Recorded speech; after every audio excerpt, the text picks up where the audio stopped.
Welcome, dear listeners. I'm Jonathan Carlin. And I'm Benjamin Carlin. And we invite you to join us through the Griffin Door, your one-way ticket to the enchanting world of Harry Potter. So grab your wands and dust off your broomsticks and join us as we unlock the dark corridors inside Order of the Phoenix, Chapter 16, in the Hogs Head. Wow. Sounds wet. Inside of a bloody. In fact, it is quite interesting. The rather graphic chapter art we get for this one. Yeah, it is. I mean, you can see the blood and everything. You can see the blood, and it describes it like the blood is. I can't tell if when it describes it, it means like the blood is painted on there, or it's supposed to look like it's sort of always bleeding. You know, in the wizarding world, it wouldn't surprise me if it just was always bleeding. Like if you were to like walk up to it, there's just like a little like droplet of blood, like always about to fall. Like you got some hog blood on you. You got a little hog blood. You got a little hog blood. You know, they say the locals that it's part of the charm. Yeah, you know? Exactly. It's like that's why you go to the Hogs Head for the blood. It's good luck. Right. I got a little blood on me on my way in. Do you suppose this hog has a name? Here at the Hog's Head, the head of the hog. The head of the hog. Mm-hmm. What would we name? I mean, I hate that Pumbaa came to mind awfully quickly, but I mean that feels too graphic. Yeah, we can't have that. No. We could certainly think of something else. Babe, no, can't do that. Oh gosh, yeah. Ben's just wrecking childhoods over here. Gordy was that? That was another pig movie. Although I don't actually hate Gordy. Gordy. I mean, Gordy for short. Gordon. Gordon. Okay. Right. Canonically now in Through the Griffin Door lore, Gordon is the hog on the sign of the Hog's Head. That's right. Yes. Yeah. Gordy to friends. Right. And if you have a bit of Gordy's blood on you, it's good luck. It's good luck. That's what they say. That's what they say. Some people visit just for the blood. They do. But it reminds me, honestly, even more graphically, there's like, if you've ever seen the Saw movies, which I'm not necessarily going to like offer my recommendation for, but the holidays. Nothing. Yeah, it's like, quick, name your favorite holiday movie. Saw 3. What holiday? Not a good one. But I think that Jigsaw's apprentice in those movies has this like pig head that she wears when she's like abducting people. Oh. And so like when I saw it, I was like, I hate that it's reminding me of Saw. Yeah, it looks like it got sawed. It does. Yeah. I mean, yeah, right. Maybe that's where the beef comes from. Right. Now, so interesting other little fact about this is if you want to get the full story, you can check out our like Aberforth's Goats Explained video. But the part of it is that the Hog's Head represents like the bar in Valhalla where the dead soldiers of Asgard go to wait for the final battle, which is Ragnarok. Exactly. Yeah. Right. And they come here and they have a drink, and they like, part of it is that every night they go kill a hog. So there's like a constantly dead hog. That would be this boar right here. Aberforth is the bartender. I cannot remember the guy's name at all. But the idea is this is where everyone gathers right before the fight. And of course, that's exactly what happens in this book. Everyone comes to the Hog's Head before they go into the castle to do the final fight. Yeah.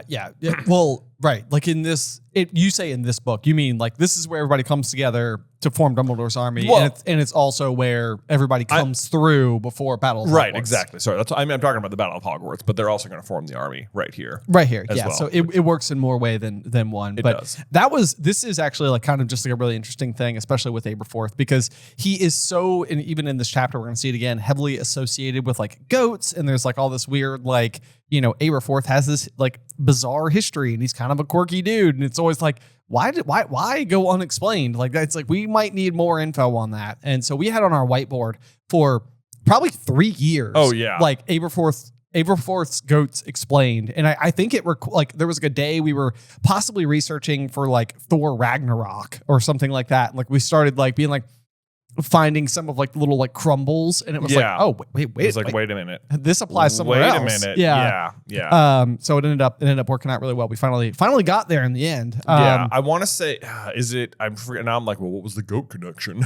Like, oh well, I think there's like a goat that is like crying tears on Yggdrasil or something like that. There is something like there is. Yeah, I think there's like two animals that are associated with like the Norse tree of life. Right. And I think it was like a goat and a hog or something. Right. Or, Yeah. I don't know.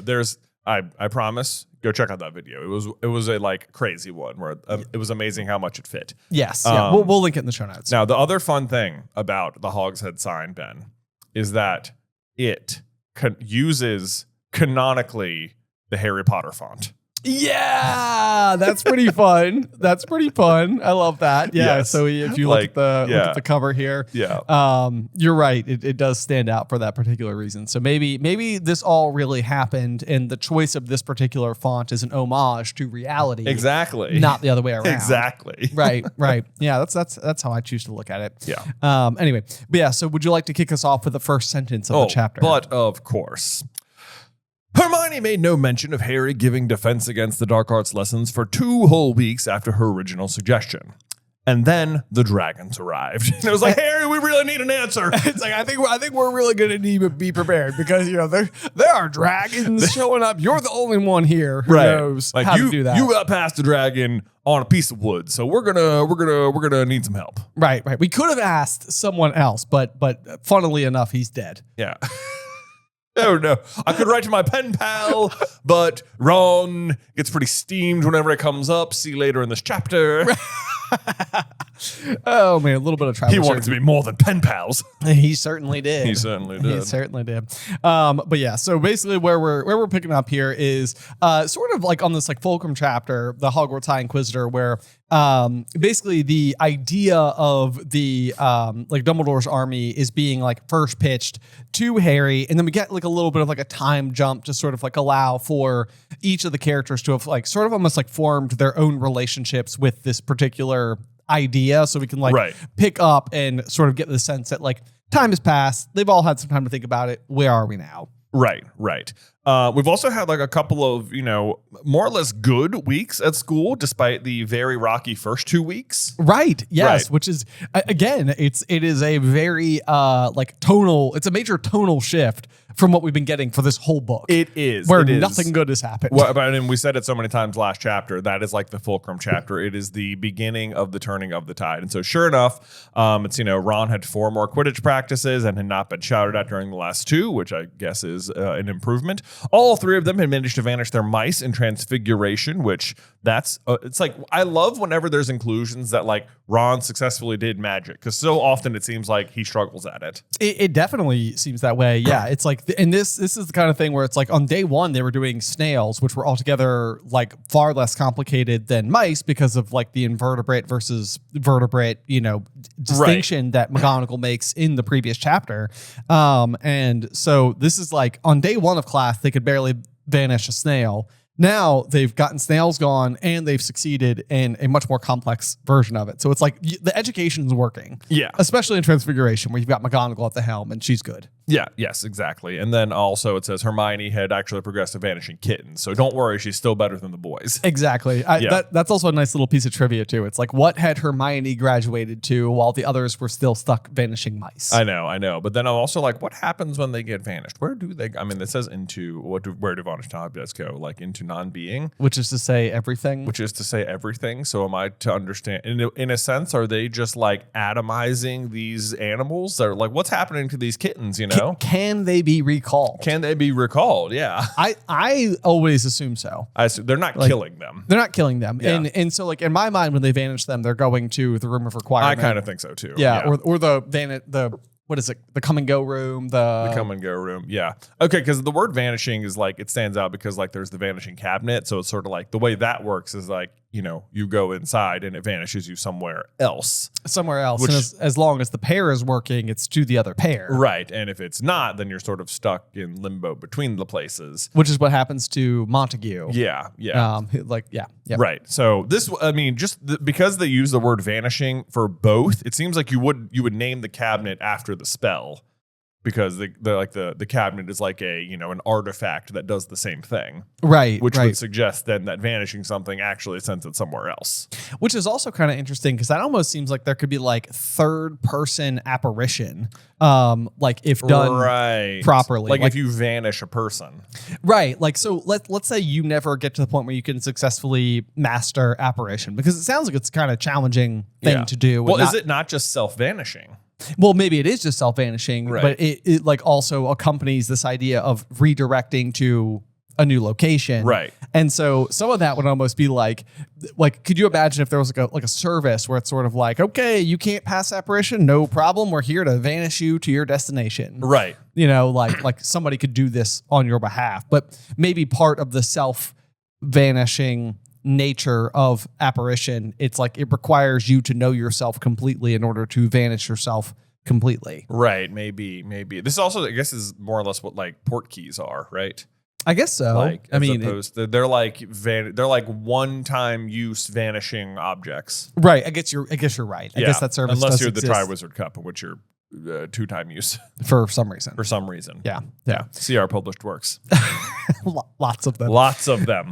Anyway, so yeah, just a little bit of interesting observation over the word vanishing there, which is also going to come up later because that's when we're going to be first introduced to the vanishing cabinet when Nearly Headless Nick knocks it over as a diversion to help Harry out. That's not in this chapter, is it? No, not in this No, I was chapter. gonna Just say, later in this book. Like, I I missed apologize. some pages. You didn't get that part. I didn't get that part. No, that doesn't happen yet. Okay. Let's see here. So, but after we kind of get this recap as to like things are getting like a little bit better, things are sort of on the up and up for all the students or for our trio, you know, better in classes, better at Quidditch, all that type of stuff. Hermione does chime in and says, "I was wondering, Harry, whether you thought any more about Defense Against the Dark Arts." And Harry's sort of like, "Yeah, obviously, we can't forget it with that hag teaching us," is what he says. And then Hermione's like, "I meant the idea that Ron and I had." And then Ron casts her an alarmed and threatening kind of look, to which makes me think like, okay, so Ron gets no credit for the DA. I know, right. It's like, Hermione tried to include you. Right. And you were like, huh? No, what, me? I don't think so. I don't think so. Harry? What do you think, Harry? I thought it was a good idea from the beginning.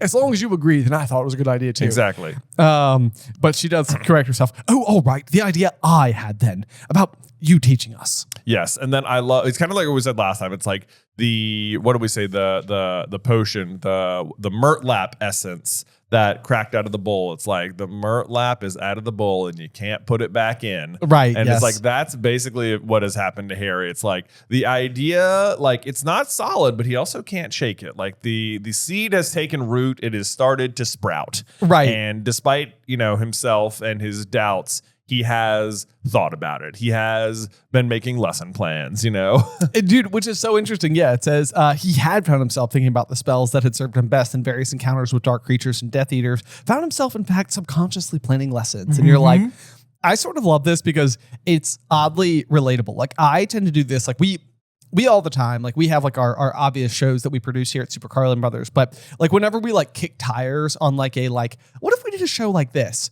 Like I will spend like the next several weeks almost just like imagining like, what would it be like if I had a camping YouTube channel? Like, right. Yeah.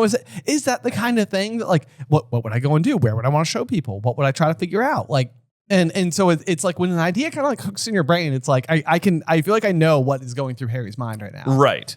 Yes, I know exactly. I've had this exact same thing as well, where you're just sort of like you're noodling with it. You can't shake it. Right. Like it's like when's it gonna happen? Is it gonna happen? Should I do it? I think I should. Right. And that's the thing is that maybe this is where we should take a lesson from it, where it's like if you have an idea that kind of like keeps spurring in your head, it's like then you want to do it. You want to do it. You want to do it. Yeah. Yeah. Let's see here. So Harry does admit though, he says, yeah, I've thought about it a bit. And Hermione said eagerly, "I don't know." And he looked up at Ron. "I thought it was a good," and this is where Ron chimes in. "I thought it was a good idea from the start," said Ron, who seemed keener to join the conversation now that he was sure that Harry was not going to start shouting again. Yeah, there you go. Look, Harry's not shouting. Exactly. Yeah. It's like things are getting better. Yay. Although his temper will boil to the surface a little bit later. Well, a little bit later, Yeah. He has good reason though. Zachariah Smith is a real pain in the patookus. Oh my gosh. That guy is just, I think he just mostly is a patookus. Well said. Yeah. Well said. Thank you. Yeah. Let's see here. So they continue to compliment Harry, saying, "There's no use pretending you're not good at Defense Against the Dark Arts because you are." Yeah, which is great. And then she's, brings up Victor Crumb. So we get a little bit of Ron Hermione action here because Victor was, impressed with Harry that he could do stuff, that Harry could do stuff that even he couldn't. Right. And Ron, of course, is just like, what? Whoa. You still talking to Victor Crumb? Say what? Yeah, he's like, what did Vicky say? Yeah. To which Hermione responds, ho, ho. To which I was like, Santa? The holidays. Hermione Granger is Santa Claus, new headcanon, confirmed and for always. Boom, bam. Yeah, she says ho, ho one time, so I think we can count it. There you go. You go. This is how theories work. Yes. And Ron is just staring at Hermione very suspiciously, just like, I don't know. I don't think I like this information, not even one bit, Hermione. I know, because it's very interesting that like Ron is sort of like this conversation for him is more about like trying to be sensitive to Harry and sort of like where Harry sits on the idea of like teaching for them. Right. And then as soon as Hermione brings up Victor Crumb, it's like his full attention is like, well, now hold on a second. Now you're the center of my attention. I'm having a different conversation now. Right, yeah. You're not still in contact with him, are you? So what if I am? And Hermione's like, I can have a pen pal if he didn't only want to be your pen pal. To which I'm surprised Hermione's like, what's it to you? Right, yeah. Am I not allowed to have a boyfriend? Yeah. Right. It's like, would you like to be that role? Yeah. You want to do it. You want to do that. This is how Ron's going to react. Ron doesn't seem to think that people should be dating pretty much at all. Yeah, it's true. Yeah. It's true. It's like he is very behind the times in terms of like what everyone else might be up to. Right. Yeah. I feel like it's like, this demonstrates, I think, why Ron is such a slow burn with Hermione, because he is so clearly like, he obviously likes her. Jealousy obviously is like striking him in the heart. And yet I think he doesn't know what he's supposed to do with any of that. Like right. It hasn't occurred to him to just date Hermione. Right. But he is bothered by her attention being placed into a different boy. Right. Like he very clearly already likes her. Right. Yeah. But like, I don't think you could even ask him and say like, do you want to date Hermione? And I don't even think he would like guardedly say no. I just think he literally doesn't understand his own feelings. Oh, I mean, it's absolutely true. Cause it's like now is a perfectly good time to do it. Exactly. There's nothing stopping them during this book from making it happen.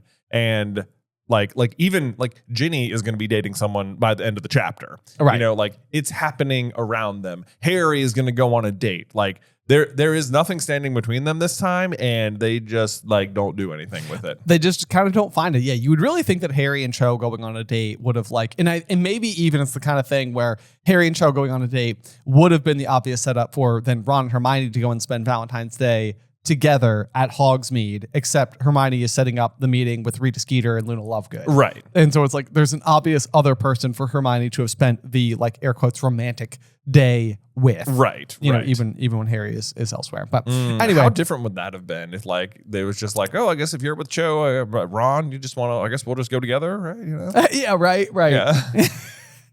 How about that? So that's the real thing. What if the Ministry had just believed Harry in the first place? Then Ron and Hermione end up dating 2 years sooner. Because they go on this one date on Valentine's Day. Exactly. Right. Yep, we're there. We're there. That's it. Easy peasy. Yep. All right, let's see here. Then Harry's sort of like, it's just you and Ron though, right? Like, it's just going to be the three of us working together. Hermione's like,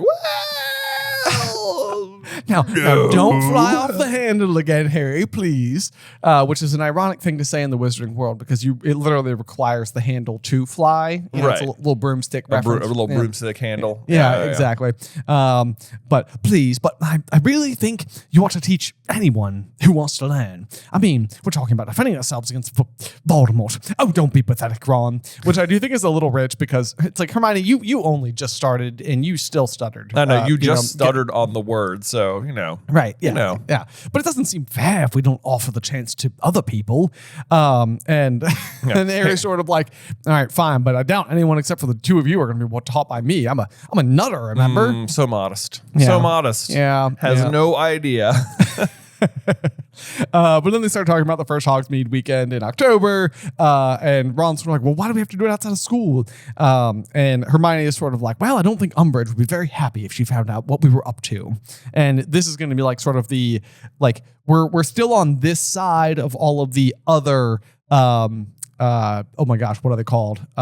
Decrees. The educational decrees that are going to be posted to the wall, because as of right now, what they're effectively doing is like, an air quotes study group, but it goes without saying that Umbridge is not going to see it. It's pretty obvious.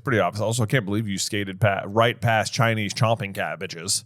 Oh yeah, my bad. Sorry about that. I did actually look up Chinese chomping cabbages because I was curious if there was like any like real life lore behind these. Yeah. And mostly what I saw was that it's like an ingredient in Hogwarts Legacy that you can use to like make potions and stuff. And I was like, okay. No, well, it's like an item you can like use to attack stuff with. Oh, you can like throw the cabbages at stuff and they'll like bite it.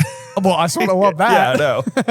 You can have like a plant build, Okay. Like if you're like in that herbology pipeline. Yeah, exactly. Okay. Exactly. That could be your go-to. I love it. I think probably people don't choose that because then you're using plants more than spells and stuff. But sure, I mean that makes sense. Yeah, but when someone's got to do it, someone's like it's actually OP, and that's sort of the secret. Right. Yeah. It's like unexpectedly good to throw plants at people. Unexpectedly, just go for the chomping cabbages. That's it. Yeah, that's our game guide for you for the day. And then they of course talk about Sirius for a little bit. Like, what were they going to do if a great black dog came bounding up the street toward them in Hogsmeade, perhaps under the nose of Draco Malfoy? To which I'm like, what is Malfoy going to do? Like who would he alert? Like what would he alert? Yeah, what could he do? I don't know. I mean, all this to me just feels like another one of those situations where it's like because Sirius went on the platform and because Draco made this like passing comment about it and because there's like the article in the paper, it's like it's all just building a case where it's like even though Sirius has a reasonably acceptable way to go out in public and potentially help Harry, it's like we need to continue to like sort of strong arm him, because if Harry just has ready access to Sirius throughout the book, then we don't have a great way to get to the Ministry of Magic. Right. So it's like exactly it all really comes down to that eventual catalyst.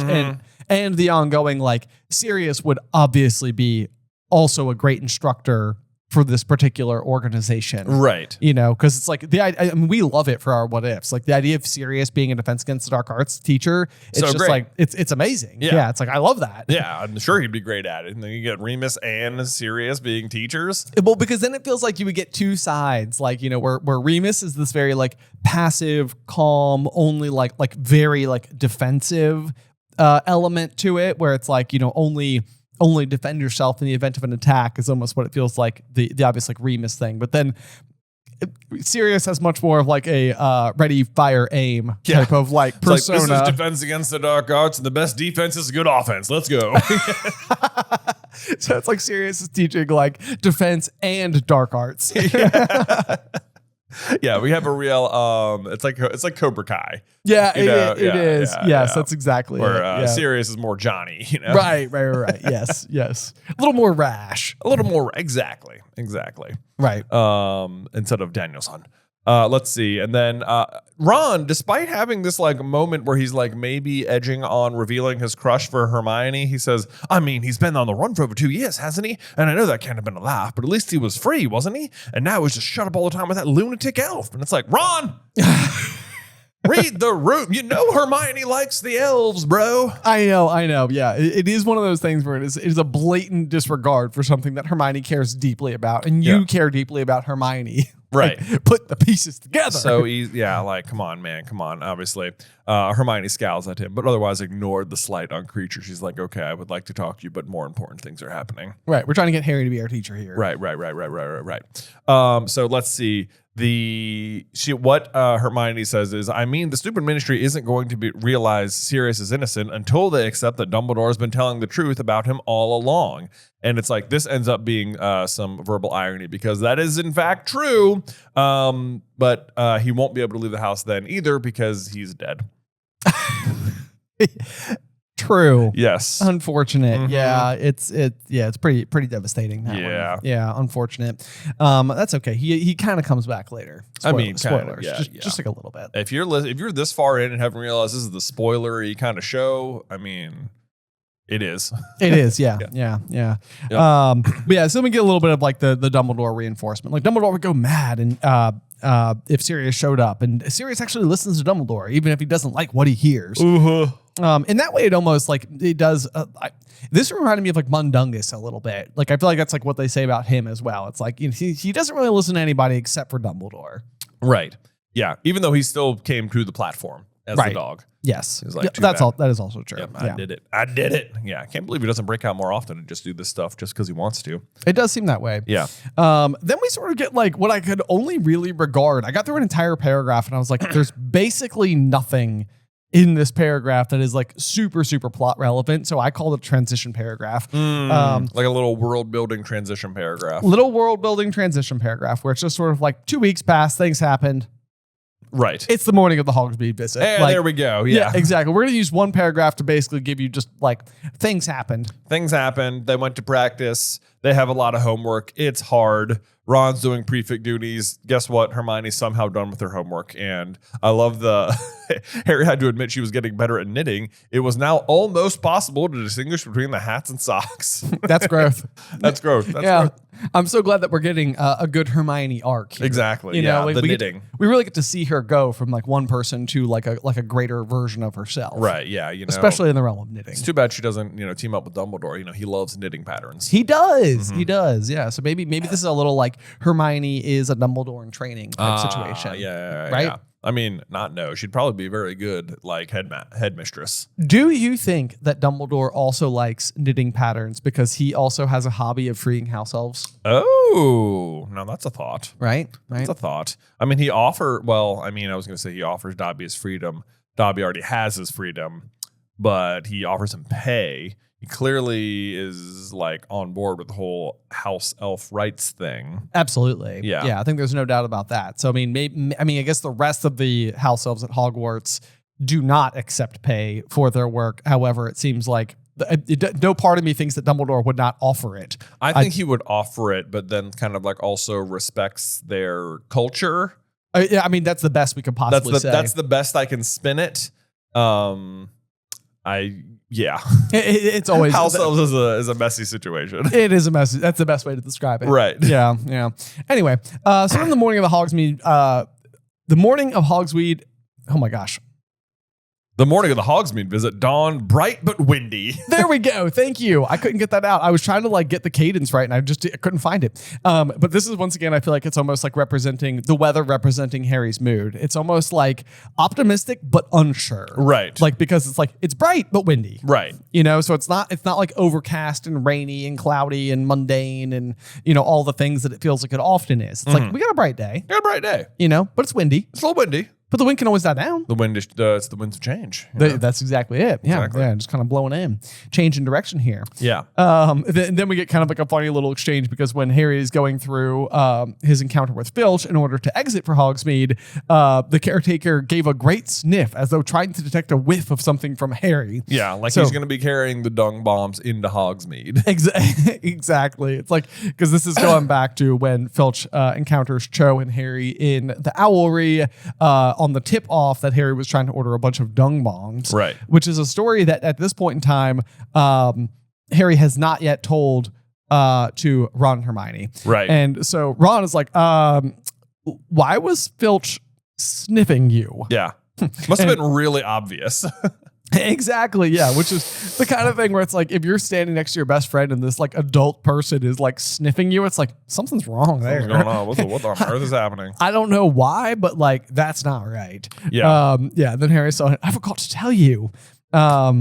And he basically goes on to explain how basically Filch burst in asking about the dung bombs. And it says that to his slight surprise, Hermione found the story highly interesting, much more indeed than he did himself. Which is surprising because it's like, it feels obvious what was happening. It absolutely feels obvious. Yeah. And so Hermione is obviously digging into like, who would have tipped him off on this? And as per always, Harris is sort of like, probably Malfoy. Probably Malfoy. I mean, to Harry's credit, Malfoy literally does this exact stunt in year one when they're going to have the midnight duel. And instead, he just tells Filch that Harry's going to be out of bed. That is true. You're right. So we have seen this before. But so I literally wrote in, and because Hermione says, Malfoy, said Hermione skeptically, well, yes, maybe. And I said, it's never Malfoy except when it is. It's never Malfoy except when it is. To which I'm also like, Hermione's clearly already thinking it's Umbridge. And I'm like, just say it. Just say it. Right. It's like, or Harry, you know who else has a problem with you right now in a very distinct and like noticeable way? Mm-hmm. Umbridge. The old old High Inquisitor herself. Yep. Apparently, she's managed to make it like an entire month without like super duper upsetting them, though. Yeah, true. I know that's. I also found it to be surprising. So we've got like several weeks of class where it's like apparently Harry is just going and like doing it. He's just reading. Right. He's reading that day's chapter. And Right. like, whatever. Yeah. So there, at least there's that. He's doing better. He's not picking fights with Umbridge. Yeah. Per McGonagall's advice. But so then they get into Hogsmeade and they have at this point somehow not discussed where the meeting is going to take place. So Harry asks, "Where are we going anyway? The Three Broomsticks?" And Hermione's going to say, "Oh, no, it's always packed and really noisy," which is kind of like, it's funny because she specifically doesn't choose the Three Broomsticks for this reason. Right. However, Sirius will later basically be like, that would have been better, harder for people to overhear. Right. And instead you went to the Hog's Head where 2 people do overhear you. Right. If not 4 people, if we're 5. Right. Yeah, Yes. basically everyone in there. Of course, we don't know who the Dementory looking people are or anything like that. I guess that's true. Yeah.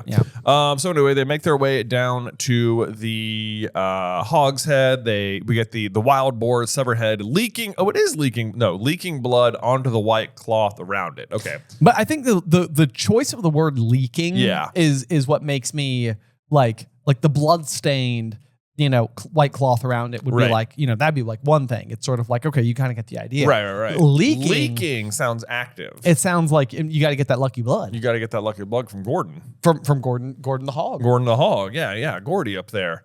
He is bleeding. I like to think that it's kind of like the believe sign from Ted Lasso, where like whenever people walk in, they just give it like a little touch. They give it a little, like a little pat, like "Sup, Gordo? Gordo, hey, good morning, Gordo." And then they go in, and it's like, why is it so dirty in here? This guy knows about magic, right? It's like, yeah, there are ways to solve this. Yeah.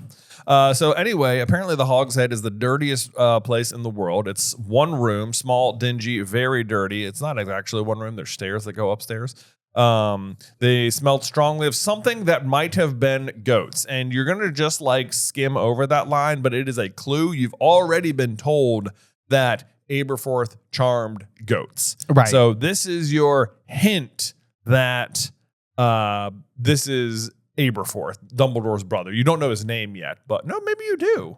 Yeah, because Dumbledore says, "Think of my brother Aberforth." Right. To Yes. Hagrid. Yeah. Right, exactly. Then he's like, "Oh, I'm not sure he can read." Yeah. And it's like, Aberforth can definitely read. You definitely know that. Read. He definitely can't clean, but well, there's that. Yes. Yeah. In any case, from here, you technically could piece together that this is Dumbledore's brother, and you're going to get more clues as it continues on here. But they managed to find some seats, and in what is otherwise, the world's what is it? They think the floor is just dirt, but Harry realizes, oh, actually, there is stone. So that is centuries of filth, he says. I know, right? Centuries. I guess that also means that Aberforth just becomes the barman at the Hog's Head, but it has otherwise been a fixture of Hogsmeade for quite some time, which I guess sort of makes sense because, Hogsmeade, Hog's Head. Right. It's all right there in the It's all right there. Yeah, it seems like it's been there for a long time. We also get a nice closed loop on the entire and some grace for Hagrid having accepted the dragon's egg from such a mysterious stranger. Because he said, "You get a lot of funny folk in the Hog's Head." And Harry's like, why on earth would you like do dealings with a hooded stranger? And yet everyone in the Hog's Head at this moment is like wearing a hood and not showing their face. So. Yeah, it's something of like a fashion statement for this particular bar. Yeah. It says there was a man at the bar whose head was wrapped up in dirty gray bandages. Yep. Is this the person who overhears and reports to Umbridge? This is Willie Wittershins, the man with the regurgitating toilets. That's right. Yes. That's right. Yes, exactly. Yes. So, although it says he managed to gulp endless glasses of some smoking fiery substance, which is like, dude, he has got to be drunk, like seriously ship-faced, like endless glasses? Endless, Jay. Endless. Well, Oh, Willie. Right. Yeah. And then it's also in a shadowy corner beside the fireplace sat a witch with a thick black veil that fell to her toes. Mm-hmm. And this is Mundungus. Yes, not Tonks. Not Tonks. Not Tonks. Notably someone the master capable, of disguise. Right. Capable of just changing their physical appearance. Yeah. At will. No, instead. This is going to be Mundungus, who's just kind of hanging out there, who I guess was just planning to be here for this day anyway, not specifically to like listen in. Yeah. I mean, I don't know. That's really hard to tell. It seems like he's there on purpose.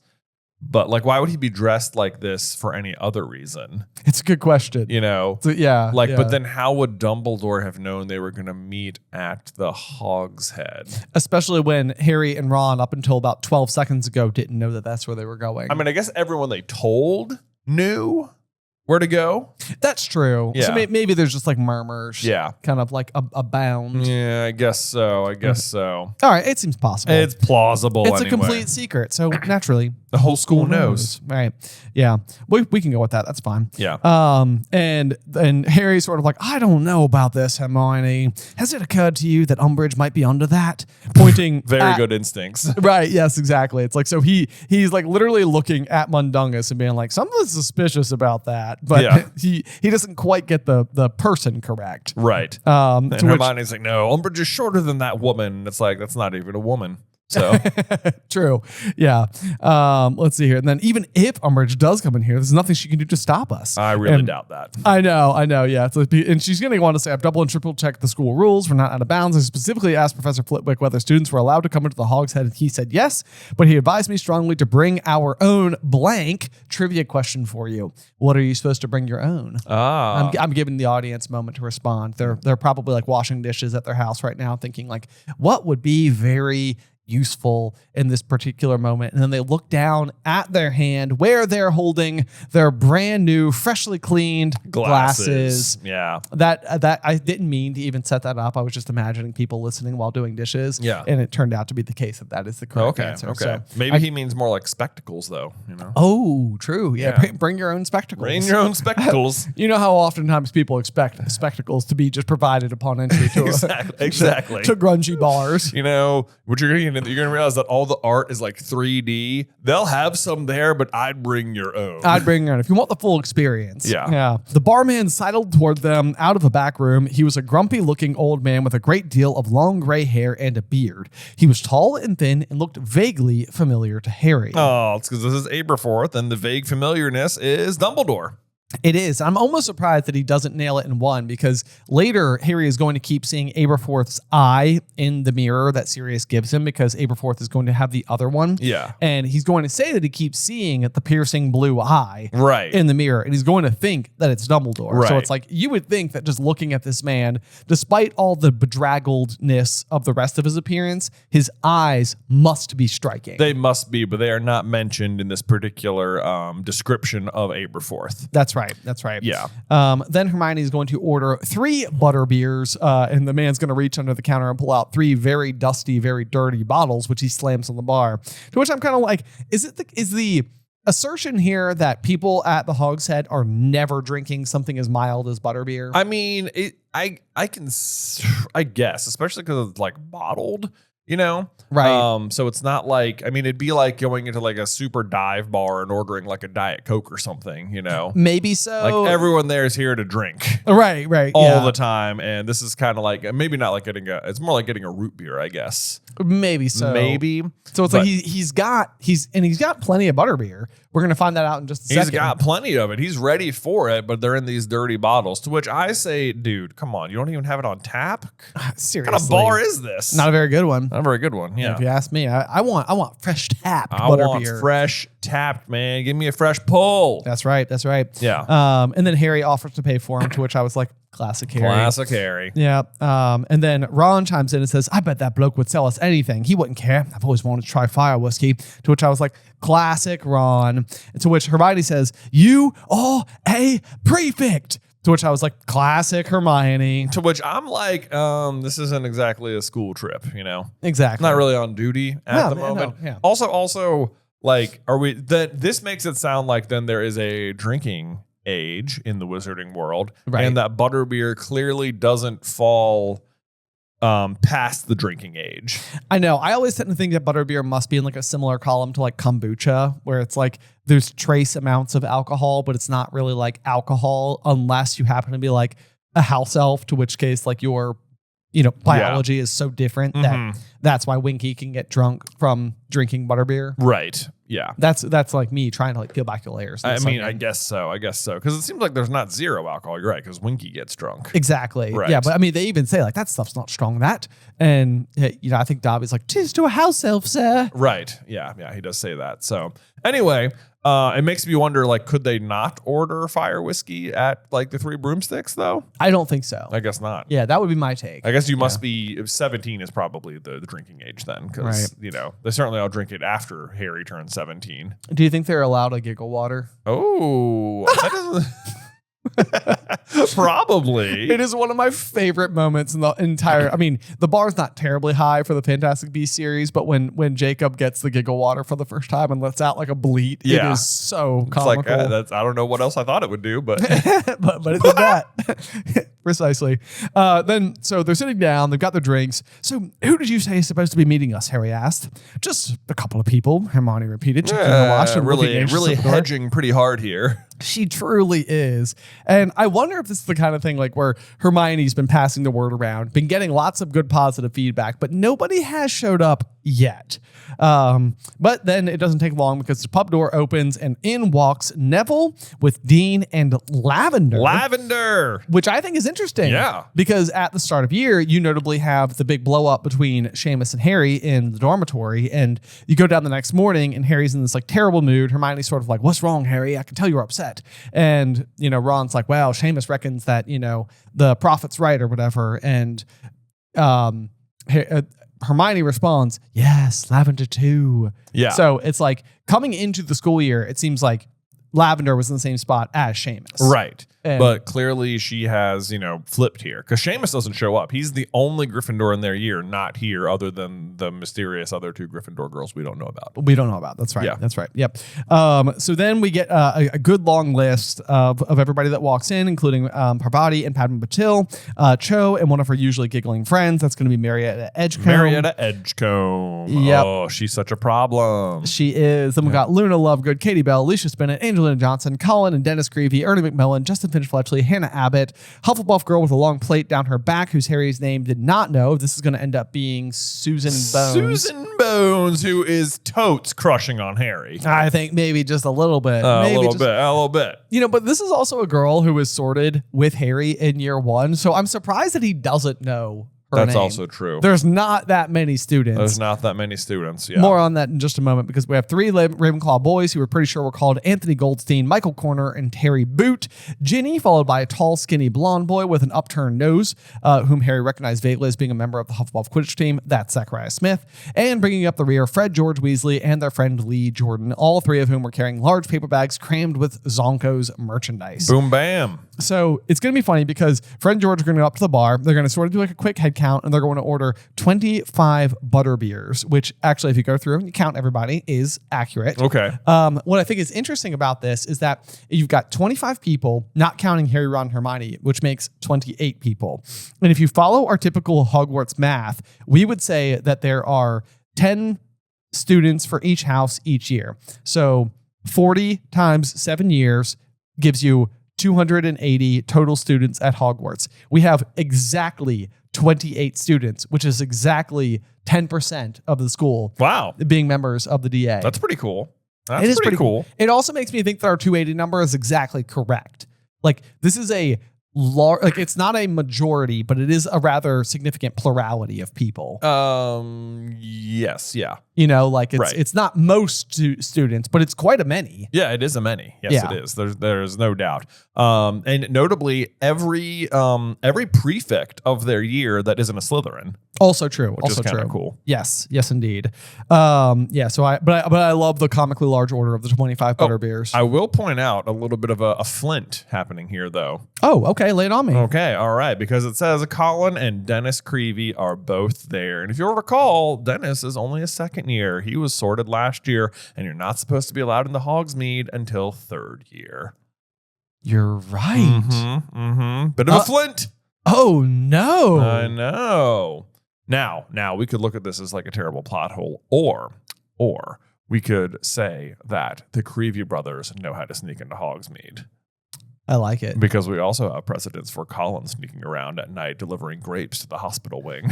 Also, it wouldn't even surprise me at all if, like, when Harry was going exploring with the Marauders map, if, like, Colin wasn't just like, what's Harry up to? What's Harry up to? Yeah, exactly. Yeah. It would even be interesting to go back because I want to say, oh gosh, my mind is like, I'm trying to remember the details that I had no meaning behind. But I want to say that, like, when Harry is, like, first using the Marauders map, he, like, goes back to the Gryffindor common room, sees, like, the Creevy brothers, like, coming at, no, it can't be the Creevy brothers. Maybe it's just Colin coming at him to, like, ask him a question or something like that.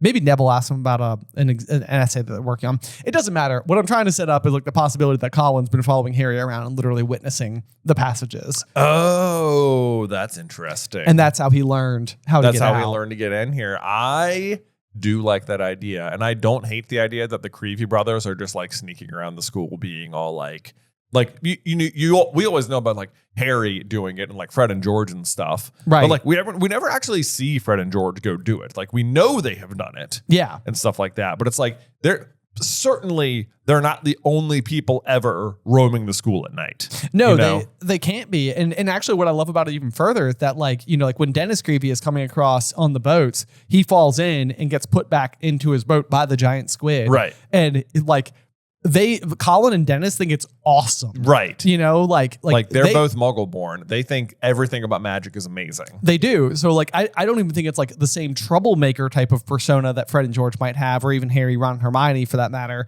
It's almost just, like, raw fascination. It's fascination. Like they're showing up and they just want to explore the castle to its fullest. And they want to be as involved with the wizarding world as they possibly can. I mean, case in point, the other thing I was going to say about the 10% thing is that, with the exception of Dennis Creevy, all of these students are known to be a fair bit older. Right. And so it's kind of like you have students, it's probably, like, closer to, like, 20%. I guess Colin at this point is a fourth year. Colin is a fourth year. Yeah. Yeah. So Dennis would really be the only outlier. Yeah. Right. Right. Dennis is the outlier as a second year. As a second year. But that would mean, like, realistically, everybody else in the room is probably a fourth year or older, which means that our percentage is probably closer to, like, 20% of the available possible people to come. Like, no first years are here at all. Right. No first years are here at all because they're not allowed in Hogsmeade, but neither should Dennis be allowed in Hogsmeade. And yet here he is. So maybe it's a mistake, but I think it's way more fun to think that the Creevy brothers are also out sneaking around the castle. Absolutely. And have found the Honeyduke's Passage themselves. Right. Good for them. Which I know. I really like that idea, especially because we have another example of Colin sneaking around the castle at night. Exactly. It's like it is actually in character. It is. And especially if it's to go see Harry, which this and that were. Right. Yeah. And it also suggests, like, a little, like, quiet, I think, unsung rebellious spirit to the Creevies that, like, fits as well because they're here joining a rebel group. They're here joining a rebel group. Colin will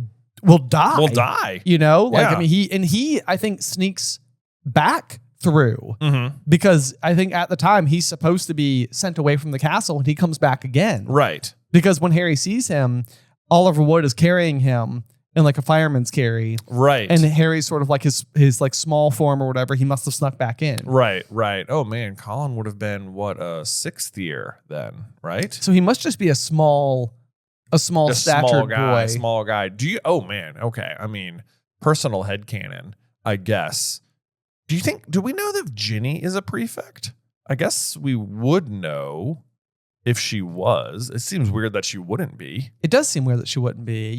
I don't think that we're ever told explicitly that she is. Personal headcanon, Colin and Ginny are that year's prefects. Absolutely. I mean, they're the only characters we know. They're the only characters that we know, which would certainly, like, serve it up rather nicely. But the other would be that, like, these are both characters that I'm absolutely certain Dumbledore would have taken notice of. Right. You know, because Colin is petrified. Ginny is the victim. Yeah. She's also the seventh Weasley member. Colin is a known ally to Harry Potter. Right. Right. But God, how could we not know that? How could I? It's like one of those things where it almost feels like it just, like, doesn't matter. Right. Like, once we get there. But you know what? What? Okay. Ginny joins the Quidditch team. So she would need a broom. Right? And that's what Ron got for his gift becoming a prefect. You're right. Boom. So she has to be. So I think she must be a prefect, and she also asked for a broom because she can't have like a hand-me-down broom, right? Like she beats Cho at Seeker. Right? Yeah. Right. Yeah. Okay. All right. I am sold on my own little theory here. Okay. Ginny became a prefect off page, and so was Colin. Right. I love how we're in the middle of chapter 5 talking about book 2 and book 6 implications. Exactly. But, and book 7 for that matter. With Dude, Colin and Ginny had I can't believe they don't end up dating, frankly. They're both bit. obsessed with Harry, to form a fan club. They both were heavily affected by the Chamber of Secrets. Yep. Right? They're in the same year. Same year. Yeah. Yeah. It's a little surprising. I know. DA. They're in the DA together? Yeah. Okay. Wow. You're right. It does seem like the type of thing where Ginny should be like, man, Colin, you are like really contributing to all the right causes. I think like if you're the reader, it feels like Colin is kind of never older than a first year. It does read that way for sure. And I do think that he's probably got this like almost giggly enthusiasm. Like he's just so stoked to be there all the time. It's the kind of thing like where people think enthusiasm can like be like associated with like dim-wittedness or something, and it's like it's not. It's like, not. Yeah. Nope. So okay. Anyway, I'm like changing my own headcanon around. I know. I'm like falling in love with the character in real time. Colin and Dennis are sneaking around. Yeah, they got into Hogsmeade. Good for them. Little rebels. I know. Literally. Do you think Dennis got some Gordon blood on him? Oh, I think so. A lucky drip. Yeah. He does, after all, survive the Battle of Hogwarts when his brother does not. It's not funny. But oh no. Sorry. What have you been telling people? He said in a low voice. What are they expecting? You could absolutely understand this response because Harry largely is like, who is going to want to learn from me? I'm a nutter, remember? And then the whole place fills up. And so obviously Harry's imposter syndrome has to kick in immediately, which is like, you've overpromised. Right. That must be what's up. This is also, I think, why Hermione's been like hedging about like a couple people. Right. Because I think she knew if she was like, I think it's going to be like close to 30 people, I think Harry would be like, no way. Absolutely not. Yeah. And then Hermione does say, I've told you, they just want to hear what you've got to say. And it's like, unfortunately, I think this is true in more ways than one. I think mostly people are there to hear Harry out in the most earnest fashion. But I think Zachariah Smith wants to hear what happened to Cedric. Yeah. He definitely wants to know what that is. Also, I like that George or Fred makes everyone cough up to pay for the stuff. He says, cough up, everyone. I haven't got enough gold for all these. But if you do the math, it would just be like 50 sickles, which translates to 3 galleons and a sickle. Yeah. And I'm like, you definitely have the gold, bro. Okay. First of all, your shopping bags are bursting right now. And we know Harry gave you 1,000 galleons, so right. You know. And how much could Restaurant Saran possibly cost? Plus, you don't have premises yet, so yeah.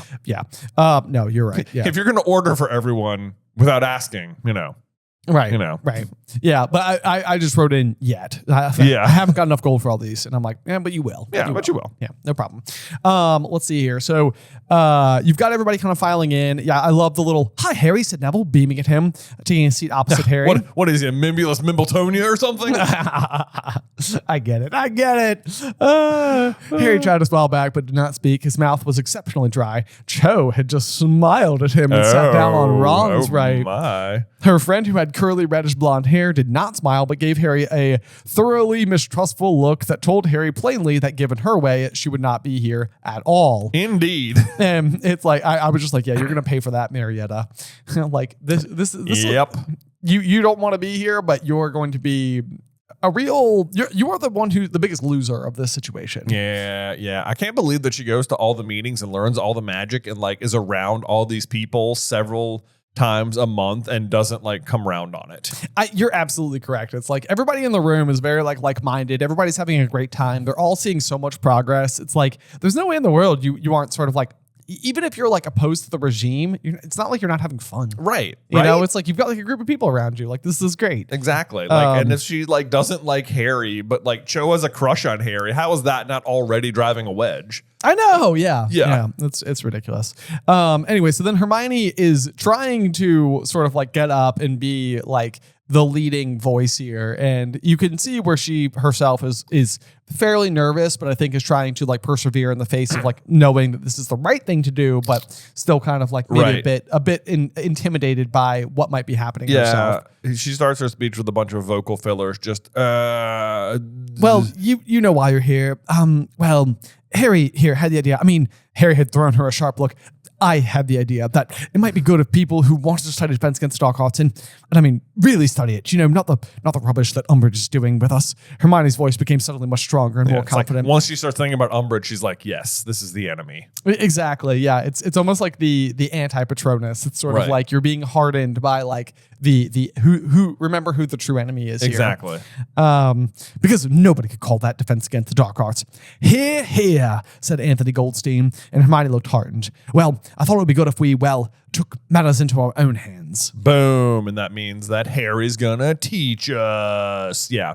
And then Michael Corner's like, you want to pass your defense against the dark arts OWL too, though, I bet. And he's like, well, of course, but I want more than that because I want to be properly trained in defense because Lord Voldemort's back. And it's like, whoa, that's why we're here. All right. Let's get right to it. Straight to business. Yeah, that's exactly right. Yes, that's the real like mic drop moment because it was Hermione saying Voldemort's name to Harry that ultimately like makes him take her idea seriously in the first place. Like it's a very well like executed moment where we've had to endure everybody like cringing every time Harry said it for 4.5 full books. Right. And so, but the payoff is pretty nice that like when Hermione does finally say it, it's meaningful. Right. Like that's the difference maker. And so sure enough, I think the same thing is true in this room. It says the reaction was immediate and predictable. Cho's friend shrieked and slapped butterbeer down herself. Terry Boot gave a kind of involuntary twitch. Pat Patel shuddered and Neville gave an odd yelp that he managed to turn into a cough. Neville. All of them, however, looked fixedly, even eagerly at Harry. Yeah, they really want to know what happened in that graveyard. They really, really do. And Zachariah Smith is not going to beat around the bush. He's just going to be all like, where's the proof you know who's back? Yeah, said the blonde Hufflepuff player in a rather aggressive voice. Well, Dumbledore believes it. You mean Dumbledore believes him, said the blonde boy, nodding at Harry. Who are you, said Ron rather rudely. Yeah, Ron reads this guy lightning speed. He's like, I don't like this guy. Right, yeah, it says rudely, but I was like, acceptable, tone if you ask Acceptable, me. Yeah, I think Ron's in the right here. Zachariah Smith, said the boy, and I think we've got the right to know exactly what makes him say, who's back. Oh, gosh. So I think this is kind of interesting as well because Zachariah Smith notably is a Hufflepuff and shares the last name with Hufflepuff descendant Hepzibah Smith. And it's kind of fascinating because we always talk about the fact that there are no Slytherins at all in the DA. Yeah. However, I feel like Zachariah Smith is a real break in the mold from what we otherwise tend to see from Hufflepuffs who tend to typically stand on Gryffindor or Harry's side on things. Right. So like if you wanted to paint like a picture of allegiances, it almost feels like you would start with Gryffindor on the left, let's say, followed by Hufflepuff, followed by Ravenclaw, followed by Slytherin. Right. Like where it seems like a lot of Hufflepuff show up, some Ravenclaw show up, no Slytherin show up. Right. But it's also interesting because Zachariah Smith could be a descendant from Hufflepuff himself, but is like otherwise a breakage in the mold of what Hufflepuffs are like. It kind of makes you think that there's a possibility that he could have asked the Sorting Hat to place him in Hufflepuff despite what would otherwise be Slytherin tendencies. Oh, interesting. Right. Because that would be his family's own legacy. Right. To persist. Yeah. You'd think it'd be the sort of thing where you'd expect the Sorting Hat to just be like, Hufflepuff, as soon as it touched his head. You would absolutely think that. Yeah. Yes.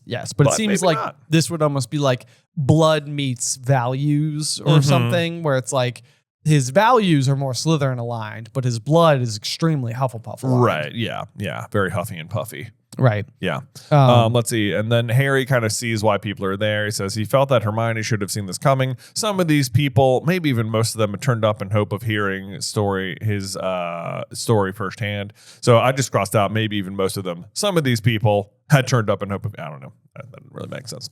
That's okay. Skip that part. That's okay. No, I can also relate to this particular moment so well because I remember in year one Super Carlin Brothers, there was a day where like what we would do is would upload their video, and usually the way that we would like measure success was that like if you would like check the email the next morning, you had like 10 comments. It was like, whoa, that was a good one. Whoa. And I remember I went and I posted my video one night, and like I went upstairs and like fixed dinner or whatever, and I was like, just plopping on the couch, and I went to check the email, and there was like 100 comments, and I was like, whoa, what did I say? I was like, man, people are really into today's episode. This is great. And when I went back to look, it turns out that I had uploaded 7 uninterrupted raw file footage minutes of me just like in the basement doing double takes on things at like, everything just in between, the occasional burp or something, just raw, uncut footage, talking to myself. It was like, oh my gosh. So it was the same thing. It's like, oh, I see why I have so many comments. People are like, Ben, I think you made a mistake. Right. Yeah. People are like, hey, fix it. Oh no. This is so embarrassing for you, but also I'm taking every screenshot imaginable. Right. I did download the file. Yeah. Yeah. I'm saving that for a rainy day. Yep. Someone literally tweeted me that. Oh no. They were like, I kept it. Wow. My own little trophy. Wow. So maybe that person's listening right now and they're like, I do still have it, dude. I've been around since the beginning. Anyway, so I know how Harry feels. Yeah. What makes me say, who's back? This is Harry. We're back on Harry. Yeah. He asked, looking Zacharias straight in the face, I saw him. But Dumbledore told the whole school what happened last year. And if you didn't believe him, you don't believe me. And I'm not wasting an afternoon trying to convince anyone. Boom. And then I love it says the whole group seemed to have held its breath while Harry spoke. Harry had the impression that even the barman was listening in to us because he totally is. Absolutely. I mean, yes. you said his name, I know that's the thing. Yeah. Because like, as far as, like Aberforth is concerned, what Harry just said was his last name, but Dumbledore, Aberforth Dumbledore is his name. So the barman definitely like looked up and be like, who are you? Yeah. Yeah.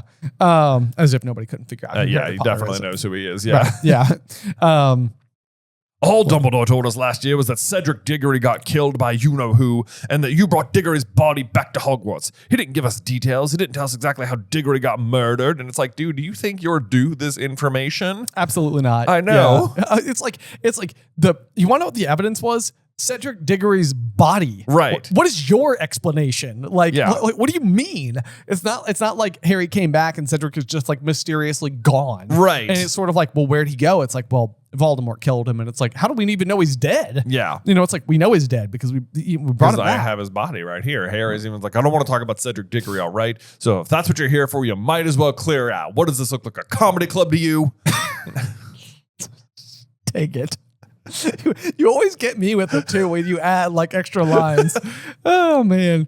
Harry cast an angry look in Hermione's direction. This he felt was all her fault. She had decided to display him like some sort of freak. And of course they'd all turned out to see just how wild his story was. But none of them left their seats. Not even Zacharias Smith, though he continued to gaze intently at Harry.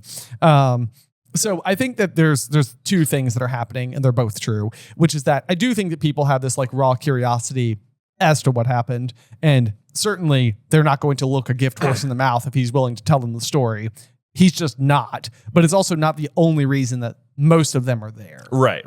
Like they want to hear the story if they can, but they also just believe him anyway. That's exactly right. Thankfully, one Susan Bones is going to come to the rescue. She says, is it true that you can produce a Patronus?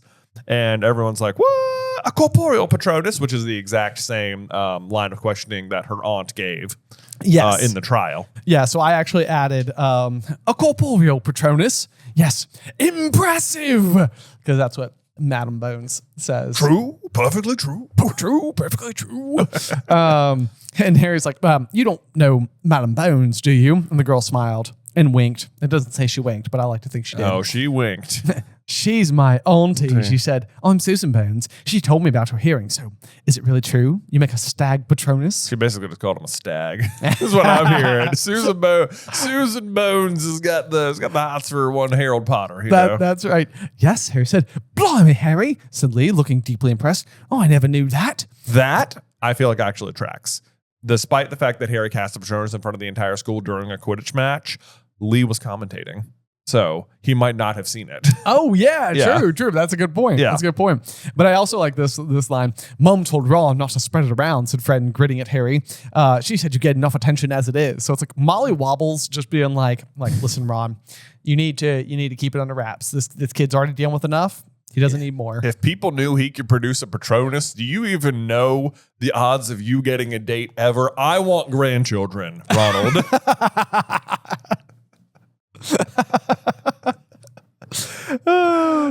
You're right.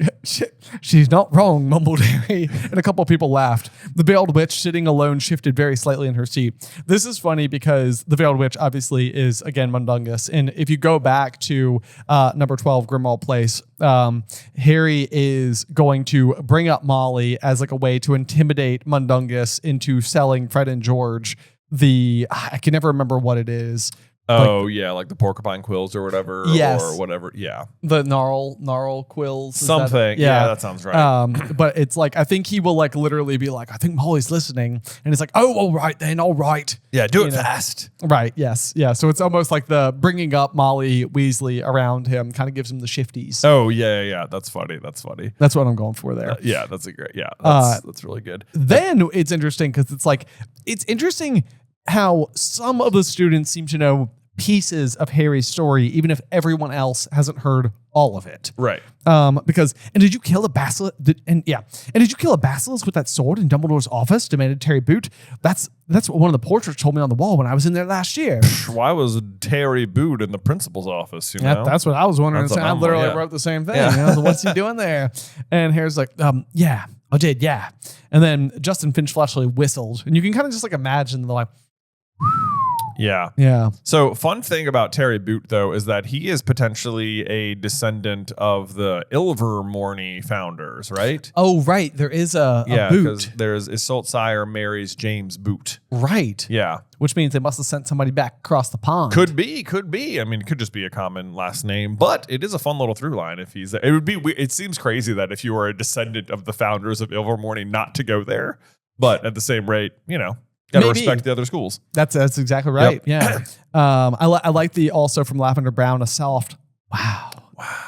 I think it's funny that Justin Finch Fletchley and the Creevy brothers are the ones exchanging awestruck looks about the basilisk because, like, they were both attacked by the basilisk. So don't they already know this? You're right. I mean, maybe it's the type of thing where like they knew that the threat was removed, but maybe not that one of their fellow students was the one who removed it. Right. Like nobody told no one. Harry, the story of Harry's didn't get spread around. The Quirrell one, everyone knew immediately. Right. But destroying a giant basilisk is like, maybe we keep that one under our hat. Yeah. Yeah.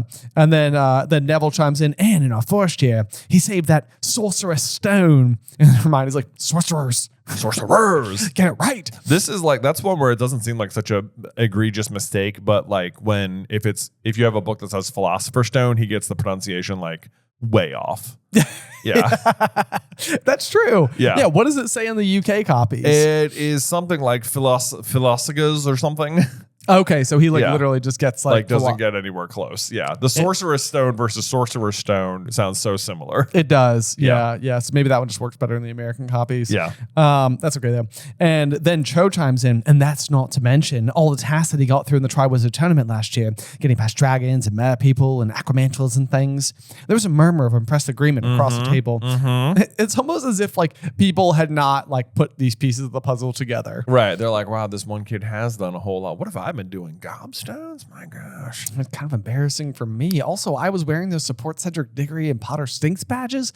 Oh, kind of looks bad on me all of a sudden. Looks bad on me. Also, just quick note, when after Neville speaks up, he says, yes, that from you know who, finished Neville. It says, Hannah Abbott's eyes were as round as galleons. And I think you probably interpret that as like rounded, like she's like staring at Harry like, oh my God. But you know what? I'm thinking she's staring at Neville like, oh my God. It's like, he's really grown up. Oh, wow. Because that's who Neville ends up marrying. That's exactly correct. Yeah. So just early eyes. Early eyes. She's like, oh my God, you said you mispronounce words too?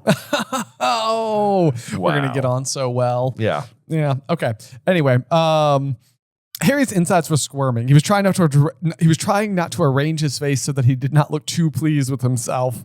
And it's funny because it's like he finally gets to feel good about all of the things that he's done. Like, because for Harry, these things are being delivered to him as like accolades, as accomplishments, as resume builders. For Harry, these are all trauma incidents. I know. These are like life or death, terrible things that happened to me. Right. Yeah. So he finally gets to like have these things reflected back to him in like through awestruck eyes, and he's having to fight being proud of himself. Yeah, right.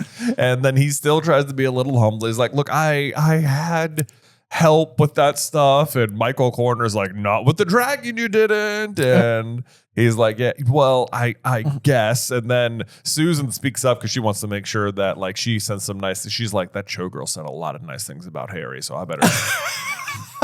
He's like, and nobody helped you get past those Dementors this summer. Cho. But you didn't know about that. Exactly. See, you don't have a great auntie who tells you information on Harry like I do. Yeah. We're shipping Harry Bones over here, man. Come on. Harry Bones. Oh man. The worst kind of bones. That's it. And then it's amazing that Zachariah Smith finds a way to turn this against Harry, because Harry's like, no, okay, I know I did do bits of it without help, but the point is, the point I'm trying to make is, and he's like, are you trying to weasel out of showing us any of this stuff? And it's sort of like, oh my God, someone see him out of the door. Yeah. Like, just get rid of him. Yeah. We don't need it. We'll be fine with 27. Right, exactly. And then that's pretty much Ron's. He's like, why don't you shut your mouth? Yeah. Probably because he said the word weasel in right. there. Yes. Yeah. Yes. Yeah.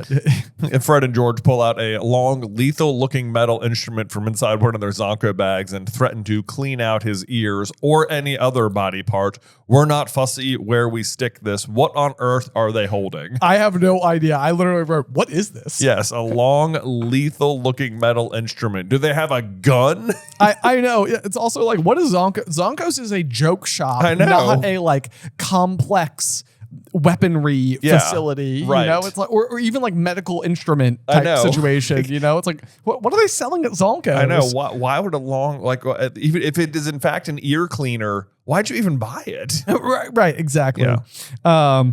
So Hermione's sort of like, all right, let's get back on track. All right, moving on. The point is, are we agreed we want to take lessons from Harry? Everyone's like, yes, of course. But when are we going to do it? It has to be at least once a week, or what's even the point? And then everyone argues about Quidditch and all that. And then Ernie McMillan finally speaks up. And I feel like maybe there's a lot of crushes happening in this room, I think. I think maybe Ernie's got a little eye on Hermione himself.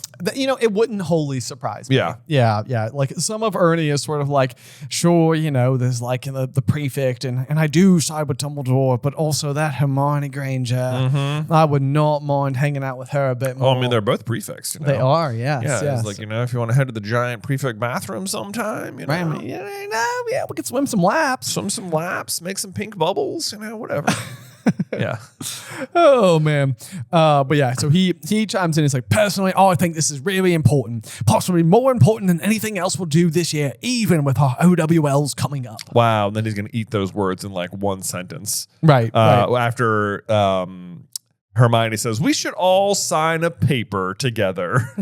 And he's like, well, should we though? I don't know about that. Yeah, it's like maybe we don't need to go that far. I mean, we don't need to like a paper trail. Yeah.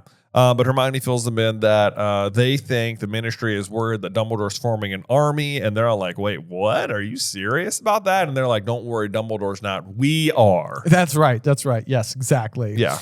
Then Luna kind of chimes in with another one of her kind of like unusual isms, which is that Cornelius Fudge has his own private army, an army of heliopaths, which is a little piece of trivia there that, you know, I'm sure somebody will ask us, what kind of army does Luna believe Fudge possesses? I know, right? They're basically fire horses, in case you're wondering. Sure, yeah. Spirits of fire. Great, tall, flaming creatures that gallop across the ground, burning everything in front of. They don't exist, Neville, said Hermione tartly. Oh, yes, they do, said Luna angrily. And I'm sorry, but where's the proof of that? Oh my gosh, this is such a dumb thing for Hermione to be saying right here, because literally the whole point of this meeting is have faith in Harry despite him not giving you proof. You're exactly correct. I know. I'm like, oh no. Don't like, do this. Hermione. Also, there's literally invisible horses that you can't see that Harry asked you about before, and you're like, there's nothing there. Right, and exactly. There is, yes. But I love it because they keep getting so off track, and then Ginny kind of chimes in to get them back on order by doing the said Ginny in such a good impersonation of Professor Umbridge that several people looked around in alarm and then laughed. Weren't we trying to decide how we're going to meet and get defense lessons? Yes, said Hermione once. Yes, you're right. Well, once a week sounds cool, says Lee Jordan. As long as, yes, we know about the Quidditch. Which I think is funny that she says the Quidditch. The Quidditch. Because I latched on to this once upon a time. I know you did about Sirius. Sirius also refers to it as the Quidditch. Yeah. And the whole thing is that Hermione doesn't understand Quidditch and she calls it the Quidditch. And I think Sirius doesn't know how to fly a broom. There you go. Hence, flying motorbike. Motorbike. Exactly. Right. Yes. Yep. Yes. So they come up with a bunch of bad ideas, like the library and an unused classroom, and they're all kind of like, well, but Umbridge is definitely going to find us then. And I'm like, hey, guys, if only there was like a secret chamber that only Harry could get to. Like big open space located in an area that no one wants to go to because there's like a ghost guarding it. Chamber of Secrets. Chamber of Secrets, guys, get there faster, and they don't get there at all. We do use that in some of our what ifs though, because we're like, it just seems like such an obvious place for them to go. Yeah, it would work. I mean, there's at least multiple secret chambers they know about too. Right. Yes. The third floor corridor, just go open that trap door and fall into the plant down below. Right. It'll be part of your defense training. It's literally what we did. Training is through the logic room. We'll see you in the mirror room if you can get there, because if you can't, then that was our first bout of training. Exactly. So it's kind of like their like, built-in boot camp obstacle course. Exactly. Yeah. Exactly. All right, let's see here. So then Hermione's going to say, I think everyone should write their name down just so they'll know that who was all here. But I also think, she took a deep breath, that we all ought to agree not to shout about what we're doing. So if you sign, you're agreeing not to tell Umbridge or anybody else what we're up to. So it's like, it's funny because... magically binding. Right. It's like Hermione does sort of tell them that there's a contract type situation going on. Right. Sort of. So she just doesn't add the like or else part. She doesn't add the or else part. Yeah. And so then we get question blank. Who is the first person to reach out and sign the parchment cheerfully? You know what I thought when I read this is like, because we know that she's saying this, her saying this must be part of like making it like the magically binding contract or whatever. Right. To which I'm like, what if this was the punishment of the Goblet of Fire? It was just like, Harry didn't compete after his name was up there, and it's like it just wrote like in zits across his face, like quitter or something. And it's like, Harry, we can't have that. It's like we have 3 lasting scars on Harry Potter's face, or on Harry Potter's person. Right. I must not tell eyes on his hand, carved by Umbridge. Well, sort of Umbridge. The lightning bolt from the backfiring of Avada Kedavra, and also quitter, right? Yeah, in acne. Dumbledore was like, we can't mar his face. He's already got one scar. That's right. Yes, right. We don't want to detract. We need a good-looking, poster child. Right. Yeah. But yes, Fred is the first person to sign the parchment. And let's see here. Harry noticed that once several people look less than happy at the prospect of putting their names on the list. Said Zacharias Smith slowly, who was not taking the parchment that George was trying to pass him. Well, I'm sure that Ernie will tell me when the meeting is. But Ernie also looked rather hesitant about signing too. We're prefects, Ernie burst out. And if this list was found, I mean to say, you said yourself, if Umbridge finds out. Yeah. And Hermione's like, you just said that this group was the most important thing you do this year. Or no, Harry. Yeah, Harry says it. Reminded him. Yes, said Ernie. Well, it's just, Ernie, do you really think I'd leave that list lying around? Said Hermione hastily. No, of course not, said Ernie, looking slightly less anxious. Yes, of course I'll sign. And it's like, Ernie, honestly, good news for you too, because next book you're going to be all like, us old DA lags. And it's like, need I remind you that you were hesitant to sign? You were hesitant to sign, you old lag. You old lag. Yeah. So anyway, then Cho comes up and signs with Marietta Edgecombe, who is going to be the one to turn on them later on. Yes. Yep. Yeah. There was an odd feeling in the group now. It was as though they had just signed some sort of contract. They did. They did. Which is like funny. It says there was an odd feeling in the group, and it was like that is literally the magic. Yeah, that's right. Yes, they did. Yep. But that really is going to kind of bring it to the end of the meeting, because Fred is sort of like, George, Lee, and I have got sensitive natures to purchase.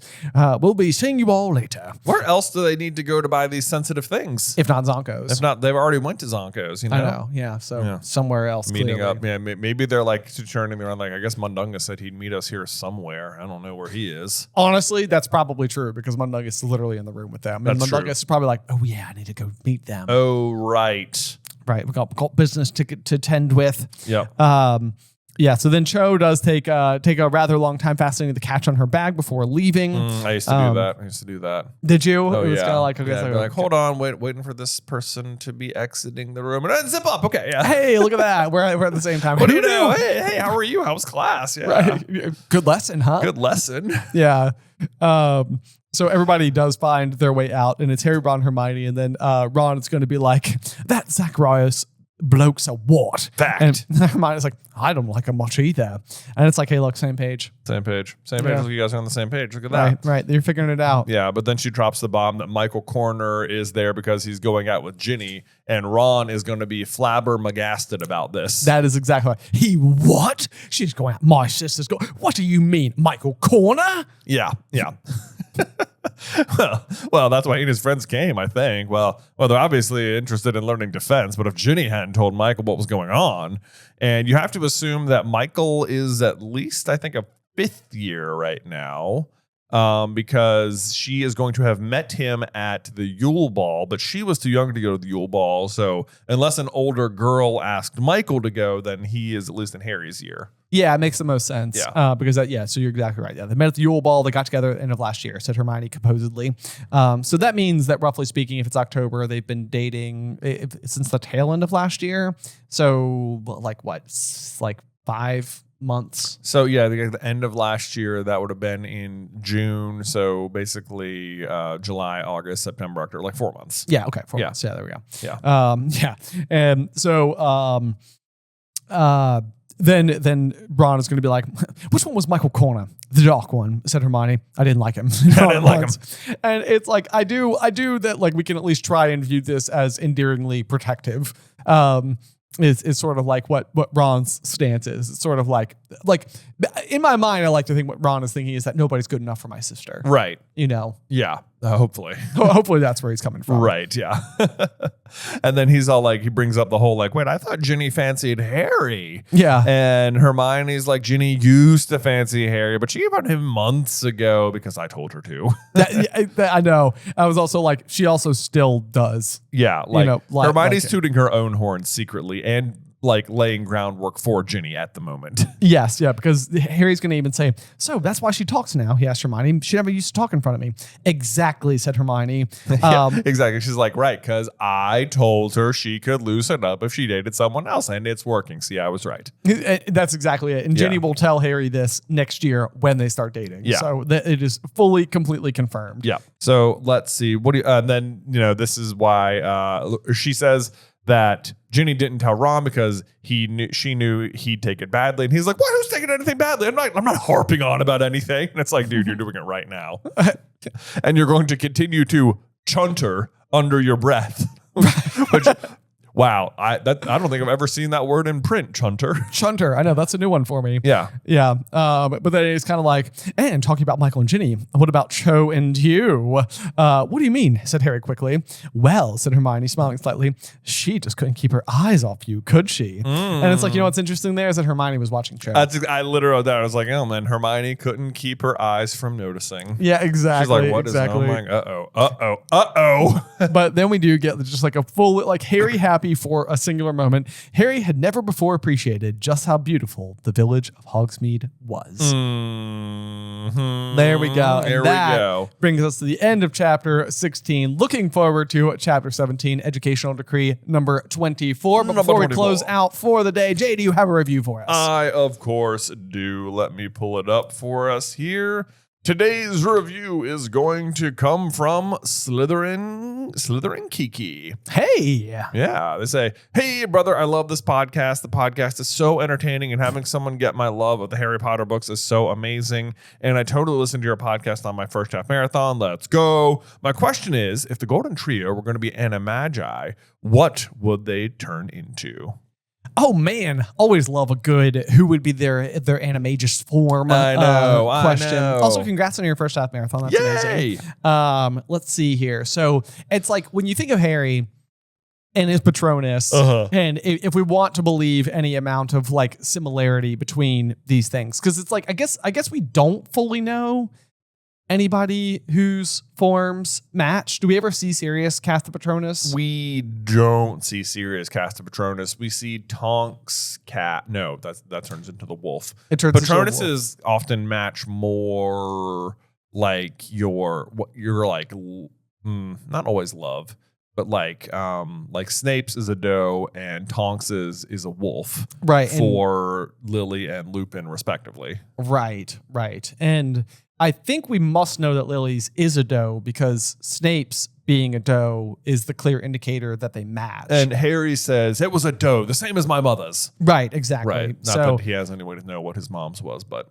That's fair, yeah. And it's another one of those where it's like Harry casts the stag, which is supposed to represent his father, but it's hard to know whether or not it's matching his father's Patronus or if it's matching his father's animagus form. Right. And so there's like a little bit of delineation there. So like as to whether or not Harry's animagus form would obviously then just be a stag. Right. And then if you wanted to take it one step further, Hermione's Patronus form is an otter and Ron's is like a terrier. Yeah. Right. So it's like the quick and easy version of it would be Patronus forms. So stag, otter, and terrier. Right. And the terrier one for Ron, at least, would sort of kind of have that like serious, like Ron is a very like symbolic best friend.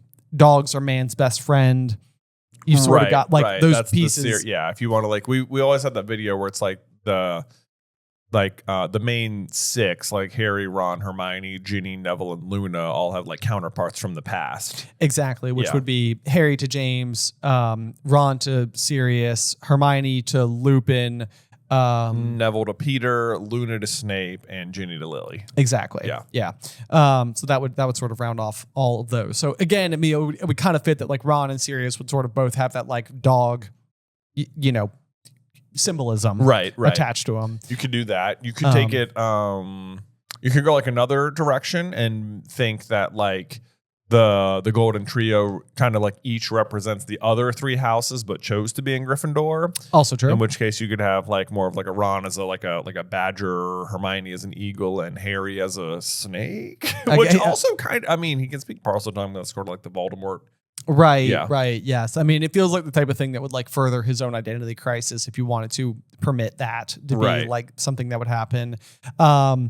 Badgers, are it's hard to know like really like if you wanted to like fully dive into like their most notable characteristics. The eagle is obviously a very intelligent bird, which would fit Hermione exceedingly well. Right. Actually, so are ravens.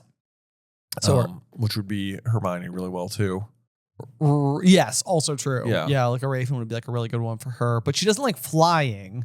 Notably, that's true. Like she's not very good on a broomstick, and she doesn't like flying on the Thestral either. That's true. So that doesn't. Bird doesn't seem like it fits Hermione very well. Right. But then Hermione, on the flip side, has like the otter, and then she's in love with Ron, which is like you got like the weasel like in the name. Right. They live like near like Stoat's Head Hill. A stoat is also like a small, like weasel type creature. And so it's like you could also see a world where like it might match something to do with Ron as like an obvious like piece of symbolism. I wonder if there's anything in the forest that has like a symbiotic relationship with a deer that like Ron could potentially be. Oh, interesting. Like I do feel like Harry's is probably a stag. Like very similar to his dad. It feels very hard to escape that. It does, especially because like the stag is supposed to be like the king of the forest. King of the forest, and then you have like the forest again. The forest again, which is Harry entering the forest, to do his most heroic act.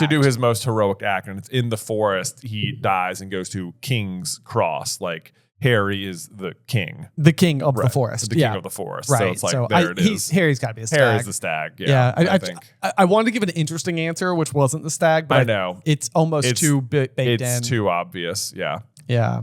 Honestly, the other thing about Hermione with an otter as well is that otters are also quite clever. Like they can use rocks as tools, and Right. they That's like true. will like literally like hold hands like with each other while they sleep as to like not like lose each other in the night and stuff. I So guess Hermione, otherwise, I mean, like Hermione has a cat, but that doesn't really.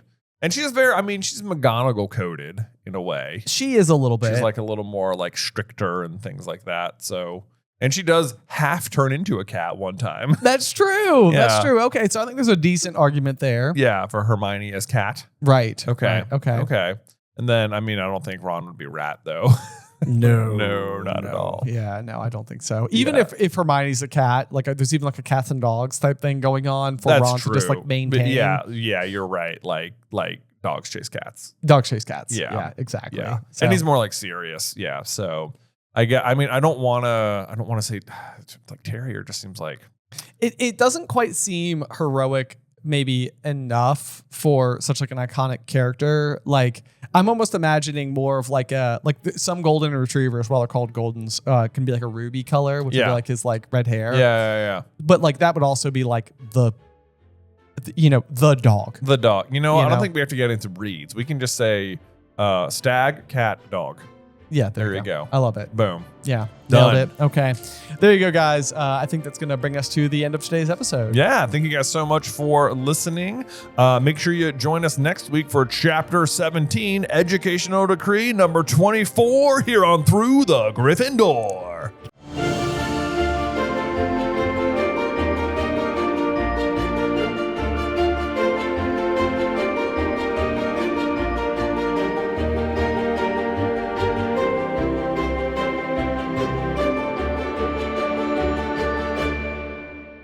Welcome, dear listeners. I'm Jonathan Carlin. And I'm Benjamin Carlin. And we invite you to join us through the Griffin Door, your one-way ticket to the enchanting world of Harry Potter. So grab your wands and dust off your broomsticks and join us as we unlock the dark corridors inside Order of the Phoenix, Chapter 17, Educational Decree number 24. Man, if there's ever a title that is also trivia, it's Educational Decree number 24. It is like all the educational decrees because they're all just like bad and they just come like one after the other and it's hard to keep track of which one is which. It's extremely hard. Yeah.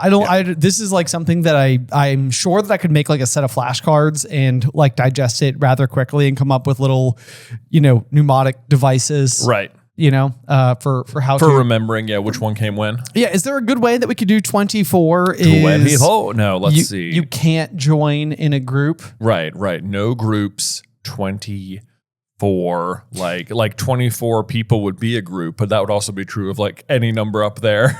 It's also true, and we know that there are 28 members of the Dumbledore's It'd army. be great if this was Educational Decree number 28. That would work out exceedingly well. That would. But maybe, so this is like classic like Ben Carlin brain, but like I remember that there are 142 staircases in Hogwarts because it's one short of 143, which is like 143 is like I love you. Right. Because it's like the number of like letters. The number of letters in each one. Yeah. Each one, yeah.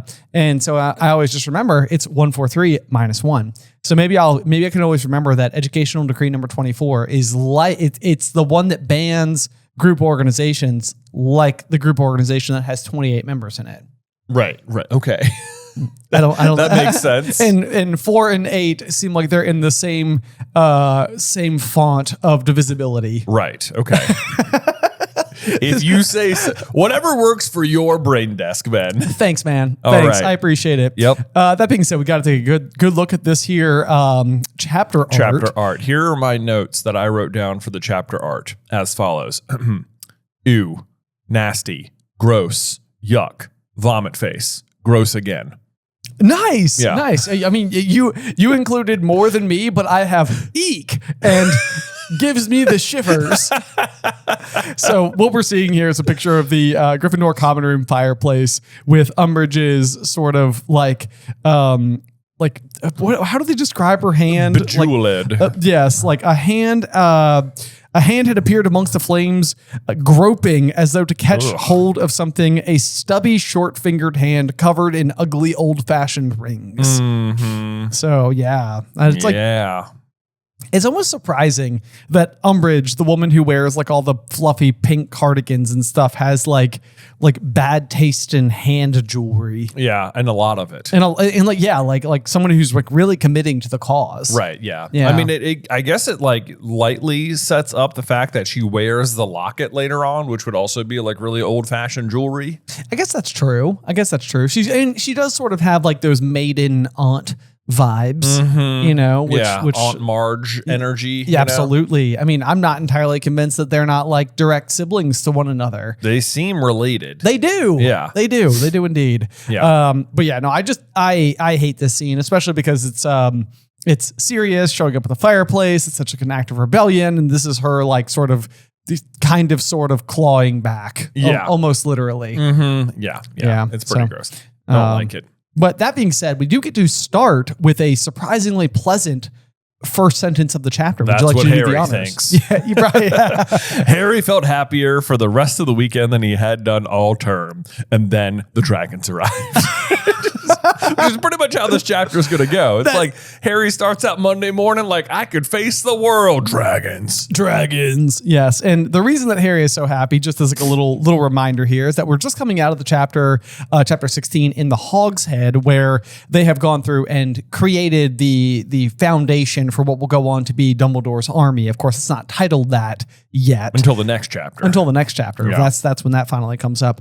But Harry's just super happy because he has kind of like spent the first, month and a half of the school year pretty much thinking that everyone hates him and everybody's whispering behind his back and everybody thinks he's a liar. And it's just been like this like really difficult uphill battle that he's been facing, in addition to just the sheer trauma of the end of year 4 with witnessing, Cedric die and like the return of Lord Voldemort and, just like all of the associated dangers, and there's like a lot of like mystery. So it's been kind of a whirlwind for old Harold James. But everybody showed up at the Hogs Head and they were all like, "We believe you. We want to learn." Even me, Lavender. Right. Even Lavender's here. Yeah.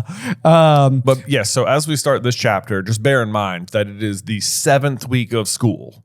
Okay. All right. Okay. Cool. That's an important detail. It'll come up later. Oh, I think I know. Yeah. I know exactly. And Does it have to do with the number 23?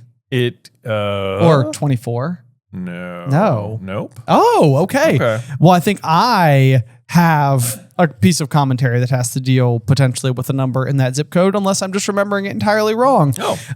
Which is always possible. All right. Anyway, yeah. Once again, though, it does seem like Harry's mood is dictating the weather, because it says he and Ron spent much of Sunday catching up with all their homework again, although this could hardly be called fun. The last burst of autumn sunshine persisted, so rather than sitting hunched over tables in the common room, they took their work outside and lounged under the shade of a large beech tree. Oh, sounds lovely. It does. It does. And this is sort of like an iconic beech tree that they seem to spend a fair bit of time around. They sure do. And it's also the same beech tree that Harry would see in the memory his father crowded around as well. Yeah, that'll come up later in this book. Yeah. In this book, yeah. Coming soon. To a page near you. Coming soon to a page near you. Snape's worst memory. That's right. That's right. But then you've also sort of got this like actionable nature.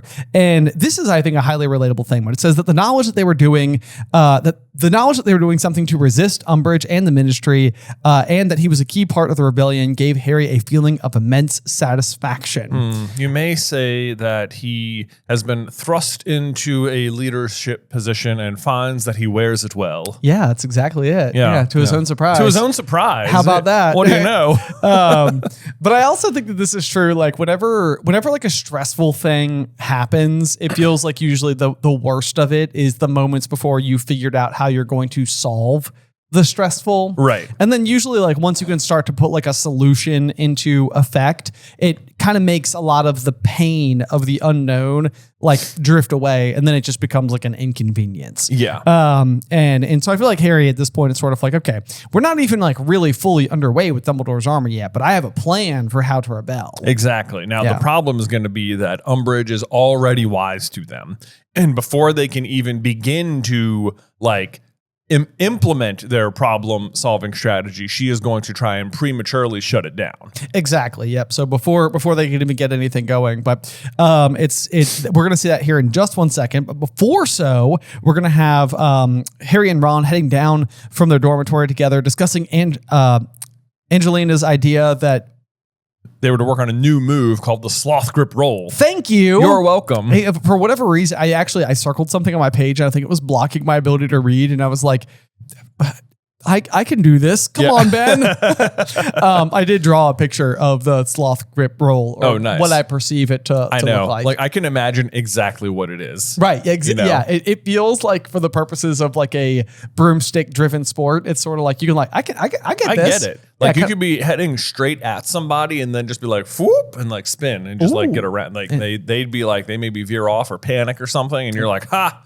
Or they think they're going to tackle you. I don't know. I tend to think of it as like something you could do as either keeper or seeker, which is fitting given the two people who are talking about it. Yeah. But I tend to think of it like if Harry were to like spin a leg around, be hanging upside down from his broomstick, reaching for the snitch, like while flying upside down. Yeah. Or alternatively, the same, you could block a shot this way. Well, yeah. I think so. Right. It would be great for both. It would be great for both. I mean, honestly, I can see it at every position. Even if you were a beater, give yourself a little extra like momentum. You need some insane hand-eye coordination to pull the old like flip under your broom and swing a bat and whack a moving cannonball in the direction you wanted it to go. Yeah. But not impossible, just almost. It reminds me of that line from like the more recent Star Trek movie where oh my gosh, it's Simon Pegg's character. It's like that would be like trying to hit a bullet with a smaller bullet while riding a horse backwards. Right. Yeah. It's like wow, that seems hard. But he does it.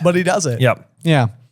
But Harry's buoyed spirits don't last long because they spot a notice on the Gryffindor notice board that is covering up everything else. And I like some of the stuff that it's covering up, including offers to barter certain chocolate frog cards. It's just like, it reminds me so much of like Diablo 2 back in the day, where you'd like make a game and be like, I need to trade for this. Like, please come to me with offers. That's exactly it. Yes. And I would do that all the time. It was like the main way I played the game back in the day. So I can tell you for certain that if I lived in the wizarding world, I would be a big time chocolate frog collector. Big on it. Yeah. I would have a whole set. Master set. Even. Right. You'd be like, what, you need an Agrippa? Ron? No problem. I got it. I have 3. I got 3. What will you trade me? You're gonna have to probably give up that gold Dumbledore though. Ooh, you know what I'm saying? I know those are rare. Those are rare. Do you think they have different rarities? Like there's like regular chocolate frog, and then there's like holographic. I kind of need there to be because that only further encourages my devotion to the sport. If not, then there's a easy turnkey way for you to improve your like profit margin. There, chocolate frogs. Exactly. Yep. Consider adding more gold into the equation. Everybody knows that it's a highly profitable material. Exactly. You'd make regular and then the exact same card, but shiny. You're set. People want those, including me. Any which way, it does say that there was a new sign printed in large black letters with a highly official looking seal at the bottom beside a neat and curly signature, which also just the description of the neat and curly signature also gives me the heebs. Oh yeah. I give it a demonstration for what I think it looks like. Wow. I see exactly what you've gone for there. Yeah. And I think you have nailed it. Thank you. Yes. Very good. Very good. Yeah. The High Inquisitor of Hogwarts. And I drew a bunch of flies around it just because, there's like, because she's like a toad, and I kind of expect that like the sheet of paper itself just sort of smells due to the fact that she probably handled it. All student organizations, societies, teams, groups, and clubs are henceforth disbanded. Yeah. It's on like, what grounds? What a sweeping declaration. I know, right? Like, does this not include classes? Right. Yes. And classes. Right. Yeah. But basically it's going to go on to define an organization, society, team, group, or club is hereby defined as a regular meeting of 3 or more students. See, that's what I mean. If it's a regular meeting of 3 or more students, then classes should qualify as one of these things. You're right. So she is actively engaging with breaking her own decree. Yeah. Already. Put that in your Put that in your pipe and smoke it grubbly plank. Right. Dude, nothing makes me like, I wish Grubbly Plank just stuck around as like another character, because every time we interact with her, she's just like, you are very interesting. She is very interesting. Yeah. Wilhelmina Grubbly Plank. Yeah, we learned that name in this very chapter. We do. More on that in just a few minutes. But anyway, yeah, it's going to go on to continue to say or to clarify that no student organizations may exist without the knowledge and approval of the High Inquisitor, to which I wrote, not the headmaster. Well, crud. I know, absolute crud. And then if you're found doing it, you will be expelled. Boom. So not great. So I thought I would have some fun with this particular decree because this is just Umbridge stripping away more and more rights from the students, basically. Sure. So I went through and I had I went to ChatGPT and I asked it if it could like summarize her crimes in like legalese. Oh, okay. Yeah. Yeah. So I started with, so far she's got like 4 big ones under her belt thus far. Like sending Dementors after Harry. Yeah, that's the first one. Okay. So here's what if you were like trying to prosecute her in court, you might say, Dolores Umbridge committed an extrajudicial attempted murder of a minor by deploying state-controlled dark entities without authorization for the purpose of silencing political dissent. Wow. I know. Okay. Quite bad. Next up, follows that up by committing the intentional torture of a minor through coerced self-mutilation using a cursed implement under color of institutional authority for purposes of punishment and ideological suppression. Wow. That's going to be the detentions with the blood quill. Right. I'm probably following. Tell. Yep. Right. Then we have this one, Educational Decree number 24, wherein she has enacted an authoritarian emergency decree suppressing the right of assembly, imposing collective punishment and prior restraint on association to prevent organized political dissent within a captive civilian population. Goodness, the captive civilian population. That being the school. Yeah. Yeah. And then later in the chapter, she's not even done. She's going to add another one. She will engage in unlawful surveillance and interception of private correspondence coupled with coercive animal cruelty to suppress communication, intimidate a minor, and maintain authoritarian control over information flow. Goodness. So there you go. Those are Umbridge's crimes so far. And they're only going to continue. Well, you didn't even include the fact that she's still hosting classes despite the fact that she is now not allowed to. Well, you're right. She needs to be expelled by her. I guess it would be approved by her to hold class. This is true. Yes. That's a good point. So at the very least, her class would be approved. Right. But maybe not Trelawney's. On probation. Yep. Let's see. But so as they're looking at it, they're looking up their heads with some anxious looking second years who say, does this mean they're going to shut down the Gobstones Club? And it's kind of funny because second year would be almost exactly perfect here. Just basically because you can't go. We talked about this last chapter, in the Hogs Head, but the only under 4th year student in attendance is Dennis Creepy. Yeah. But it's like, of course, the second years don't have any concerns over Dumbledore's army because they couldn't go to the meeting. Right. Unless you're Dennis Creepy. In which case you know the secret passages because Colin followed Harry around and witnessed him using them. Yeah, exactly. Colin's onto it, man. He's exploring Hogwarts. That's right. That's right. I gotta know all the secrets of this place. But yeah, it's funny to think that like some students are worried about like gobstone clubs, where Ron and Harry are like, oh, we know exactly what this is about. Yeah. And Harry says so. He says, this isn't a coincidence. She knows. And Ron's like, but how on earth could she? And Harry is already like a step ahead of him. He's like, there's people listening in the pub. We're going to find out that literally 2 of the people were spying on them. Yeah, on purpose. Purpose, yeah. And then he's like, plus, we don't even know if everyone who showed up to the meeting we hosted was trustworthy, but they're going to solve that pretty soon. They're going to solve that pretty quickly, yeah, because right away they're going to be like, Zachariah Smith, said Ron at once, punching a fist into his hand. Oh, I thought that Michael Corner had a really shifty look too. Yeah. To which I was like, of course you did, Ronald. Yeah. Of course you did. Mind you that Ron didn't even know which one he was during the meeting. Yes. Yeah. But once he did not like him. He did not like him. This is, of course, because he's dating Ginny. That is the reason why that's happening, in case you're not keeping up with that particular detail. Then they're like, I wonder if Hermione's seen this this yet, said Harry. And so they're sort of like, for the first time in 5 years, making the decision to go and tell her in her dormitory. And they discover that when you try to go up the stairs, if you are a boy, then there is a klaxon-like sound, which I looked up because I was like, I don't know what a klaxon is, but it's an electric horn or a loud warning device. Yeah, it's like a fire alarm. Yeah, exactly. Yeah. And the steps melted together to make a long, smooth stone slide. Yeah. And there was a brief moment where Ron tried to keep running, arms working madly like windmills, which is just a really hilarious image to put in your head. It feels very like Scooby-Doo to me. Yeah. You know, like where the floor drops out and they try to flap their arms to stay afloat for a second. And then he topples over backwards somehow. I'm like, this seems like so obviously you're leaning forward. The stairs go away, you fall forward. It does feel but not way. Ron. No. He manages to windmill himself in the complete opposite direction. He was windmilling too well. Too well. Yeah. Just a little too well. Yeah. Yep.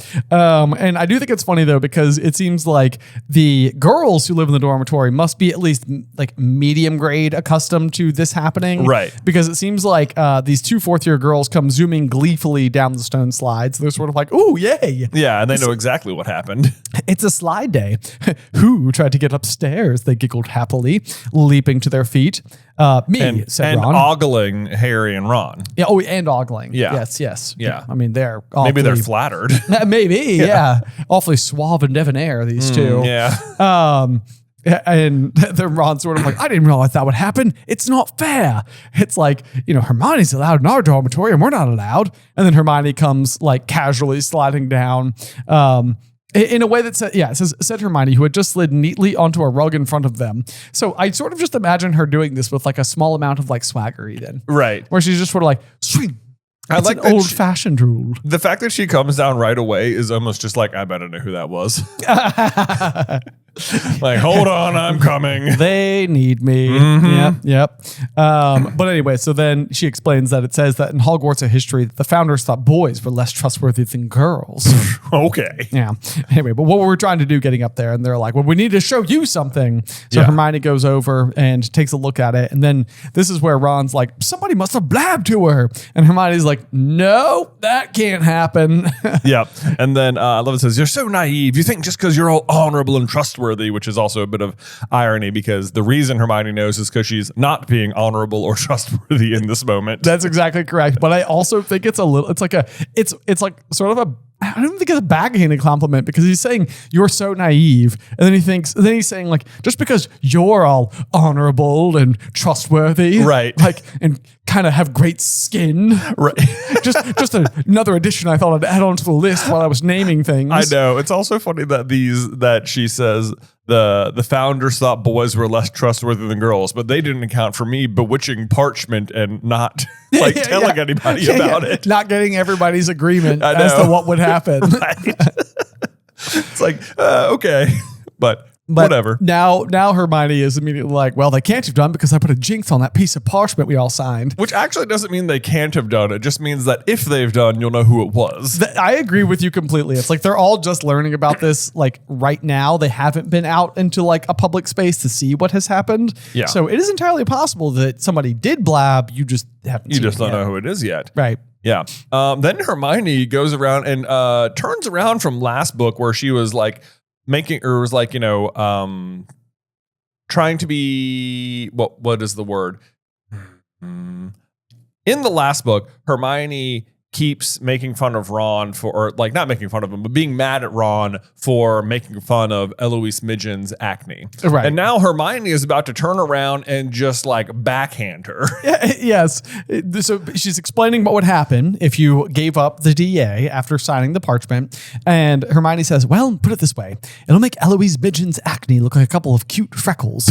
Come on, let's get on breakfast and see what the others think. Poor Eloise. I know. It's every time she's brought up, it has to do with her acne. It's literally every time. Right. We have looked it up. We've got the ebook and you can do search functions and look up every instance of Eloise Midgen being mentioned. And it is never not in conjunction with her acne. Yeah. So it's imagine these are all just real students and she's like, I got to be in the Harry Potter series. And it's as the person with acne. Yeah. Go good, great.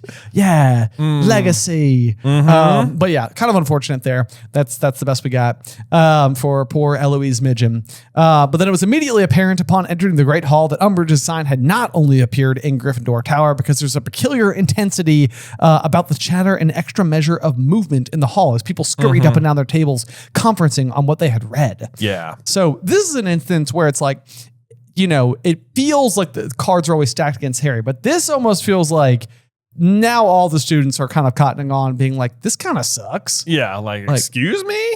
Yeah, it's like the only way, and it's a bad move on Umbridge's part, because it's like the only way to impact Harry negatively is to impact everyone negatively, which is going to start turning the whole school against her. Yeah. Which otherwise, for the most, not for the most part maybe, but there's a fair bit of ministry / whatever support amongst the pupils of school, like the school. Yeah, I mean, there absolutely is. And like what the genius stroke on Umbridge's part is that she doesn't really have any intention of actually stopping any clubs that are already existing. Like, she's going to delay the reformation of the Gryffindor Quidditch team, but ultimately every club that already existed just gets to keep existing. There's now just this like fake invisible wall of you need permission, which it seems to everyone who's not a member of the DA is just sort of like, okay, but she gave us permission, so I guess everything's the same. Right, that's true. Right. That's a good point. Yeah, so it's kind of it's like, even if you feel upset, you won't be upset because Gobstone's club will just be permitted. Right, like there's not actually going to be any issues with it. Right. And this club isn't like official yet, but what she's doing is making it like,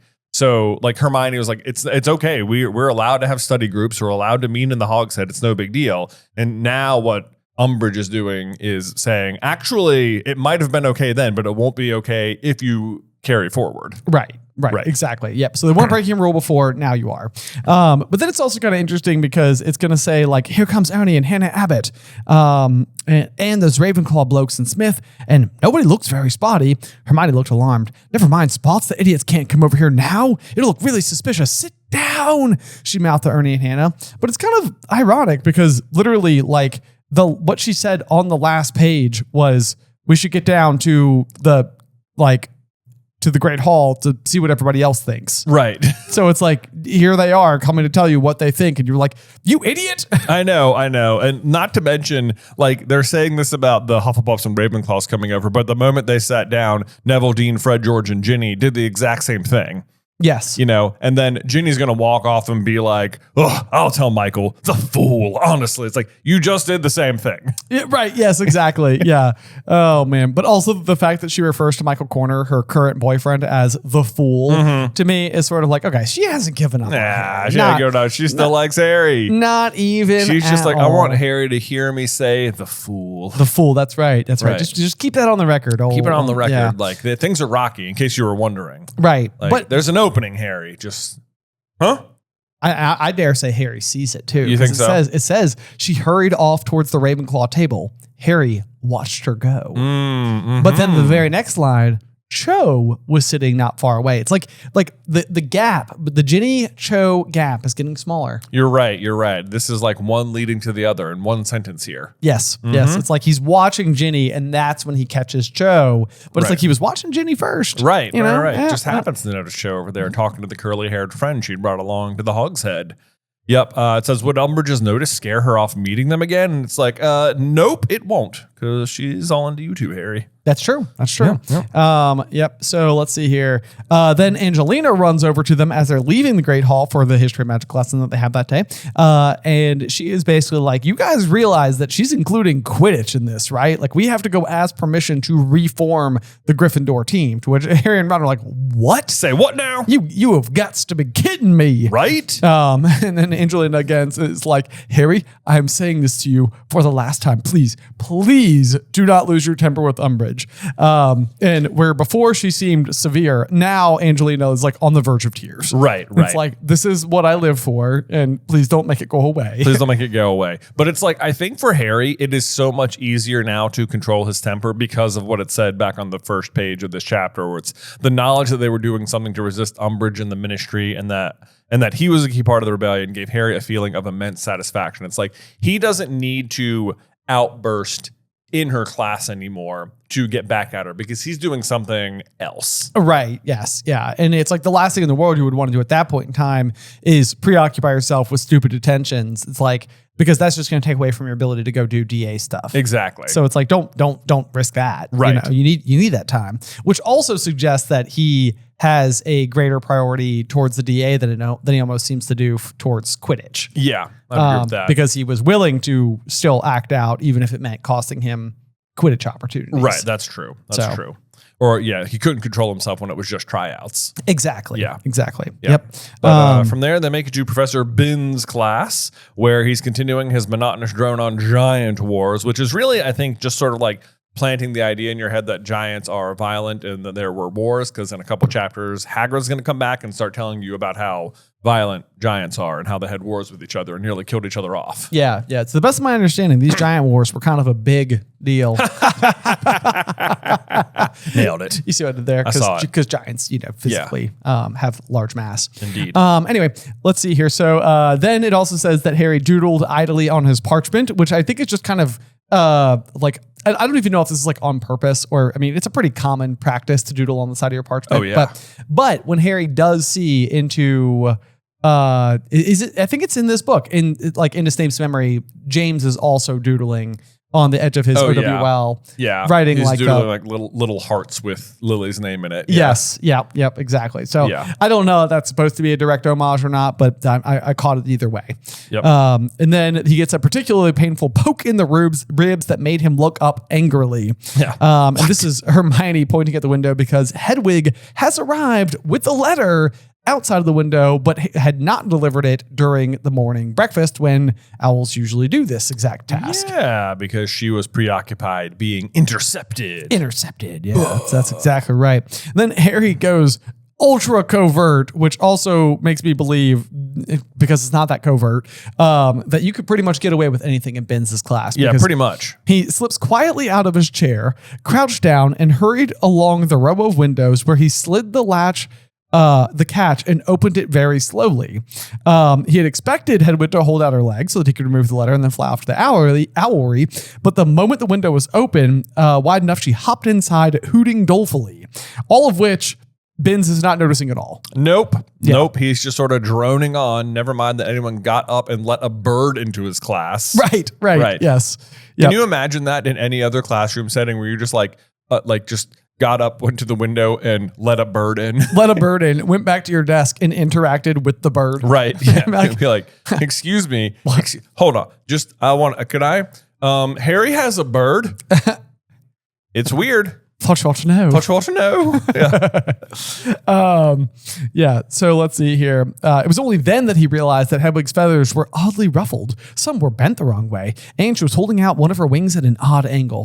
This is like one of those moments where it's like Umbridge has already like mutilated Harry's hand, but for whatever reason, the idea of attacking Hedwig makes me even angrier. Oh, that's like animal cruelty. It is. And Hedwig is like supposed to represent like innocence. Like when she eventually dies, spoilers, it's supposed to be like the death of like Harry's innocence or whatever. It's the death of his innocence and his childhood, because he's literally leaving. Hedwig will die when they're leaving at the Battle of the Seven Potters. And the whole idea behind him leaving is that he is no longer calling number 4 Privet Drive home. Right. And so you're absolutely right. So Hedwig is very symbolic of childhood and innocence. Right. And now Umbridge is mutilating it. Right. Yeah. We disapprove. Yeah. Big time. Gumpine is over here just sneering. Yeah, not at all. Not at all happy with the current state of things. Yeah. And it's so sad too. It says, there's something wrong with her wing. Hedwig was quivering. When Harry made to touch the wing, she gave a little jump, all of her feathers on end as though she was inflating herself, and gazed at him reproachfully. But I mean, this is like one of those situations where Harry's reaction speed is light speed. He's just like, Professor Binns, I am not feeling well. And Professor Binns is like, not feeling well. And Harry's like, not at all. Not at all. It's like, yep, I'm going to the hospital wing. Yep. He just sort of tells him how it is. Like, I will be going now. Goodbye. Yes, I'm not staying here. And then I think it's funny because Ben says, well, off you go then, Perkins. Which Binns is known for getting names wrong, but it makes me wonder because Arthur's office mate at the ministry is Perkins. Oh, true. He's got lumbago. Yeah, he has lumbago. So is there any chance that Binns died back when Perkins was a student. Oh, that seems quite possible. Yeah. It's not a very interesting theory, but it's probably there. On the other hand, it's super embarrassing, I think, for Professor Binns that he doesn't recognize Harry Potter. Yeah. Like, if you're getting anyone's name right, certainly it's Harry. Right, exactly. Unless he died before even the events of Voldemort's attack. Oh, he doesn't even know. Yeah, it's sort of like, by the time he died, Harry wasn't a big deal, and therefore it's going to be very difficult for him to like understand it. It seems like Harry's kind of a big deal in wizarding history, as would be Voldemort. Yeah. Yeah, you'd think it'd be something they would cover. In History of Magic. History of Magic, yeah. It does actually seem like there'd be a chapter just titled Harry Potter. Yeah, right. Harry Potter defeats Voldemort. Right. And then Umbridge would be like, I don't think we should be teaching this chapter, quite frankly. It does sound exactly it sounds like lies. It sounds like a hoax, really. Right. You know? Yeah. Whatever. Yeah. Couldn't have happened. He was a baby. How on earth could he have even held a wand? We don't even teach defensive magic. So how did the baby do it? Like, well, you weren't. That wasn't true then, and he was a baby. So right. So he hadn't even been to school to not be taught it yet. Exactly. Right. Exactly. Not the kind of logic Umbridge would use, but yeah. Not at all. None whatsoever. Yeah. But yeah, so this is another one, like one of those moments where it's like his first choice would, of somebody to cure Hedwig would have been Hagrid, of course. Of course. But as he had no idea where Hagrid was, his only remaining option was to find Professor Grubbly Plank and hope that she would help. Yeah. And so he goes on the hunt for Professor Grubbly Plank, decides she's not down at Hagrid's cabin, because I guess she's not teaching classes right now. Instead, she's having a proper a smoke in the staff room. Yes, a cuppa and a smoke. A cuppa and a smoke. Yeah, but the staff room, which is flanked by two stone gargoyles, which are going to be just two extremely sarcastic stone gargoyles. You should be in class, Sonny Jim. Sonny Jim? What is this nickname that they have applied to him? I know. They just start mocking him. Ooh, urgent, is it? Well, that's put us in our place, hasn't it? This is funny. On the same page, there are two different people not calling Harry Potter by his name. Right. It's Perkins and Sonny Jim. Sonny Jim. Yeah, that's a which of these on page 357 of Order of the Phoenix are nicknames not applied to Harry Potter. Right. And then even when McGonagall arrives, the gargoyles are not going to let up. He says, well, then what do you have to class for? He says, oh, it's urgent, apparently, said the gargoyle. I'm looking for Professor Grubbly Plank, Harry explained. It's my owl. She's injured. And then apparently she was eavesdropping. She's just like, injured owl? Someone's injured owl? Injured owl, did you say? Professor Grubbly Plank had appeared at Professor McGonagall's shoulder, smoking a pipe and holding a copy of the Daily Prophet. Grubbly Plank is like a hero. Truly, yes. Just sitting there smoking a pipe. Injured owl, you say? Let me have a look there, Potter. Yep. Professor Grubbly Plank stuck her pipe firmly between her teeth and took Hedwig from Harry while Professor McGonagall watched. Looks like something's attacked her. Can't think of what would have done it, though. Thestrals will sometimes go for birds, of course, but Hagrid's got the Hogwarts Thestrals well trained not to touch owls. This is very clever writing to introduce you to the creature. Like, you've been introduced to Thestrals, and now you're getting their name disassociated with them being there. Right. And later you'll put the two together. And then hilariously, this is just some more irony, where it says, Harry neither knew nor cared what Thestrals were, which is false. Yes, he absolutely cares. Yes. That's been one that's been really weighing on him. Yes. And then McGonagall thinks she knows what's up and starts talking in code to Harry and says, do you know how far this owl's traveled, Potter? And Harry's like, London, wink. Yeah. London obviously means number 12 Grimmauld Place. But Professor Grubbly Plank is not done being awesome, because next she pulls out a monocle. Yeah. she's smoking a pipe with the monocle, reading the newspaper. Like, did she come from the country club? I have no idea. I literally wrote Grubbs is so underrated. I know. What a glorious character. Why haven't I been paying enough attention to this person? She almost feels like a really comical counterpart to Slughorn almost. Like just peculiar. You think they're like buds? Well, they could be. Yeah, right. Right. It does seem like it. Yeah, I mean, could be that. They know each other. Just sitting around smoking pipes and drinking stuff and talking about animals and potions and things. That's it. Yeah. They go way back. The monocle. It's like Mr. Peanut taking care of the owl. I am obsessed. I'm not convinced she's not wearing a top hat. I know. Okay. At all. Her wizard hat is a top hat. Is a top hat. Okay, yeah. So now we need some Grubbly Plank fan art, maybe. We absolutely do. Yeah. But then, So she agrees to take a look at Hedwig, and Harry's like, right, thanks. And Grubbly Plank's like, no problem. And then walks away. And then Minerva's going to say, just a moment, Wilhelmina, which lets us know that Grubbly Plank's first name is Wilhelmina. Which is amazing. Yeah. Potter's letter. Because Harry, through all this, has not taken the letter from Hedwig yet. Right. No, has not yet. Do you think Grubbly Plank is like do you suppose she's married and this was like a joint last name situation? Oh, like her own born surname was like Grubbly, right? And her, she married Mr. Plank. Mr. Plank, right? And now they are the Grubbly Planks. The Grubbly Planks, right? I can see it. Or I suppose her parents maybe were Mrs. Grubbly and Mr. Plank. I could see that as well. Right? Yeah. Because when Ron and Hermione get married, their children are like Rose Granger Weasley. Right. Right. Exactly. Yeah. I mean, good hyphenation. There it is. It's in the cards. Yeah, it's there. I don't find it to be wholly unlikely. Right. And I mean, it wouldn't even surprise me. I mean, Plank makes me think of pirates. Yeah. And for whatever, I mean, monocles are not necessarily like pirate coded, but they're like a single eye adornment, you know? Exactly. Like an eye patch, but the opposite. They have the eye patch, but the opposite. Right. Yeah. Yeah. That's where the Grubbly bloodline. The Grubbly. Yeah. Weaves itself in. The Grubbly sounds, it's a weird name. Grubbly by itself is an unusual name. Yeah. What's a good G starting name, to make it alliterative? Like Gregory Grubbly. Gregory Grubbly. It's Greg Grubbles. Greg Grubbly. Greg Grubbles. Greg Grubbly here with weather. Sounds like somebody who would sell refrigerators in the wizarding world. Yeah, right.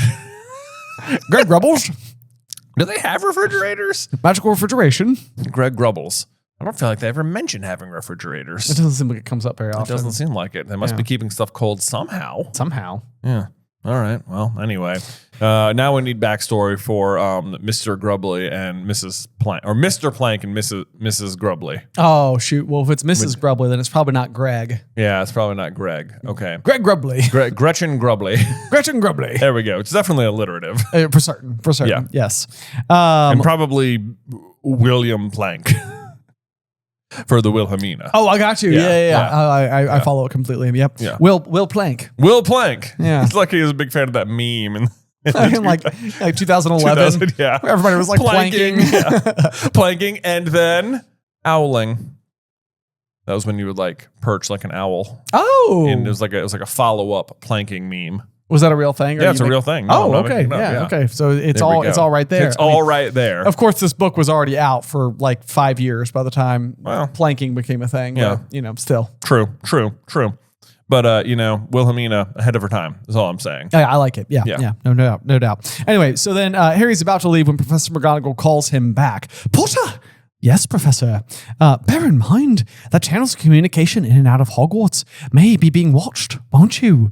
So basically, this is her like very covertly being like, hey, you got to be careful. Like, I know you had to be careful before. I know we've already gotten on like a major conversation, but like it's getting worse. But like things is bad. Like if you're writing to the order, like, don't. Don't because. But sure enough, Harry has written to the order, and it is writing from his highly wanted godfather, Sirius Black, who said, today, same place, same time, same place. Right. Which is, of course, a reference to the Gryffindor common room and the fireplace. Yes, it is, which we can assume that Umbridge has indeed read, and she at least has some suspicions and eventually figures it out. Yes. Yeah. But it is kind of, it's kind of shocking because it's not a very detailed message. It's not obvious who it came from or what same place and same time could be in reference to. No, it's very well coded. Yes. Yeah. So it's almost surprising that and maybe that's how they were able to get through so much of the meeting before he's discovered. Right. Maybe Umbridge just like watching the Flu Network during that time, waiting for something to happen. Right. Because I guess she would have no idea what the time is. So maybe she has to check in every so often. Right. Yep. Next, we have Hermione and Ron catching up with Harry, and Hermione says, well, I was just saying to Ron, what if someone had tried to intercept Hedwig? I mean, she's never been hurt on a flight before, has she? And then Harry appropriately uses a code name for once where Ron says, who's the letter from? And he says, Snuffles, said Harry quietly. Same time, same place. And then Ron immediately ruins it. And he says, same time, same place. Does he mean the fire in the common room? Like, shut up, Ron. One more time for the people in the back. I know. Dude, we just successfully used the code name. You don't have to explain it. But they do. But they do. Obviously, said Hermione, also reading the note. She looked uneasy. I just hope nobody else has read this. Yeah. And then Harry's like, I'm going to still seal it. And it's like, well, it's so easy to reseal it. We've literally seen Umbridge seal a message earlier in the book. Have we? Yeah, because she writes the note to McGonagall and then hands it to Harry and then seals it. You're right. Yep, absolutely. You're correct. Yep. So definitely, almost certainly it has already been read. Yeah. Then they're making their way down to potions class where Draco Malfoy once again, and I feel like he's so frequently introduced where like you can hear his like drawling voice before you've turned the corner and like properly had like a good gander at the guy. Yeah. But he's waving it around an official looking piece of parchment, and he's basically saying like Umbridge gave the Slytherin Quidditch team permission to continue playing straight away, which of course is not going to be like true for Gryffindor, but there's a bit of bias going on there. Absolutely. It'll be interesting to see whether Gryffindor are allowed to keep playing, won't it? And it's like, yes, because a league with 3 teams sounds so fun. So fun. I know. It's like like, why even bring this up at all? It's because Draco knows exactly what's going on. Right. You know, he's not stupid either. But it says, I mean, if it's a question of influence with the ministry, which why on earth would influence with the ministry? What would that have to do with the Gryffindor Quidditch team? You know, so little. Yeah. I don't think they've got much of a chance. From what my father says, they've been looking for an excuse to sack Arthur Weasley for years, which again, nothing to do with Educational Decree 24. Yeah. No, at all. No. Yep. None whatsoever. Yeah. And then he's going to go ahead and poke the bear with Neville. Yes. And as for Potter, my father says it's a matter of time before the ministry has him carted off to St. Mungo's. Apparently, they've got a special ward for people whose brains have been addled by magic. So this is true. But it is in bad form. It is. Neville's parents are, of course, occupants of this very special ward. Yes, and Harry's going to visit there shortly, here come Christmas. But Neville is unfortunately hereby to hear Malfoy say this and decides he is going to charge in and just like tackle Malfoy. Yeah, and this is like one of those things where most of the people involved have no idea why Neville is so upset. Right. Like, it probably looks like he's just coming to Harry's defense, but this is actually him fighting his own fight. It is, yes. Which is not, he actually does this as well in year 1 in the Quidditch stance. He turns around and starts fighting Malfoy.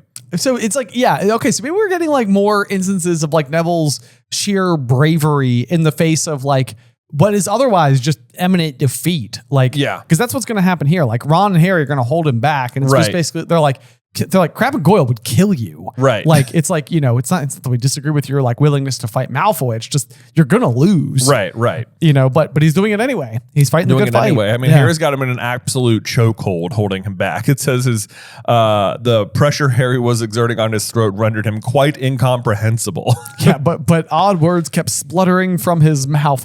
No, funny, don't, Mungus, show him. Oh, so sad. It's very sad. So sad. Yes, yeah. And naturally, as ever, Malfoy, king of goading, gets his way as Snape emerges and just sees Harry and Ron and Neville fighting, apparently with each other. I know, yeah. It's almost surprising that like he takes points from Gryffindor, because it's almost like, oh, finally you guys realize that you all suck. Right, I know. Well, 10 points anyway. There you go. Release Longbottom Potter, or it will be detention inside. All of you. Yes. And this is where Harry says, like, I had to stop you. Crabbe and Goyle would have torn you apart. Neville said nothing. He merely snatched up his own bag and stalked off into the dungeon. What in the name of Merlin was that about? Yes. That's what Ron says. But of course, Harry knows exactly what it's about, that his parents have magically damaged their brains because of the Lestranges, and nobody knows except Harry. Neville doesn't even know that Harry knows. Right. Yep, exactly.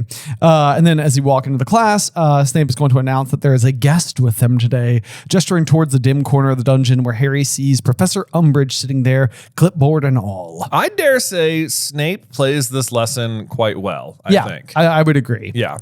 He even does... I think Snape has even gotten a jump because every other teacher whose class we've seen audited, you've got the exchange where it's like, you got the note about the date and time of my inspection. And this is Snape sort of almost like heading her off, being like, you will see that we have a guest here today. So it's like he is taking a different tack than the other teachers and immediately bringing it. Right. He also seems that I would say has taken head her off in terms of the lesson he's teaching with the strengthening solutions, where he must have known that she would be coming soon. And so instead of starting strengthening solutions, now they're like finishing strengthening solutions today. True. Which, similar to earlier in the year when Harry was like in the worst mood possible and they start off by brewing the draft of Euphoria or whatever. It's like if Harry just took some of the potion and brewed it correctly, it would have really helped him. It would have. And now Harry is like on the precipice of forming a defense army. And it's like a strengthening solution is like, it is helpful. We're going to find out as Harry works on his essay too, that literally part of the potion is powdered griffin claw, like griffin doors. Like this is a very like, use this, Harry. Right. Like, is this Snape genuinely trying to? I think it is to help, or Dumbledore pulling strings. With Snape, either one way or the other. Right. Yes, I think so. So it's not like Umbridge can say like, let's do a different potion. It's like, no, we're already in the middle of the lesson. We're already in the middle. Yeah. We can't. Yep. So instructions. He waved his wand again on the board. Carry on. Yep. So and it's kind of an interesting situation as well because you've got like the enemy of my enemy is my friend here. Where it's kind of like he says that he's not really sure who he hates more between Snape and Umbridge, but it's Umbridge. It's absolutely Umbridge, yes. Yeah. For sure. But Harry is so interested to see his two enemies interact with each other that he's being careless with his potion. Apparently, this potion, he has salamander's blood out and pomegranate juice, so he's mixing them up. An easy mistake, if you ask me. Yeah, I mean, I can't tell you the number of times that I've reached into my fridge for my pomegranate juice and accidentally pulled out salamander's blood. Exactly. Because I keep it on tap at all times. Right.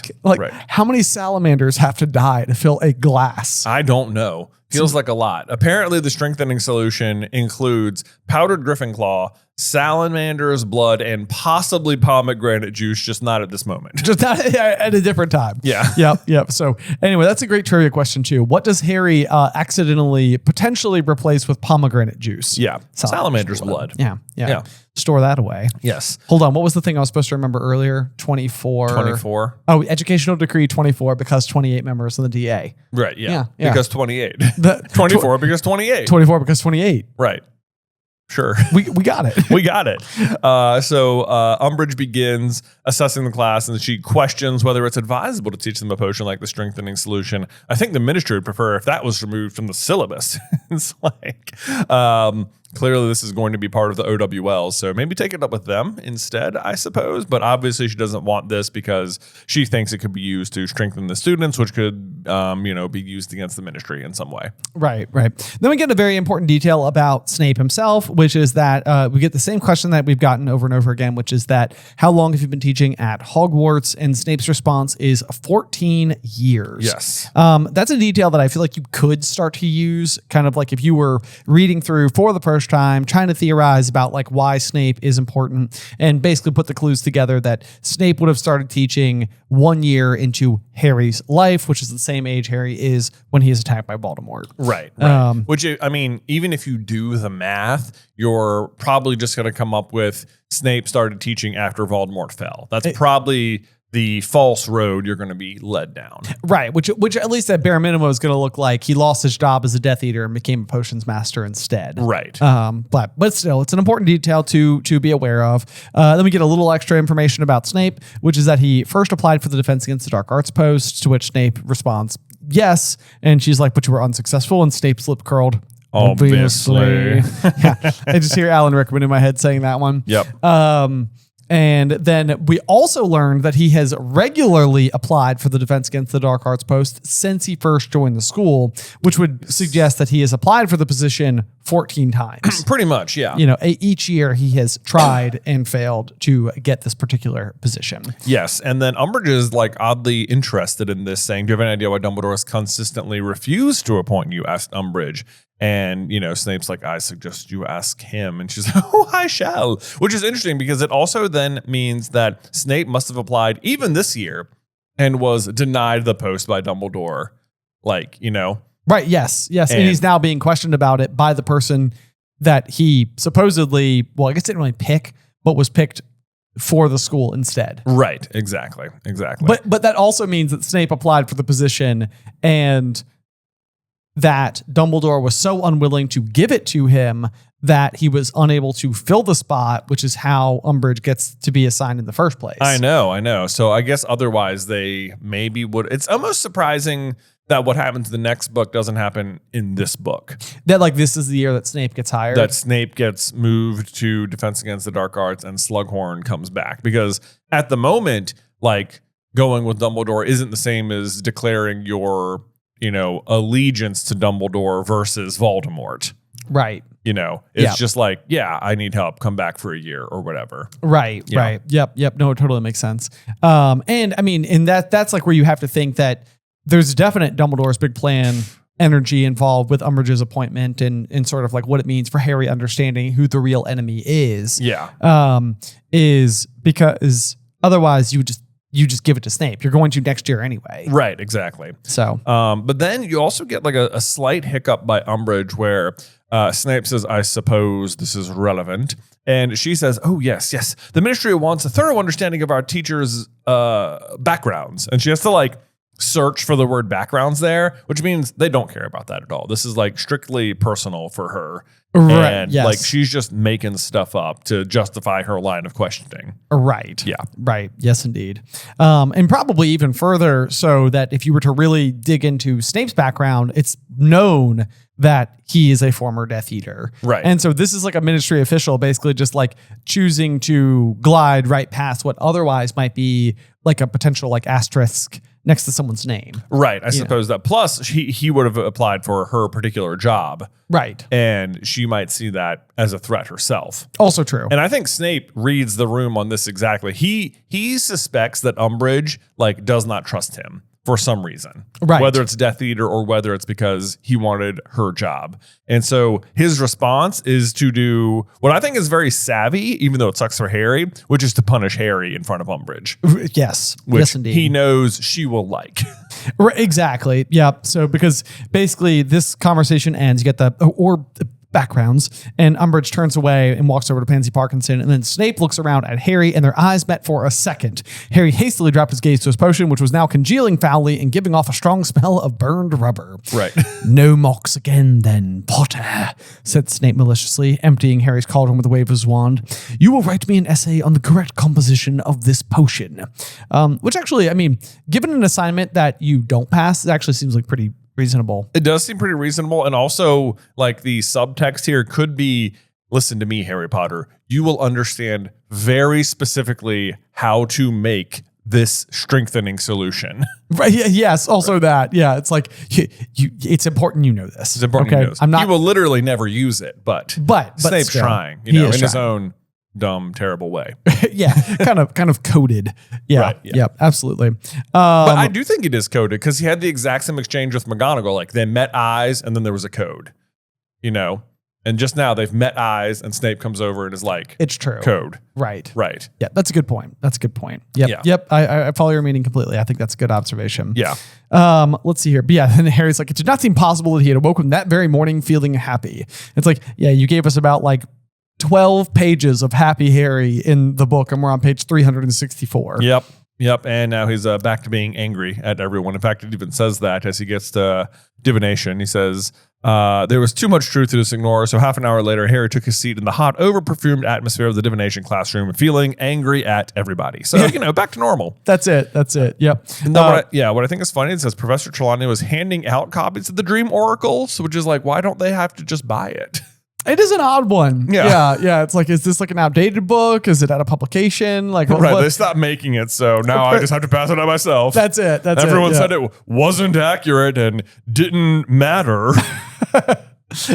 I will prove them wrong. Exactly. Yeah. But she's also, it's interesting as well because it seems like whenever Trelawney does get upset, she almost like assumes like a McGonagall like strictness. Yes. Which is fascinating because McGonagall and Trelawney always feel like they're kind of at odds with one another. Yeah. So it's interesting to think like, who is Trelawney if she takes away like her own mask? You know, Right. like what lies beneath the surface. I know. And I mean, on that note, you will literally see McGonagall, who you know dislikes Trelawney on principle of subject, Right. come to her absolute defense later in the book. You definitely will. Yeah. Yeah. And this also continues to be a very spicy Hermione chapter where she's like, where Ron says, "Oh, Harku's talking. You hate Trelawney." And Hermione's like, "What? I don't hate her. I just think she's an absolutely appalling teacher, a real old fraud, and I disagree with her existence." Who said hate? Who said hate? I practically love her. We're best friends, dude. Yeah. Yep. So But the reason that Trelawney is so upset is because she has clearly been given word that her review did not go very well. Yes. And she is like 16 years of devoted service. It is passed apparently unnoticed, but I shall not be insulted. No, I shall not. yes. Professor, who's insulting you? The establishment. Oh man, I laughed out loud. I know. It's like, well, okay, yeah, yep. I also think it's funny because it says that Ron sniggered and Lavender shot him a disgusted look. I was like, for now. Young love, am I right? Yeah, I know. Oh, young Lav. Yep. There we go. Is it? And then this is Parvati saying, "Do you mean, is it something, Professor Umbridge? Do not speak to me about that woman," cried Professor Trelawney, leaping to her feet, her beads rattling and her spectacles flashing. "Kindly continue with your work." Yes, may well choose to leave the indignity of it on probation. We shall see how she does. Yes. And then after class, Harry's talking to Hermione. It says, "You and Umbridge have got something in common," Harry told her. Let's see here. She obviously reckons Trelawney's an old fraud too. Looks like she's put her on probation. And I'm sort of like, Harry, we're comparing Hermione to Umbridge is just a little bit like below the belt there. Yeah, right. Like it's Harry, a bit rude. A bit rude. Yeah. Yeah. How dare you? How dare you? Don't go there. Don't go there. Don't go there. Okay, so this is going to be the part that I was referring to earlier, where they get to Umbridge's class, and she says, "Please turn to page 34 of Defensive Magical Theory and read the 3rd chapter," whatever, which just means that it's week 7. And they're on chapter 3. Okay, this is exactly. I think I said page. Does it have something to do with 23? I was thinking that it was turned to page 23. Oh, okay. But so we were on the exact same page. Okay. But yeah, it's like you're on the 7th week of school and you're on page 34. Page 34. What have they done for the past 5 weeks? Especially if this is all you're doing. Right. Yes. And Hermione was able to read the entire book by the 2nd class. Yeah, and basically memorize it. Basically memorize it. Yeah. I Yeah. mean, granted that is Hermione, but still. I mean, page 34 is chapter 3. So it's like, what does that make? The 17-page chapters? Something like that. Yeah. Yeah. These are not terribly long. Not super long. No, Yeah. it is doable. So they're really properly doing nothing. Literally nothing in this class. Yeah. I mean, if you only have it on Mondays and you're on the 7th week, it means that you're averaging like a third a chapter per class. Pretty much. And that's all they're doing. And that's all they're doing. Yeah.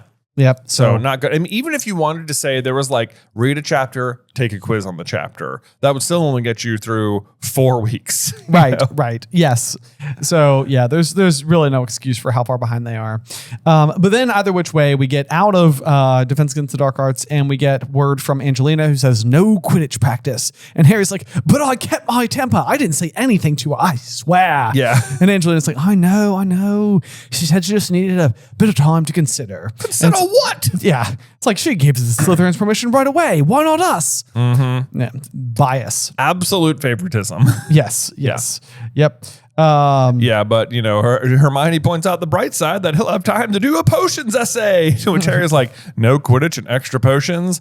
Yay. That's not exactly a bright side. Nope. Yes, it was very hard to concentrate, especially because Fred and George are in the common room, and they have finally perfected one type of their skiving snack boxes, wherein they can take a bite of the orange end of a chew, vomit spectacularly into a bucket, and then force down the purple end of the chew, and the vomiting would immediately cease. Which sounds great when you write it, but if you're imagining what this looks like, someone vomits and then doesn't vomit again. I agree with like you. It's not that spectacular to watch. Even the choice of words of force down the purple end of the chew is like, that means that you are attempting to not vomit long enough to eat the purple half. Right. It's like, ugh. I don't love that. Yeah. Because, it's like if you've ever been nauseous ever at all, the idea of eating food, very difficult. Very difficult. Yeah. So despite the crowd cheering them on, I feel like it, isn't actually that exciting. All you're doing is watching someone vomit. Which is decidedly not a fun thing to witness. Right. Yeah. But then you've also got Lee Jordan, who's just lazily vanishing the vomit at regular intervals with the same vanishing spell that Snape kept using in Harry's potion. Which means we can only assume that the room of requirement is slowly filling up with Fred and George's vomit. Yeah. Because that's where vanished objects go. Exactly. Apparently. Yes. But also the kind of like lazy nature of casting the vanishing spell.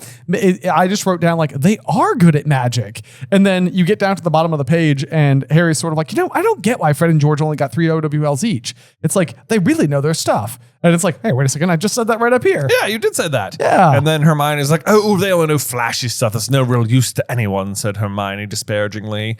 And I love Ron's response. He says, no real use. Hermione, they've got about 26 galleons already. And it's just like, it is funny to me because earlier in the book, they were discussing what they might do as careers afterwards. Right. Hogwarts. And Harry says he thought it'd be cool to be an Auror, and Ron's like, oh yeah, that'd be cool. We'll all be Aurors. And Hermione's like, I want to do something worthwhile. They say an Auror is worthwhile. And she says, yes, but it's not the only worthwhile thing. And this is sort of an example of being flipped on her, where it's just sort of like, oh, they only know flashy stuff. Like, that's not worthwhile. And it's like, no, your idea of what's worthwhile isn't the only worthwhile thing. That's also true. Especially because just earlier in this chapter, Malfoy was sitting there parading the power of money over them. Also true. Also and here's Fred and George like earning a lot of money very quickly. I love a world, and of course we would only get to see it with George involved because we lose Fred, R.I.P. But it's not funny. It's not funny at all. Nothing funny about that. Despite the fact that they are two of the funniest characters. I know. I understand what you mean, though. I know. It's not like other deaths. It's not like other deaths. But I do love a world where you've got like George taking over what is like the Lucius role at the Ministry, except instead of doing all the highly biased and closed-minded, bigoted things that Lucius is involved with. Right. It's just George being pure silly. It's just like, absolute. It's completely anonymous donations to good causes and silly things. Yes. Absolutely. Yeah. Absolutely. Maybe just like a giant golden toilet seat in the middle of the Ministry of Magic. In honor of Cornelius Fudge. I get it. It's a poop joke. It's a poop joke. It's like, look, it's in honor of him, but it's a poop joke because his name was Fudge and he sucked. Pretty glorious. Pretty good. Yeah. What are you guys complaining about this monument? Come on. What's the matter? It's great. It's celebrating a reign had. Yes. Yeah. It happened. And now we are paying homage. Mm-hmm. It would even be funny to bring Fudge in for like the ribbon cutting for the... I think of him as dead. He's not dead. He's not dead. Yeah, he's just there. He's just still there. He has to see the way that he will be remembered. Exactly. Yeah. Because remember, you flushed your way in, right? I get it. It all works. Right. Oh, man. Anyway, they stay up late enough in the common room that even though Ron is dozing off and Harry is concerned about Sirius showing up, Ron is the one who sees him. Sirius! And Harry whips around. Sirius's untidy dark head was sitting in the fire again. And unlike last time where he's all upset because they don't want to break rules, he is just like beaming. He's just so proud of Harry this time. Yes. So the last major exchange definitely had that like cold, kind of immature version of Sirius that was sort of like the breaking the rules of it all would have made it fun for James. I got that so badly. We got the gist of it. You got the general idea. Yeah. But yeah, so he's like, how are things? Not that good. The ministry is forced to another decree, which means we're not allowed to have Quidditch teams. The whole secret defense against the dark arts group, said Sirius. There was a short pause. How did you know about that? Yeah. Harry demanded. You might want to choose your meeting places more carefully, said Sirius. Yeah, the Hog said, I ask you. I know. It's like, well, hey, you know what? The Order of the Phoenix is at least good at spying on students. On them, effectively themselves? Themselves? I know. Yeah. And then Hermione's like, well, it's better than the 3 broomsticks. It's always packed with people. And then Sirius is like, which means it would have been harder to overhear, mate.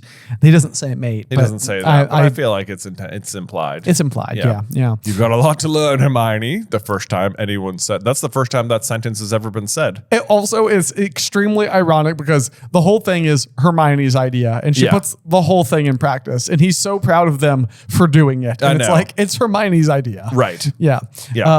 Whoever heard us? Harry demanded. Mundungus, of course, said Sirius. He was the witch under the veil. That was Mundungus? Yeah. What was he doing at the Hog's Head? What do you think he was doing? Keeping an eye on you, of course. Same as over the summer, Harry, you know. Right. To which Harry's like, I'm still being followed. He's like, yeah. And just as well, isn't it? The first thing you're going to do when you're weekend off is organize an illegal defense group, which not illegal when they did it. That's literally what I wrote too. It was not illegal at the time. Not illegal at the time. Yeah. Come on. Right. And then Ron is sort of like, why was Dung hiding from us? We'd have liked to have seen him. And it's like, would you have? Would you have had the meeting if you saw Mundungus like, oh, hi, Harry? Like, maybe we shouldn't do this right here. Right. This is another one of those stories you never get like any proper explanation to, but it says he was banned from the Hogs Head 20 years ago. That barman's got a good long memory. And it's like, we know the barman is Aberforth. Yeah. And none of this gets payoff at Deliberately hiding the name from the reader at this point. That's right. Also, 20 years ago, they just both would have been in the Order together, right? And they're still in the Order now, you know? Yeah, it does seem odd. Yeah. It does seem absolutely odd. Yep. And then Sirius has a message to pass along from Molly, who is on duty guarding. I know. That's why I was like, it's just she guard the hall. This is one of those details where I was like, I properly could have forgotten that this ever happened. Same. So good for Molly for doing some guard duty there. I know. But yeah, it says that she says on no account whatsoever are you to take part in an illegal secret defense against the dark arts group. She says that you'll be expelled for sure and your future will be ruined and that there will be plenty of time to learn how to defend yourself later. And then she also advises Harry and Hermione not to proceed with the group, though she accepts that she has no authority over either of them and simply begs them to remember that she has their best interest at heart. I know. I love that he says she would have written all this to you, but if the owl had been intercepted, you'd have all been in real trouble, and she can't afford to say it herself because she's on duty tonight. And then he follows it up, says, so it's fallen on me to be the messenger, and make sure you tell her I passed it on, because I don't think she trusts me, which is a bit oxymoronic, because if they're capable of passing it on to her, she could have just told them. Yeah, it's like, Mom, Sirius told us the message. Thanks. Right. Ronald. And then she's like, don't put that in writing. You should learn better defensive magic. Yeah. But Mom, you said not to. Oh, man, that's so fun. And then Harry's like, what, so you want me to say I'm not going to do it? And he's like, no, I think it's a brilliant idea.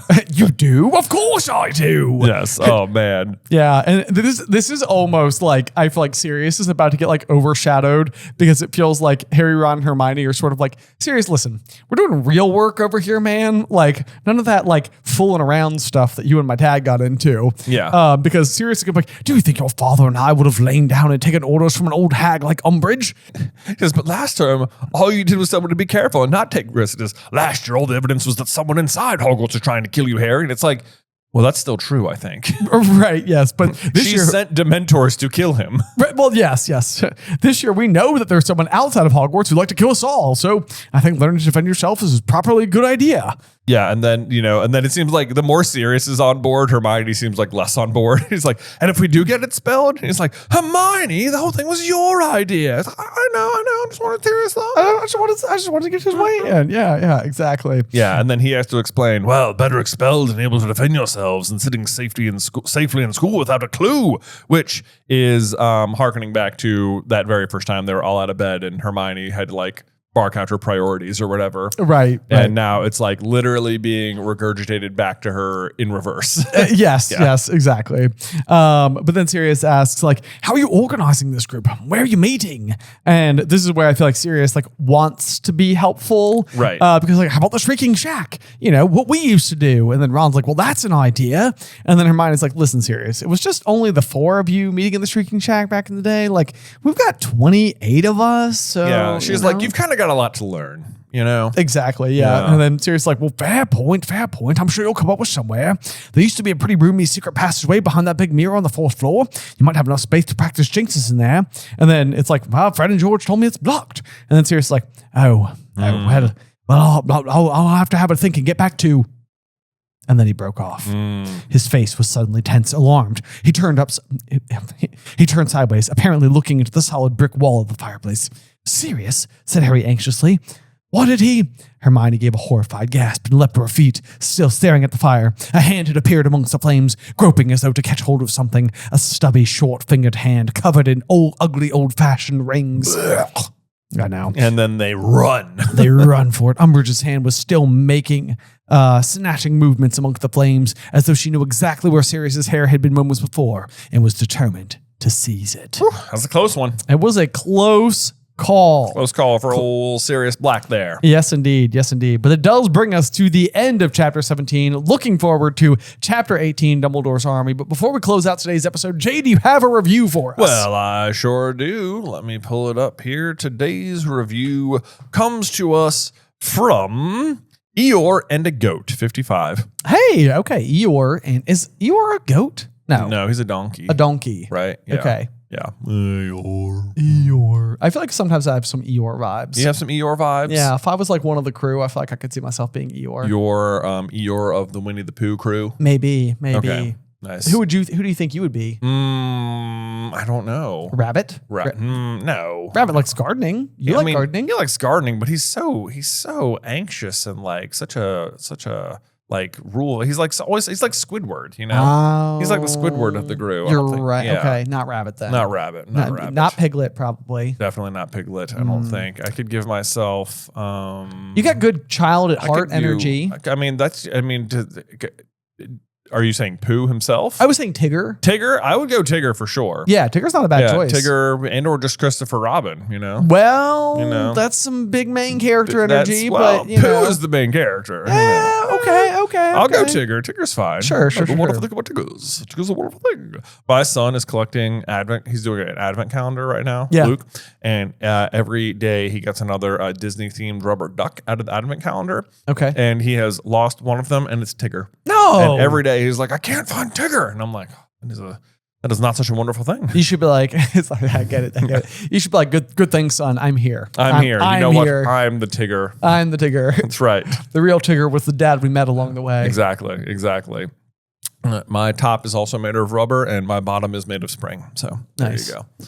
Anyway, from Eeyore and Goat 55, vanished objects. Hey, brother, I have one question and possibly a separate answer. First, what do you think would have happened if Harry hadn't give Fred and George his Triwizard winnings at the end of book 4? Would they still be able to create Weasley Wizard Wheezes with what they have? If not, would the absence of the store be major because of how much joy it brings? Also, in the Hogs chapter, you talked about where vanished objects go. I think that maybe they go into the room of requirement, which I think is what we said, because it would explain how so many objects are in it, and also how some people/kids discover it if someone vanished another person. Thanks so much. Love the show.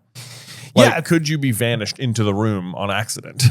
It's a very interesting question. And then if you did, would the door to exit just simply be there? I think so. And you would exit and then thusly know, you may never be able to find it again, but that would tell you where the entrance to the room You'd be like, how'd I get here? Am I still in the castle? Right. It's pretty weird. And it's pretty weird. I fully agree that I think that that's where vanished objects have to go. At least if they're vanished within Hogwarts. Because it does seem like I think there's a line from Ron maybe when they finally make it in there looking for the diadem, and Ron like is kind of like incredulously like he thought he was the only one to find this place, and it's like how could you possibly think that if you got in here and there was so much crap? Right, but I think it's because Voldemort understood the true nature of the room. Right, which is that it's not that people are finding it; it's that this is where all the stuff goes. It's where all the stuff goes. It's like the castle's utility closet, basically. Pretty much, yeah. Like, and I almost tend to think that like even if you were to like go in there and just like be in it long enough, you would like periodically like see things like fall from the ceiling. Like that, like it's almost as if there's like stuff entering. Right. You know, I mean, probably not all the time because people aren't vanishing stuff constantly. Right. But often enough to where like, you know, if a table breaks in the teacher's lounge and it's just like, meow, crunch. Right. It like falls into all the detritus. Yeah. So that's my thought. That's my thought as well. So then the other half of the question, what if Harry didn't give the twins his winnings? Man, that's a tough question because they are right that there's like some major like positivity, like Weasley's Wizard Wheezes is able to like defy everything that Voldemort's regime is like attempting to squelch. Yeah. And it's exactly, I think what we were saying where Hermione's like, oh, they only do fun, flashy stuff. That's no real use to anyone. And it's like, it is of tremendous use. Right. In terms of like what Dumbledore will later tell Harry, like of house elves and children's tales and, you know, right. candy and laughter and all that. Like Voldemort understands nothing. Music. Yes. Yeah. All those things fall into that category. And it's like in the darkness that is Voldemort's second reign, you have Weasley Wizard Wheezes like offering some amount of joy still to the world. And it's even what Harry tells him is like, I have a feeling we're going to need a few laughs here soon. Exactly. Yeah. So it's a very good point. So the question would be like, if Harry doesn't give them the winnings, are they able to start up? And I would say that they're clearly not like going to be dissuaded from doing this. Right. So the startup money gets them there faster. I don't think that we would have seen Weasley's Wizard Wheezes show up this year, if not for Harry's contribution. Right. I don't think there's any chance that would have happened. That's true. So, but then there's kind of like a double-edged sword too, because there's also like the fact that they're selling like Peruvian instant darkness powder, which I think Draco uses in like conjunction with the Hand of Glory to sneak up to the lightning struck tower. Yeah, to get out of the room of requirement without being detected. Right. So there's like some things that the twins are doing that actually have like some kind of negative consequences because they understand the importance of defensive magic, right? But other people can use defensive magic, not just the good side. Right, exactly. That's the problem, Minister. The other side has magic too. Yeah, exactly, right. Exactly. Yeah. So what would happen though? I mean, I'm not sure. What are the most plot relevant details that only happen because of Weasley's Wizard Wheezes? Well, they probably don't develop like all the fireworks and stuff. So like the war against Umbridge is probably less well funded, I suppose. Right. In terms of like they can't set off the fireworks and they don't all have the skiving snack boxes that she can't detect. Right. Stuff like that. The portable swamp. The portable swamp doesn't happen, which are all like really fun, cool things that they do. But it's not like the students couldn't just like rebel more openly and stuff. Yeah, I think it gives like a very creative flavor to what's happening. But yeah, the fact that everybody embraces all of the Weasley Wizard Wheezes also suggests that they were open to rebellion anyway. Right. And so probably just takes a different shape because it's also not any of their stuff that specifically forces Umbridge from the school. That is still her own doing. Right. Like charging into the forest with, you know, Harry and Hermione and encountering Grop and the centaurs and basically just what does she refer to the centaurs as? Is like half-breeds. Half-breeds. And it's just like, oh my gosh. Yeah. Like you literally asked for it. Right. I you know. Like, what are you thinking? Yes. You can see them, right? Yeah. This is not going to go well for you. Right. You must know you're outmatched here. You're outgunned. Yeah. You know? They have got bows. Yeah. Exactly. Yeah. And not the kind in your hair, you know. But so then going into year 6, we get the trip to Diagon Alley where everything's boarded up except for Weasley Wizard Wheezes. But even that, I'm not sure that there's anything. It's like we don't know for sure. like they're selling like helpfully defensive things, but we never see like specifically. It's like, oh, it's a good thing we bought that thing and Weasley Wizard Wheezes. Right. I guess one of the things that happens, I guess, Romilda Vane purchases the love potion from them, right? Could and have. puts it. I think it's said something. I think they. That's the theory. Let's assume it was. Then she couldn't have spiked the cauldron cakes to Harry, and it means that Ron wouldn't have taken the love potion, so they wouldn't have gone down to Slughorn. So Ron wouldn't have been poisoned by the mead. Which means the mead would have gone undiscovered, which probably, I mean, I doubt Slughorn ever gives it to Dumbledore anyway. I suspect that he just drinks it himself. Yeah, right. So, I mean, maybe Slughorn dies. But, I mean, yeah, it all just really kind of depends because Ron's birthday is March 1st, and I think it was supposed to be a Christmas gift for Dumbledore. Right. So at bare minimum, he's 3 months past. He's not giving it to him. He's not giving it to him. Yeah. It was never going to make it. No. So yeah. So then it's a question of like whether or not just like Slughorn is just like dead one day. Yeah, I know. I mean, which you could say either he is dead or he's the potions master and can solve it fast enough. Right. Yeah. I mean, it seems unlikely based on how quickly Ron goes down. Right. I mean, they basically cheers and Ron hits the floor. So yeah. Yeah. So that would be a hard one to overcome, or alternatively, like if he like tests his drinks ahead of time, except he didn't test that one, and he was about to drink it with other people. Yeah, which feels like the time to do it. Yeah, so maybe that comes about. Right. So Slughorn could die if not for Weasley Wizard Wheezes. Right. So then we have like of the very few Slytherins who get redemption arcs and Deathly Hallows, we would basically have one less. Right. Of course, if a member of staff dies, that probably just throws a whole whirlwind of problems into stuff. That's true. And at that point, Draco basically would have murdered Slughorn. Yeah. Draco would have murdered Slughorn at that point. Right. So that could change things. And Dumbledore, you feel like has to, because he knows Draco's entire plan. Right. Or like that he's trying to kill Dumbledore. Right. And if he accidentally hits the collateral damage and kills Slughorn, it seems like Dumbledore has to be like, okay, other people are dying. I was fine risking my own life, but now you almost killed Katie. You did kill Horace. I mean, it's like, I'm going to have to let you kill me, Draco. That is your punishment. I'm going to let you succeed. Yeah. Now you've got murder on your hands. Your soul is split. We're going to have to do something about this. In a weird way, Fred and George saved Draco Malfoy's life. There you go. Boom, bam. Boom, bam. Yeah. Saved. All right. But does a soul torn Draco then like still spare Harry when they get to Malfoy Manor? Later on. Well, I don't know. I suppose if Draco's plan is found out by Dumbledore and he like openly just fails, then Voldemort might just kill him.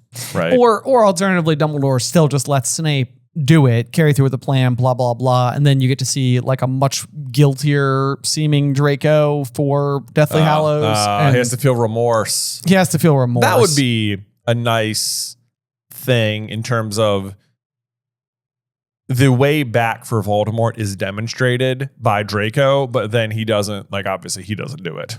It would actually be kind of interesting to see what the effects of remorse would be. This is going to sound really silly, but I'm almost imagining at the end of Beauty and the Beast, when Beast sort of has all the gold sparkles coming out of him because he's still alive per the magic or whatever. I'm almost imagining a world where Draco falls into probably what would be a depression of some kind, self-loathing. I mean, he kind of does anyway. No, for sure.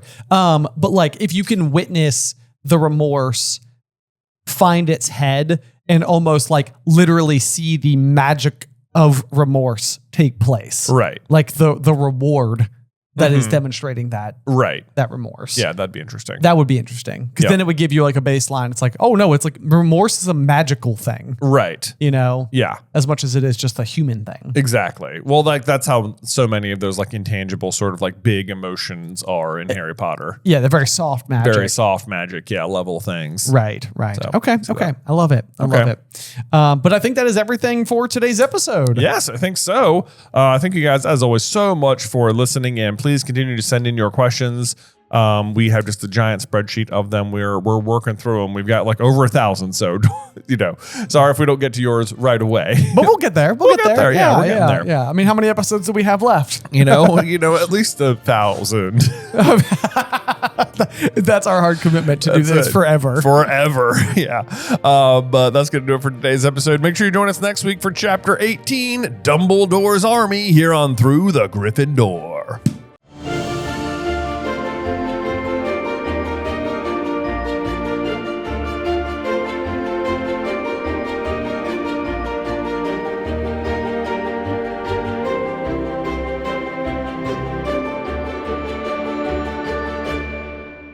Welcome, dear listeners. I'm Jonathan Carlin. And I'm Benjamin Carlin. And we invite you to join us through the Griffin Door, your one-way ticket to the enchanting world of Harry Potter. So grab your wands and dust off your broomsticks and join us as we unlock the dark corridors inside Order of the Phoenix, Chapter 18, Dumbledore's Army. Oh, let's go. Let's go.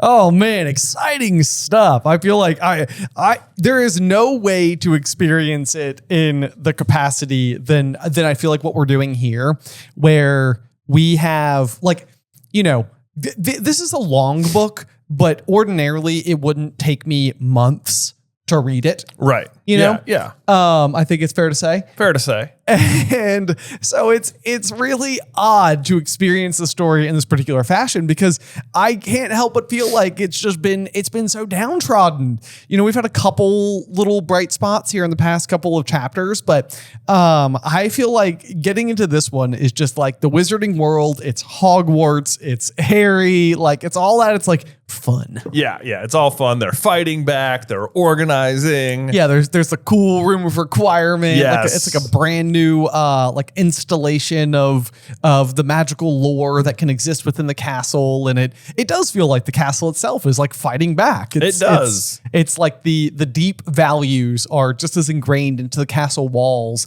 as they are into a handful of students themselves. It's as though the castle is alive in some way. Yeah. And is fighting back like a giant, like fire breathing something. So, I mean, and it's like, I can't really think of any good examples of known mythological, magical beasts or creatures that could be such a thing. Exactly. But, we'll let you guys draw your own conclusions. But whatever they are, they're arriving. They are. They're coming soon. Yeah. To a first sentence near you. To a first sentence near you. But before that, let's talk about the chapter art, which is absolutely adorable. I don't super feel like it. I kind of wish it was like a cool group shot of Dumbledore's army or something. It feels like it would be a grand opportunity to do sort of like the picture that Moody shows Harry of like the original Order of the Phoenix. Like we've got like this big group of people who have kind of come together. You're absolutely correct. Although I can't really ever truly complain about some Dobby chapter art because it is just so adorable. With his massive scarf and looks like multiple pairs of oversized socks and at least maybe like 8 or 9 different hats. Yeah. He is dressed to the nines, yes, as it were, by elf standards. Yeah, I also love the fact that these are all the hats that Hermione has been knitting over the course of this book, and many of them are quite different looking from one another, which means that she's operating with a variation of style. Yeah, she's like, you know what? Let me find my niche, as it were. Right, like I see like a couple of like almost traditional looking like beanie type hats. It almost seems like a fedora type situation in there. Maybe a nearly Santa cap there towards the top, right? A palm cap, So I mean, there's all sorts of stuff going on. Yeah. Dobby looks great. He looks great. And unfortunately, it means that all of the hard work Hermione has been doing throughout the entire book has done absolutely nothing. Unfortunately. Except annoy the people she's trying to help, which is also counterproductive. It's a little unfortunate, but it seems to be making Dobby happy. So at least we can take there's that. Some solace in that. Yes. But with that being said, Jay, why don't we just go ahead and dive right on into the first sentence of the chapter? Absolutely. Here. It's kind of a short one. It just says, Umbridge has been reading our mail, Harry. And then the dragons arrived. Because they're like, what? But the dragons, I feel like it's more like, and then the dragon arrived, which is the Hogwarts castle, to be like, excuse me, that's not your mail, madam. That's true. Yeah, exactly. So maybe in this particular case, the dragon singular arriving is actually like a good thing. Yeah, it's like, absolutely. That's the omen we have inbound here. But it definitely, otherwise I was sort of like, yeah, honestly, it just seems like because it's Umbridge, her stealing the mail, it seems worse than a potential dragon attack. Right. Yeah. But let's see here. There's no other explanation. And then Harry, who always has such good instincts, somehow did not piece this together himself. He's like, you think Umbridge attacked Hedwig? He said outraged, like, yeah, but duh, Harry. Get there faster, bro.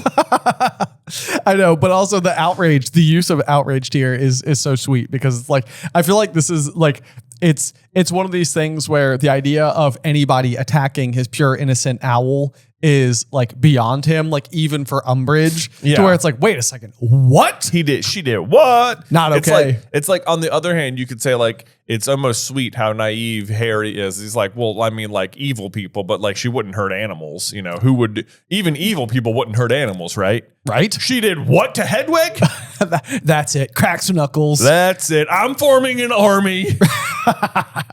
Oh man. And then you got to get this really otherwise kind of comical scene where they are in charms class and they are working on silencing charms, and Harry is determined to squeeze his own frog into death. Yes, he is, because he's so upset that Umbridge has committed animal cruelty that he's accidentally committing it himself. Yes, he is. Yeah.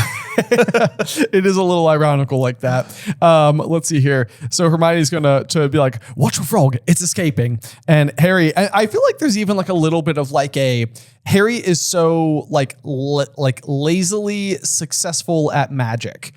In this capacity, because like the toad is like getting away or whatever, and he just sort of like points his wand. It's like Accio, and it zoomed gloomily back into his hand. It's like, oh, I thought I was gone. Never mind. Oh. Right. Okay. So the gloomily, I wrote in like why gloomily, but I guess the frog is gloomy for having been retrieved. Yes. Okay. I was like, what? Why else is this sad? Like. Yeah. No, the frog is upset that he didn't escape. Yeah. Okay. That makes sense. Yeah. Now I know the intentions of the frog, which is something that every other pass of the series I've never really paid attention to. Never really thought about. But you know what? I should consider its feelings. Yes. An inordinate amount of effort goes into explaining why it's okay that they're having this discussion in Charms class. It says, Charms is one of the best lessons in which to enjoy a private chat. There's generally so much movement and activity that the danger of being overheard was very slight. And then it's also full of croaking bullfrogs and cawing ravens, and there's a heavy downpour of rain. So like, don't worry, it's totally fine. They're having this conversation here. In the next book, the spell Muffliato will be introduced such that such descriptions are no longer necessary. That's exactly it. Yeah. It's like normally I have to be like, okay, what's a good way to make sure that everybody, the reader, is aware that nobody can hear them right now. Right. It's like, okay, they're not being like cavalier about this. Exactly. Yeah. And it's funny that you even bring that up as like this like over explanation, because normally like the first page of any chapter, I'm always like really like, I'm like gunning to put like a lot of notes on it. I left the entire paragraph explaining that with no marks whatsoever. Oh, that's so funny. It was just sort of like, I got nothing to say about this. Got nothing to say about this. It was loud in the room. The other irony, though, is that it's like there was generally so much movement and activity that the danger of being overheard was very slight. So it's like they've even come to the conclusion that Sirius corrected Hermione on in her choice of locations for the first DA meeting. Yeah. Which is like, she's like, well, there's so many people at the Three Broomsticks, like, it's too noisy. Right, we'll be overheard. Right, exactly. Now they're immediately like, it's so noisy, we won't be overheard. Right. So it's almost as if like they had figured this out in one capacity, but didn't really like use that same tactic in a different capacity. The double irony is that they're taking advantage of the noise in a class where they're supposed to be practicing a spell that removes noise. Also true, because they're doing silencing charms. Yes. Yeah. But so then we get Hermione kind of chiming in, saying, I've been suspecting this ever since Filch accused you of ordering dung bombs, because it seemed like such a stupid lie. I didn't feel like I should tell you that, but I've been suspecting it. Also true. It's like you guys talk about stuff all the time, constantly. It's like, what have you been discussing in the meantime? Where I know Hermione's quietly like, I think someone is spying on you, Harry. I'm not going to bring it up, but I think that dung bomb thing was fishy. I think it was fishy. I think it was probably Umbridge. Yeah, exactly. Yeah, so maybe less fishy and more toadsy. More toadsy, exactly. Even that's funny though, is that I didn't even notice this on the first pass, but they constantly compare Umbridge to a toad, and they're literally using a silencing charm on frogs in this. Oh, you're right. You're right. It's like they are trying to silence Umbridge. Yes, in a sense, that's like the metaphorical thing that's happening in real life. Right. Yeah. So it's pure symbology, Batman. Yes, it's pure symbology. It's exactly what's happening. So you're totally right. Is Flitwick quietly like almost like trying to send his own covert message? Quietly, indeed. Oh, it's so good. He's better than the Order at sending coded messages. Absolutely. Silence the toad is Silence what he's saying. the toad. He's just like, okay, right? You got that? Silence the toad. And then Hermione explains the joke. He's like, it's such a dumb joke because like you weren't ordering them, so they would have read the mail, and then they would have been like, oh, you're not ordering them. Ha ha, got it. Yeah, okay, you can send this now. Right. It's almost worse that they didn't get to read it or something. Right. Yes. Except that he would have told Umbridge what it said. So. Right. Yeah. But obviously Hermione here is just kind of seeing through all the crap effectively. So she's pretty much able to suss out exactly what's going on, and she is exactly correct. So she's pretty much got Filch already doing the dirty work for her, and it's not really the type of thing that Filch is going to object to, because Filch doesn't really care for the students at all. Nope, not really. Yeah. So great person to work at a school, Dumbledore. Yeah, exactly. It's because he doesn't work there. He's manifested there. Exactly. He's manifested there. Yeah. Filch is a poltergeist. We come back to it. We know it. Yes. Right. But then also Hermione has to chime in and change subject because she says, Harry, you're squashing your frog. Indeed. The eyes are like popping out, basically. Right. Which is pretty much what's going to happen as Umbridge is slowly catching wind of the pressure that Harry is putting on her. Her eyes are popping out? Yeah. Because she's sort of like, what are they doing? What's happening? Yeah. She's going to feel the pressure. She's going to feel the pressure big time. Yeah. So then Hermione's going to successfully silencio the bullfrog that she's practicing her silencing charm on, and they talk about how she was so close to catching Snuffles, successfully using the code name here for a second. Right. They're gonna fail at it again. They're so bad at code names. I really don't know what the thinking is here, like especially just from like a writing perspective, where it's like we're like, are you worried that the reader is going to be like, wait, who is Snuffles again? Right. Or like Witherwings? I forget. Forget about Witherwings. Is there like a really famous hippogriff that we're supposed to be remembering that was like the center plot of an entire story? Right. It's like, don't worry, we got it. We know. Yeah, there's like 1,200 names in Harry Potter. Like, you could throw two more at us. We'll be okay. We got it. We can remember that Sirius is Snuffles. Yeah. But anyway, we'll come back to that in just a second. Right. So then once again, we kind of have the issue, which is that like Harry doesn't have a great way to communicate with Sirius, which is really all too important for what's going to happen a little bit down the road, where communication with Sirius would be a pretty vital thing to have access to. Yeah. But we don't. Yeah. And then Hermione is going to, I guess Harry's frog is swelling like a green balloon and emitting a high-pitched whistle, and Hermione says, Silencio, and somehow this also deflates it, which is surprising to me. That is surprising. Yeah. She like silences like the effect of the inflation or something.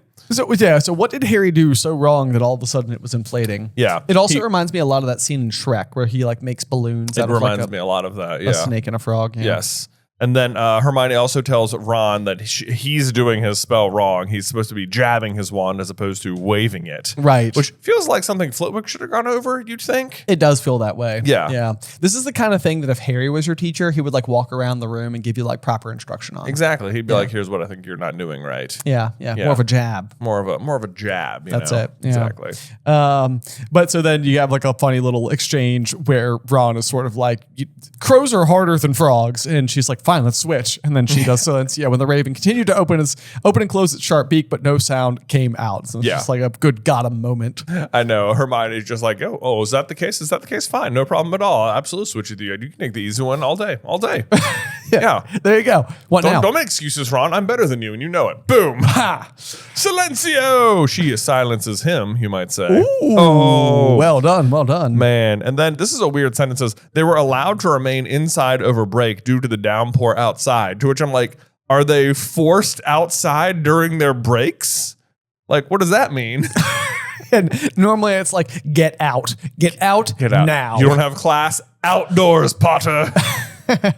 Go enjoy the woods no, not the woods. Not in the woods. Don't go there. There is a beech tree next to the lake. You can go there. You can go there. All right. Enjoy it. You're not allowed in here during break. Right. Come on. Ridiculous. Yeah. So then they finally get the Quidditch team reformed. Hooray. Angelina had to go to McGonagall, and she thinks she might have appealed to Dumbledore. But anyway, Umbridge had to give in. Ha! So then they're going to have their Quidditch practice later the night, 7:00, which is very late to be starting practice, if you ask me. It does seem a little bit late, especially when the weather is so foul. Yes. Yeah. It won't stop them, and they will practice in the rain anyway. Right. Yes. Yep. And so basically they've got practice on the horizon or whatever, and Ron's sort of looking out the window and is like, I hope this clears up. What's up with you, Hermione? And she too is gazing out the window, but not as though she really saw it. Her eyes were unfocused, and there was a frown on her face. Just thinking, she said, still frowning at the rain-washed window. About Snuffles, said Harry. Harry! Come on! And Hermione's like, no, not exactly. More wondering. I suppose we're doing the right thing. I think, aren't we? Oh my goodness. Now Hermione is like on round 2 on trying to back out of her own idea now. Yes, Hermione has like this very like hot and cold relationship with the DA, which to be clear is a good idea. Yes. But this logic feels really backwards and upside down, where effectively she has been given praise from Sirius, and that is actually making her doubt what she's doing. Exactly. And this is what Harry's going to point out. He's like, but he's all for it. And she's like, yes, that's what made me think maybe it wasn't a good idea after all. Oh, it's like, oh, Hermione, man, come on. And then Harry is like, he is not letting it slip through the cracks. He's just like, let me get this straight. Sirius agrees with us, so you don't think we should do it anymore? Right. And she says that she looked tense and rather miserable. You can only imagine Hermione is sitting there like, it was my idea. Harry has not been happy about anything all year. He is excited about this. He has the support of his godfather, who he looks up to. It was my idea. Maybe we shouldn't do it. Do you honestly trust his judgment? And Harry is like, yes. He's always given us good advice. And it's like, that, I guess, is true. And I like that Harry is able to like recognize it through like the branding that Sirius has as this like rash decision maker. Right. But it is also one of those things where it's like later on in this very book, we're going to have a situation where Sirius's rash decision making will cause his own death. Yeah. So there's also that. Yes. Well, that's true. A little bit of kind of like, it's like, it's a weird one because it's almost like Hermione does sort of have a point. Like we haven't fully seen that come to fruition yet. And the DA is still a good idea. So it's more of like two things can be true at once. Sirius is right. The DA is a good idea. And also he is a little rash. Yes, that is exactly what's happening. You're right. But then she goes on to make an interesting point. She says, you don't think he's become sort of reckless since he's been cooped up in Grimmauld Place. You don't think he's like kind of living through us, which is like not an unfair assessment that he is trying to like live vicariously through Harry and them. Like he wanted to meet them at Hogs, but he couldn't. And then he's like, oh, you're forming a secret defense league? That's amazing. Great job. Right. Yes. And he even has that exchange in the fireplace where he's like trying to like suggest places. And Hermione is basically like, well, no, we can't do that. And no, and then Harry's like, oh, that secret passage you just discussed, that's been caved in. It's sort of like Sirius is like unable to really properly truly help. Yeah. Yes. But then it's like her point kind of doesn't super hold up, I don't think. She says, I think he'd love to be forming a secret defense societies right under the nose of someone from the ministry. I think he's really frustrated how little he can do where he is. So I think he's kind of keen to egg us on. It's like, well, That's literally what he's doing, though, is forming a secret defense society underneath the nose of the Ministry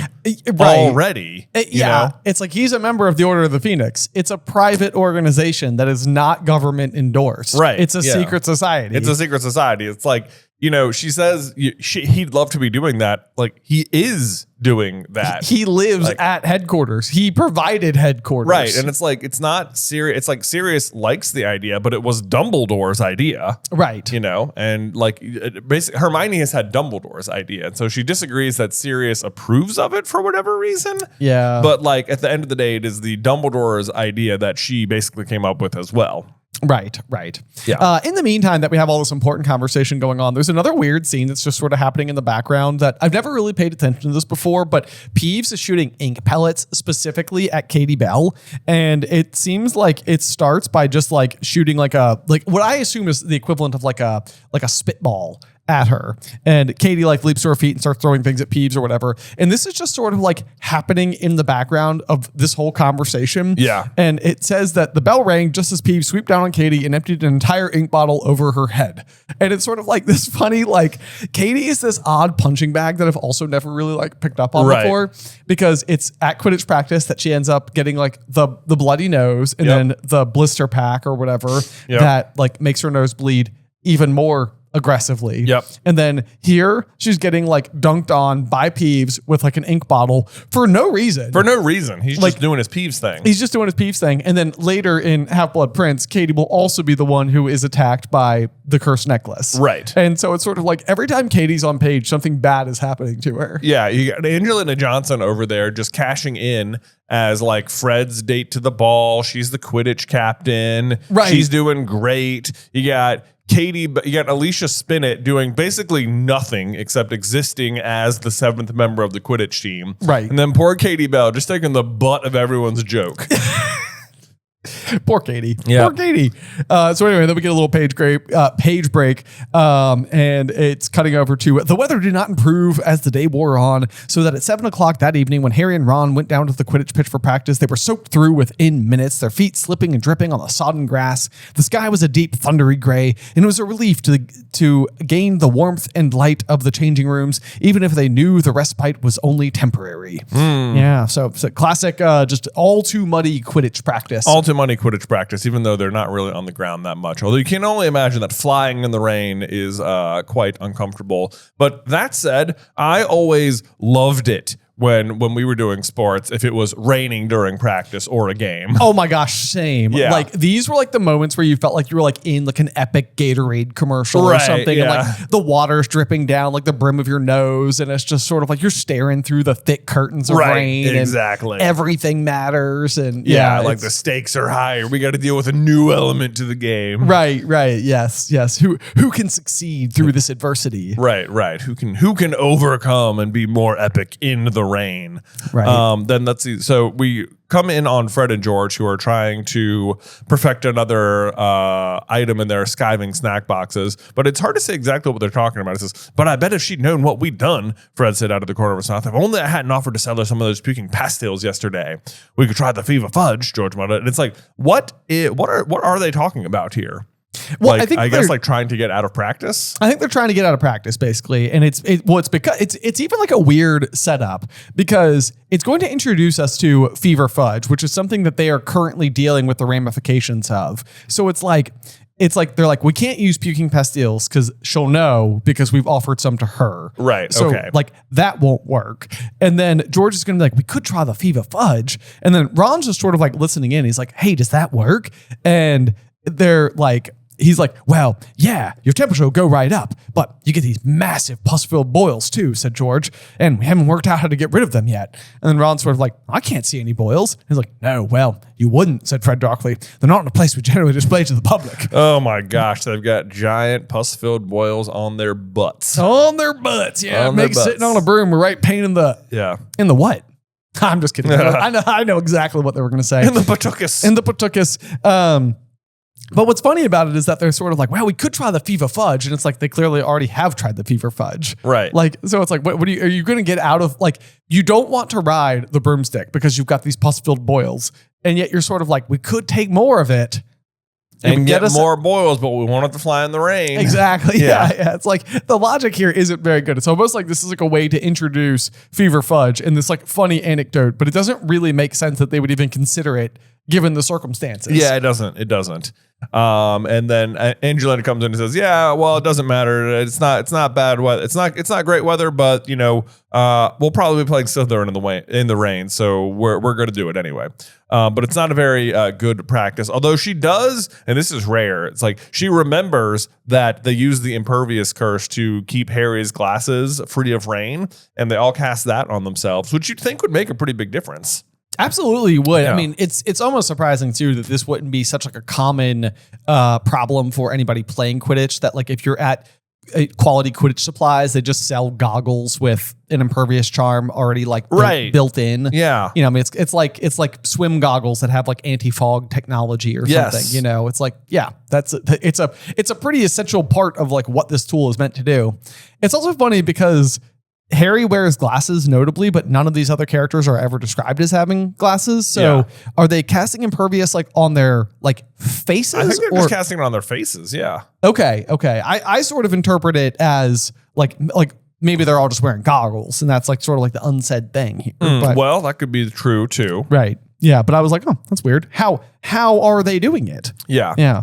Yeah. Then it goes out. They go outside, and Angelina's like, "All right, on my whistle." And it says Harry kicked up off the ground, spraying mud in all directions. And I'm like, "What is he? A helicopter? Like, I know. How hard is this kid pushing off the ground? He's pushing off hard, man. He's launching, dude. That's a firebolt. Right? Yeah, you're right. And then he gets to administer the sloth grip roll to avoid being unseated by a bludger. Which I gotta say, it's such a tiny sentence, but what that does, because if you remember a couple chapters ago, it's like Angelina was like going through like how to do this particular move. Yes. Right? Which means that she has successfully taught them. She has. It's like good coaching, it's good. Yes, absolutely. Yeah, now he's like able to employ it to do exactly what you're supposed to do. Right. So it's like the second time in maybe 3 chapters where the sloth grip roll has specifically been brought up as a proper Quidditch maneuver. Exactly. Yeah. Exactly. That Angelina has successfully taught her team how to do. So bravo, Angelina. Yes.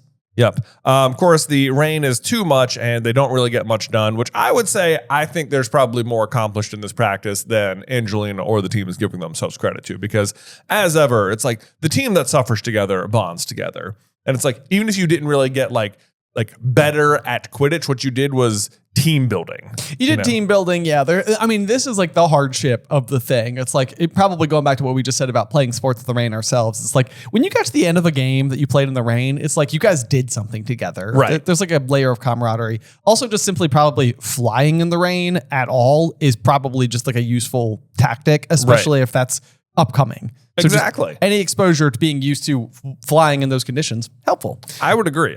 Like maybe it wasn't fun, but I bet it was more useful than you think. Right. Then we get a little bit more insight into the pus-filled boils on the bottoms of both Fred and George, because some of Fred's have ruptured while none of George's have. And then Harry goes, "Ouch!" To which I wrote in, "Also pus boils?" Also pus boils? Take some Fever Fudge, Harry. Obviously not. The very next sentence is, "The scar on his forehead had seared again, and more painfully than in months." Yes. This is like a really big moment for the connection between Harry and Voldemort, because Harry's scar has hurt plenty of times throughout the course of the series so far. Like we've seen that plenty. Like I think even in the start of Term Feast in year 1, Harry is like looking at Snape, but Quirrell's back is to him, and he has like that scar pang like as early as like day 1 at Hogwarts. Yep. So we're fully familiar with this, but this is the first time where Harry's experiencing pain and he is getting like insight with it. Like there's actually like the flow of information has been consciously established. Harry, for reasons unbeknownst to himself, knows what is going on the other side of that pain. Yeah. And he's able to start to interpret what has been happening in past instances as well. Yes. It's like he sort of knew all along once he starts thinking about it. He just didn't even know he could be thinking about it. Right. Yes. Because Ron's going to be like, he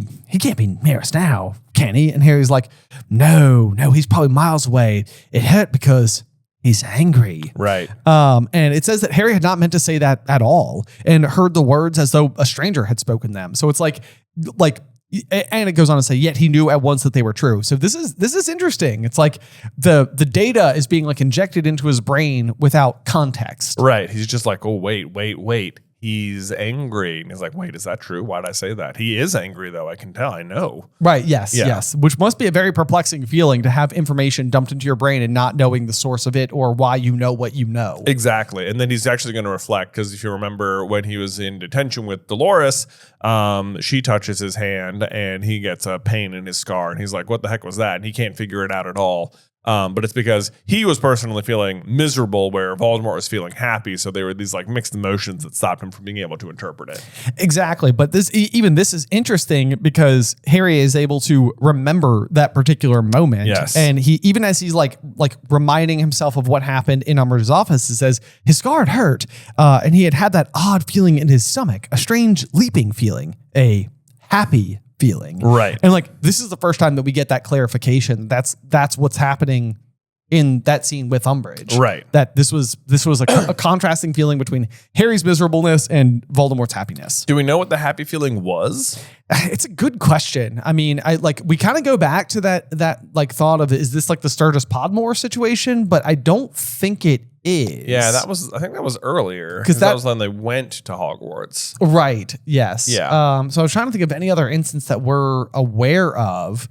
And I mean, we also have Broderick Bode. I guess maybe they could have put him under the Imperious Curse here, and that's what he's happy about. It could be that, like maybe like more of a long game, because Broderick Bode's situation still hasn't come back to the surface. No. And it won't until closer to Christmas time. Right. So that's really the only like success they have for a while. Right. But I mean, that would be getting an Imperious Curse on an Unspeakable, which would mean that all of a sudden their access to the Department of Mystery should be further open. They should have more access. But even that being said, they don't make any more headway for months. I know. Yeah, they really don't. Hundreds of pages. Yeah, they try and have Bode grab the prophecy, and it doesn't work, and it like addles his brain, and then they successfully like kill him at St. Mungo's. Right. Yes. Which is more of a covering their own tracks than it is progress. Right. And then they will free the other Death Eaters from Azkaban, which is also great news for them, but also isn't progress on the prophecy. Right. Yeah. Yes. Yep. Absolutely.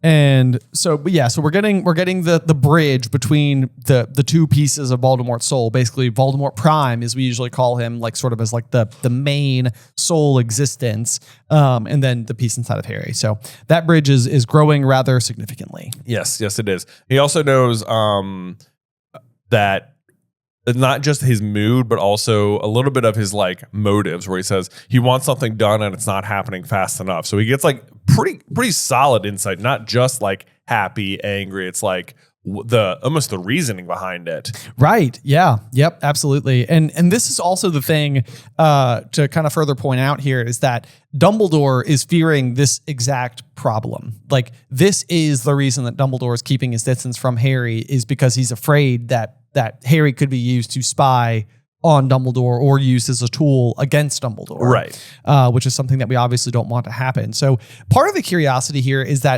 this also Voldemort feeling around and like trying to build this connection further? I don't think so, because I think he doesn't become aware that it's happening at all until the Nagini attack. Okay. Yeah. Right. Yeah. You're right. Yes. Okay. Yeah. Okay. Good point. So that must be something where like maybe the fixation on the door is just causing a similar enough message to be, put in both of their minds at the same time, that it's almost like more data is just being sent right along the way. Yeah. I'm thinking about this as if it's like an Ethernet cable or something, Yeah. Like there's like little packets that are being sent through as data points. Right. Yeah. He's getting little emails about Harry. Yeah. Stop, Harry. Feeling pretty upset about now.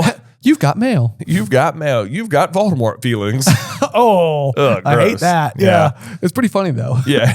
You've got Voldemort feelings. Oh my gosh, my wife, Beth, just rented You've Got Mail. Oh, really? Yes, she did. It's like, it's so funny watching it, because it's like everyone complains about dating on the apps, dating on the apps. This was like just the very very beginning of it, which is like dating via email, you Right. know? Yes. There's like, she's like logging on and there's the dial-up sounds and you're like, wow, AOL, I remember that. Or maybe if you're listening, you don't. But I was going to say, yeah, there's a chance that we're making this You've Got Mail reference and people are like, I have no idea what that is. But back in the days of early internet, there was something called AOL. And when you logged on, it would literally say the phrase, "You've got mail." You've got mail. And that it was basically letting you know that you have an email. Yeah. That Which was it. for me, I think I've received like 15 emails since I've been sitting here. So There you go, It would yeah. be so irritating if it said it now.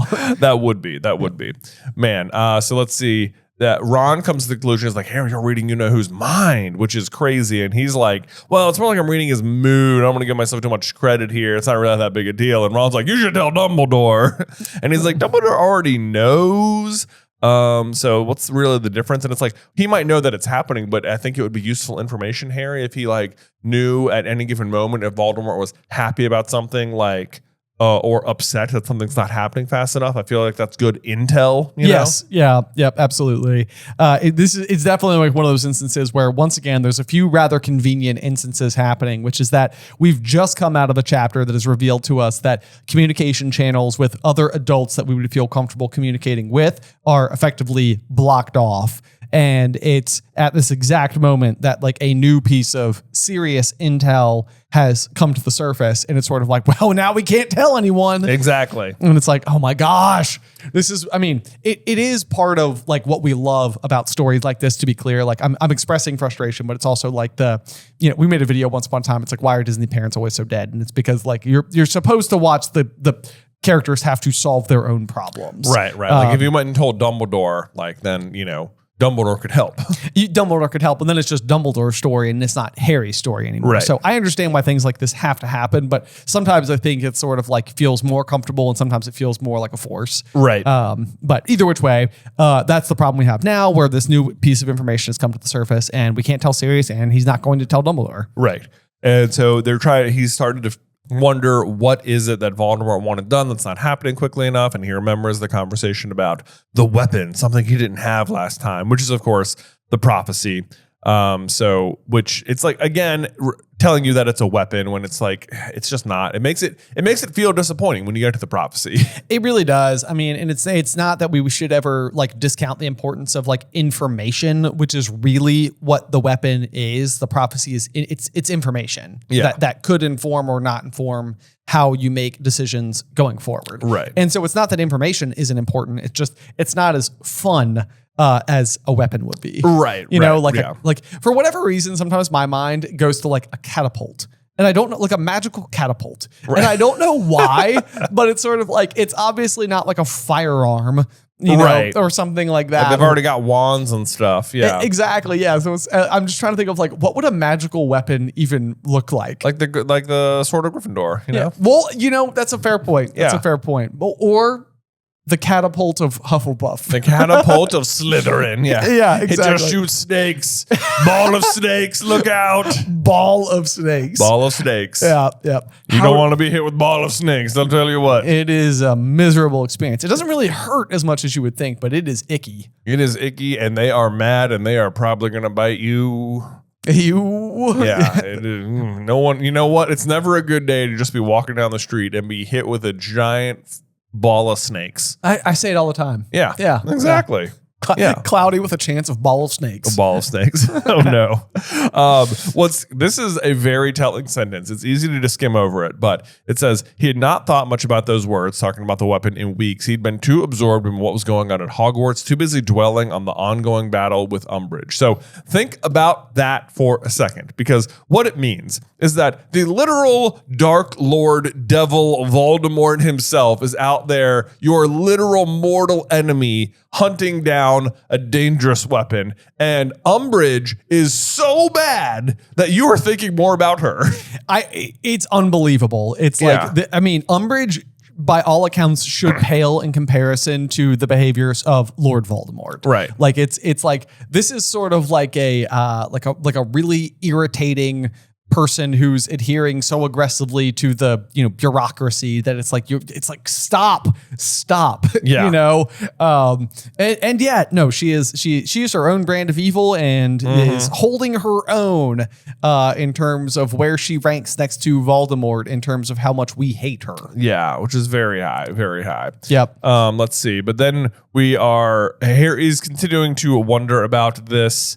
But then they get to the Gryffindor common room where Ron says the password, Mimbulus Mimbletonia. You'll notice that it breaks Harry from his reverie because he's basically said Harry's name. Harry is Mimbulus. Of course, yeah, that theory continues. Yeah, so the password just is Harry Potter. It basically is just Harry Potter. Also, I cannot believe no one's changed the password yet. It does seem absolutely shocking. Yeah. Because we're like a couple months into school at this point. It's like, it feels like we're due for a new one. It really does. Yeah. It doesn't seem like you would have the same password until what month is it now? Have we even gotten to past Halloween, right? It's been like, because we went to Hogsmeade. We got to was Hogsmeade Halloween weekend, or was it? I think it was like the second weekend in October. Okay. Maybe we're not there. Either way, it's been at least 6 weeks. It's been a while. Been a while. Yeah. There's no password. Yeah. Anyway, then Harry has what to me feels like one of the more relatable experiences with the act of studying out of a textbook. And I don't know, like, as I was reading this, I was like, it's me. This is exactly what it was like. Yeah. So Harry is reading about scurvy grass, lovage, and sneezewort and not taking in a word of it. So it's like he's like reading the words. Like, these plants are the most efficacious. Thank you. Efficacious in the inflaming of the brain, and therefore much used in the confusing and befuddlement drafts, where the wizard is desirous of producing hot-headedness and recklessness, which feels like almost like another little like poke at Sirius in particular. Like, there's no indication whatsoever that this is what has happened to Sirius. But like, in some ways it almost makes you wonder whether or not like Creature didn't like stew a little cup of one of these potions and like slip it to Sirius. And like, that's like what leads him to the Ministry of Magic. That he's like poisoning him? Well, I mean, I guess poisoning is correct. I mean, it's just interesting to me that I think Sirius is so described as reckless and hot-headed, and this is something that Harry's learning about in this same year. Right. So that's all really all. I don't actually think it's connected. It's just kind of interesting that's there. But as he keeps like reading these words, it keeps sending him down different pathways. So it's like we've got the inflaming of the brain, and that makes Harry think, well, the Daily Prophet would think his brain was inflamed if they found out what he knew Voldemort was feeling. Therefore, they were much used in confusing and befuddlement drafts. Confusing was the word, all right. Why did he know what Voldemort was feeling? So it's like he's reading these words and basically just like he's so preoccupied with his own concerns that he's just kind of picking and choosing words that match up with what he's already thinking about. Exactly. But when I was studying as a kid, this would happen to me all the time. Like, I would be like reading through a textbook. I would get like 5 paragraphs in or whatever. And I was like, I didn't digest anything. I read one word that made me think about something else. And now I've been thinking about that ever since, which means that the voice inside of my head that is reading the book to me, I'm actively ignoring. Yeah. I'm ignoring my own self. Yes. Yeah. I know exactly the feeling too, because textbooks have a terrible way of just not being interesting. Yeah. What's up with that? I don't know. Yeah. I don't know. It should be. You're learning new things. I know. Yeah. It should be fun. And most of the time, like even like as I'm reading this, I'm like, man, I would love to be a wizard. This just seems like a fun book. I would read this book. I'd read this book. I want to know about how efficacious sneezewort is in inflaming the brain. Exactly. Right. It sounds fun. It does. Right. Potions. It should be fun. It should be fun. Yeah. But anyway, all this is happening, and Harry is sort of kind of having like a very divination-like moment where it was warm and comfortable in his armchair before the fire, with the rain still beating heavily on the window panes and Crookshanks purring in the crackling of the flames. Like all of this is like cozy. It's very cozy. It's very ASMR. You know, it's just like these sounds sound wonderful. They do. And as a result, Harry sort of like falls asleep, just sitting right there. His head falls sideways. And once again, he is walking along the windowless corridor. If he could only open it, if he could only enter beyond. And then, so yeah, he's so close to doing it. It's like, I can't believe he can't connect the dots that like Voldemort wants something done. I keep having dreams about like wanting to open the door. Right. Yes. Yeah. And maybe this is just like one of those things where we have we know the whole story. Yeah, we absolutely do. So it does change the perspective from our side. Like we know what he's looking at directly. Yeah. But otherwise, if this is your first read and you're sort of like, what is up with this door? Yeah. Like, I want to know so badly. I know. But then it's interrupted when his fingertips were just inches away from it. Right. Harry Potter, sir. We got some Dobby ex machina coming in here. That's so well said. Yeah. He woke with the start. Who's there? which is kind of a funny thing for Harry to say. Dobby has your owl, sir. And Harry's like, Dobby, peering through the gloom towards the source of the voice. This means that Grubbly Plank gave Dobby Harry's owl at like 3 o'clock in the morning. Basically. Said, bring this back to Harry. Yeah. Otherwise, like what was supposed to happen here was like Harry's supposed to like wake up and just have Hedwig like on a perch next to his bed. I guess. I don't know. Actually, it doesn't sound that ridiculous. That's pretty much what happens like every Christmas. Yeah. They wake up and there's presents and it's like, where do they come from? It's like, who knows? Yeah. It doesn't matter. But anyway, yeah. So Dobby has once again awoken Harry in the middle of the night to deliver some interesting bits of information. Yes, he has.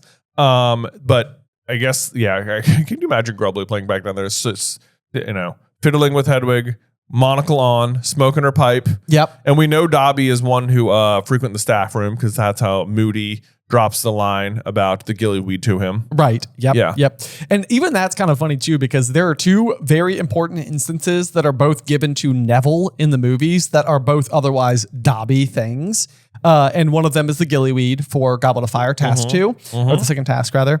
And so obviously like Neville's obsession with herbology is supposed to be what leads Harry to it. Yes. And in the movie, they just stick to that, but it's typically Dobby. And then in this case, it's Dobby who is about to tell him about the room of requirement. And in the movie, it's Neville. Yeah. Yep. And everybody's like, Neville, well done. Yeah. And it's sort of like, oh, all right. Okay, I guess. Sure. I mean, really, just don't let. I mean, everyone loves Dobby. I don't know why you weren't bringing him back for this, but I think the budget was just too. There wasn't enough Not around enough to budget, pay for all that CG. right. That's it. We can't. This is what we have to cut. Is Dobby. Yeah, because everybody was like, we know what we want less of Dobby. Dobby. Right. Mm-hmm. Yeah. Mm-hmm. Yeah, we love Dobby. Yeah. Anyway, Dobby shows up and he's wearing every single hat Hermione had ever knitted, and scarf, and socks. Yes. So he is looking ridiculous. It reminds me though of when we were a kid and you'd be like, let's go put socks on so we can slide on the floor. And then you'd be like, you know what would make us even slipperier? Second pair of socks. Second pair of socks. If one sock make you slippery, two sock make you more slippery. 10 socks later. I was going to say, Yeah. we used to have like small casts on our feet. Yeah, Like, basically. I'm sure we were ruining our socks. Probably. But it was fun. It was fun. And we slippy slided so well. We did slippery slide so well. Yep, that's so that's how Dobby looks like here, wearing as many socks as he can. Which at the present moment sounds terrible, wearing like 10 pairs of socks, but It does, yes. Yeah. Nothing about that sounds fun. Let me get like a little bit more, like Dobby brings up Winky, and because Dobby's basically been trying to take some of the clothing and deliver it to Winky, even though the rest of the house elves don't want anything to do with all the, Yeah. hats and scarves and stuff that are being left behind. And Harry's like, well, how is Winky? And Dobby's like, Winky is still drinking lots. Lots drinking, lots of butterbeer, very bad. I love his answer. It's like, have you been taking all the clothes? No, Dobby has been taking some to Winky. Yeah, it's like, but mostly yes. But yeah, well, so yes, but I haven't been keeping all of them. Right, exactly, yes. So none of the other house elves want to clean Gryffindor Tower, which doesn't bother Dobby at all because he always hopes to meet Harry Potter, and tonight, sir, he has got his wish. Oh, which is just Dobby adorable. has to clean the whole Gryffindor common room by himself. I know. But then he's like extra happy about it. Yeah. I know. He's like, it's fine with me. Free clothes and maybe see Mr. Harry Potter. This is the best. Yes. Yeah. Then Harry's not looking so good. He's yawning, and Dobby's like, "Are you okay?" And he's like, "Oh, you can't help me, Dobby, but thanks for the offer." And it's like, how wrong he was. It's so true. Yeah. It's so true. I even like though that Dobby was sort of like, I was listening to you in your sleep. Was Harry Potter having bad dreams? It's like, Well, I always have bad dreams. You Yeah, know, well, yeah, kind that's of why a you're traumatic just- life. I don't know if you know anything about it. You kind of would. Remember that time you woke me up, and the other time you woke me up, and the other time you woke me up? Right. A lot of these have been your fault. One time I had to regrow my bones, Dobby. Dobby, because you're a bludger. Actually, I really blame Lockhart. I'm more for that. like, yeah, well, let's be honest. Yeah. Right. Like, it's like, it wasn't Dobby's fault you had to regrow your bones. Not to kill, just seriously maim. Angel, I didn't mean to rubberize your arms. But Harry's response to the question about bad dreams is not really bad. And it's like, I mean, false. And he says, I've had worse. And it's like, okay, fair. Yeah. Yeah. So kind of just like a funny little moment there. And then Harry's going to be like, wait a moment. There is something you can do for me, Dobby. And Dobby's like, what is it? Yeah. What is it? I'd like to be first in line. It's like, there's no one here, Dobby. Can I cut? Can I get early access? VIP. Can I get a lightning lane? Yes. Genie pass. Yeah. Wrong fandom. I need a place where 28 people can practice defense against the dark arts without being discovered by any teachers, especially Professor Umbridge. Also, I didn't catch this before, and tell me if you think there's anything to it or if I'm just being silly and overthinking it. But 28 people is decidedly 28 divided by 7 is 4. Right. Which would, like, in a perfect world, almost suggest that we're supposed to have equal representation from each of the 4 houses. Right. And 7 is the most, like, powerfully magical number. It's like the Harry Potter number. Right. So 7 times 4 Hogwarts houses gives you 28. Right. Now, while that's true, we also don't have any Slytherin representation at all. But it almost makes me wonder whether or not we're, like, supposed to have Slytherin representation. Right. You have to, like, backfill, which means you'd only get to, 24, right? What do you mean by 24? Like, if you, like, how many, like, you can't have an even number from each of the houses if you have 28 people, because 28 doesn't divide by 3 comfortably. Oh, sure. Right. Yes. Right. Yes. Okay. But 8 times 3 is 24. Right. Exactly. Right. Yes. No, but then 9 would be 27. So there's 9. Oh, you know what? It works out because I bet it's 9 Hufflepuff, 9 Ravenclaw, 9 Gryffindor, and Harry. Oh, yeah. Oh. And Harry's the one. Harry's the one. Harry's the one. Yeah. There we go. Wow, bad math. Someone was like, "No, Jay, come on now." Tisk. That would be interesting to know if it is in fact 10 Gryffindors. Right. Right. But Harry is the one. Harry's the one. Because he's the leader. He's the leader. Yeah. Yeah. So he's almost like outside of like the house jurisdiction. Exactly. Right. That would Yeah. make sense to me. Right. Okay. All right. I don't know how accurate that is, but if someone wants to math out how many people are from the other houses, that'd be great. I know. Yeah. That would be really fun to figure Yeah. out. And I love how Dobby doesn't even have to think for 1 second about where to go. He's like, Dobby knows the perfect place. I've got it. Dobby has heard tell of it from the other house that lives. I like to think he's getting really excited because he gets to help Harry out. Yeah. Oh, yeah. I mean, his ears are waggling happily. Jay. Oh, yes. Yes. You have the inflection perfect. It is known to us as the come and go rooms, or else as the room of requirement. Sometimes it's there, sometimes it is not, but when it appears, it is always good for the seeker's needs. Dobby has used it, when Winky has been very drunk. He has hidden her in the room of requirement, and he has had antidotes for Butterbeer there, a nice elf-sized bed to set her on while she sleeps it off, and Dobby knows Mr. Filch has had extra cleaning materials there when he has run short, sir, and Harry has to cut him off. He's like, and if you really needed a bathroom, said Harry, suddenly remembering something that Dumbledore had said at the Yule Ball the previous Christmas. Would it fill itself with chamber pots? Yes. Dobby expects so, sir, said Dobby, nodding earnestly. It is a most amazing room, sir. Okay, so this is an important thing because there is debate about when Dumbledore is telling about the chamber pots room at the Yule Ball, whether or not he is talking about the room of requirement or whether or not this is a different, similarly equipped, like, bathroom that will appear to people. I mean, it's a fair question. Or the alternative is that what Dumbledore stumbled across is the room of requirement. He just doesn't know that it's the room of requirement, so he just refers to it as a room that otherwise could produce chamber pots. Right. But like then in the Fantastic Beasts movies, they go to the room of requirement, which would then certainly suggest that Dumbledore just simply knows about it. Exactly. Right. So, but like when he's talking to Karkaroff in the scene at the Yule Ball, he's basically saying like, I would never like suspect to know everything about Hogwarts school. Right. You know, like I wouldn't expect to know all of our secrets just this very morning. Right. But then he would be like kind of lying in that moment. He'd be like, Dumbledore, you know what you found. Exactly. Yeah. Exactly.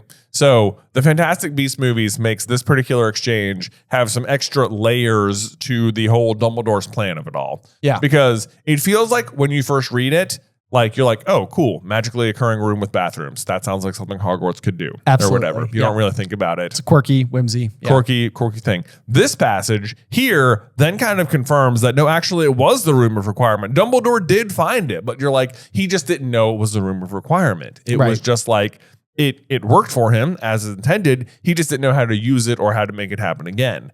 Now, Harry's going to get the deets on this chamber pot room. Right. However, then in the Fantastic Beasts movies, Dumbledore is in full awareness of the room of requirement and how to use it. Right.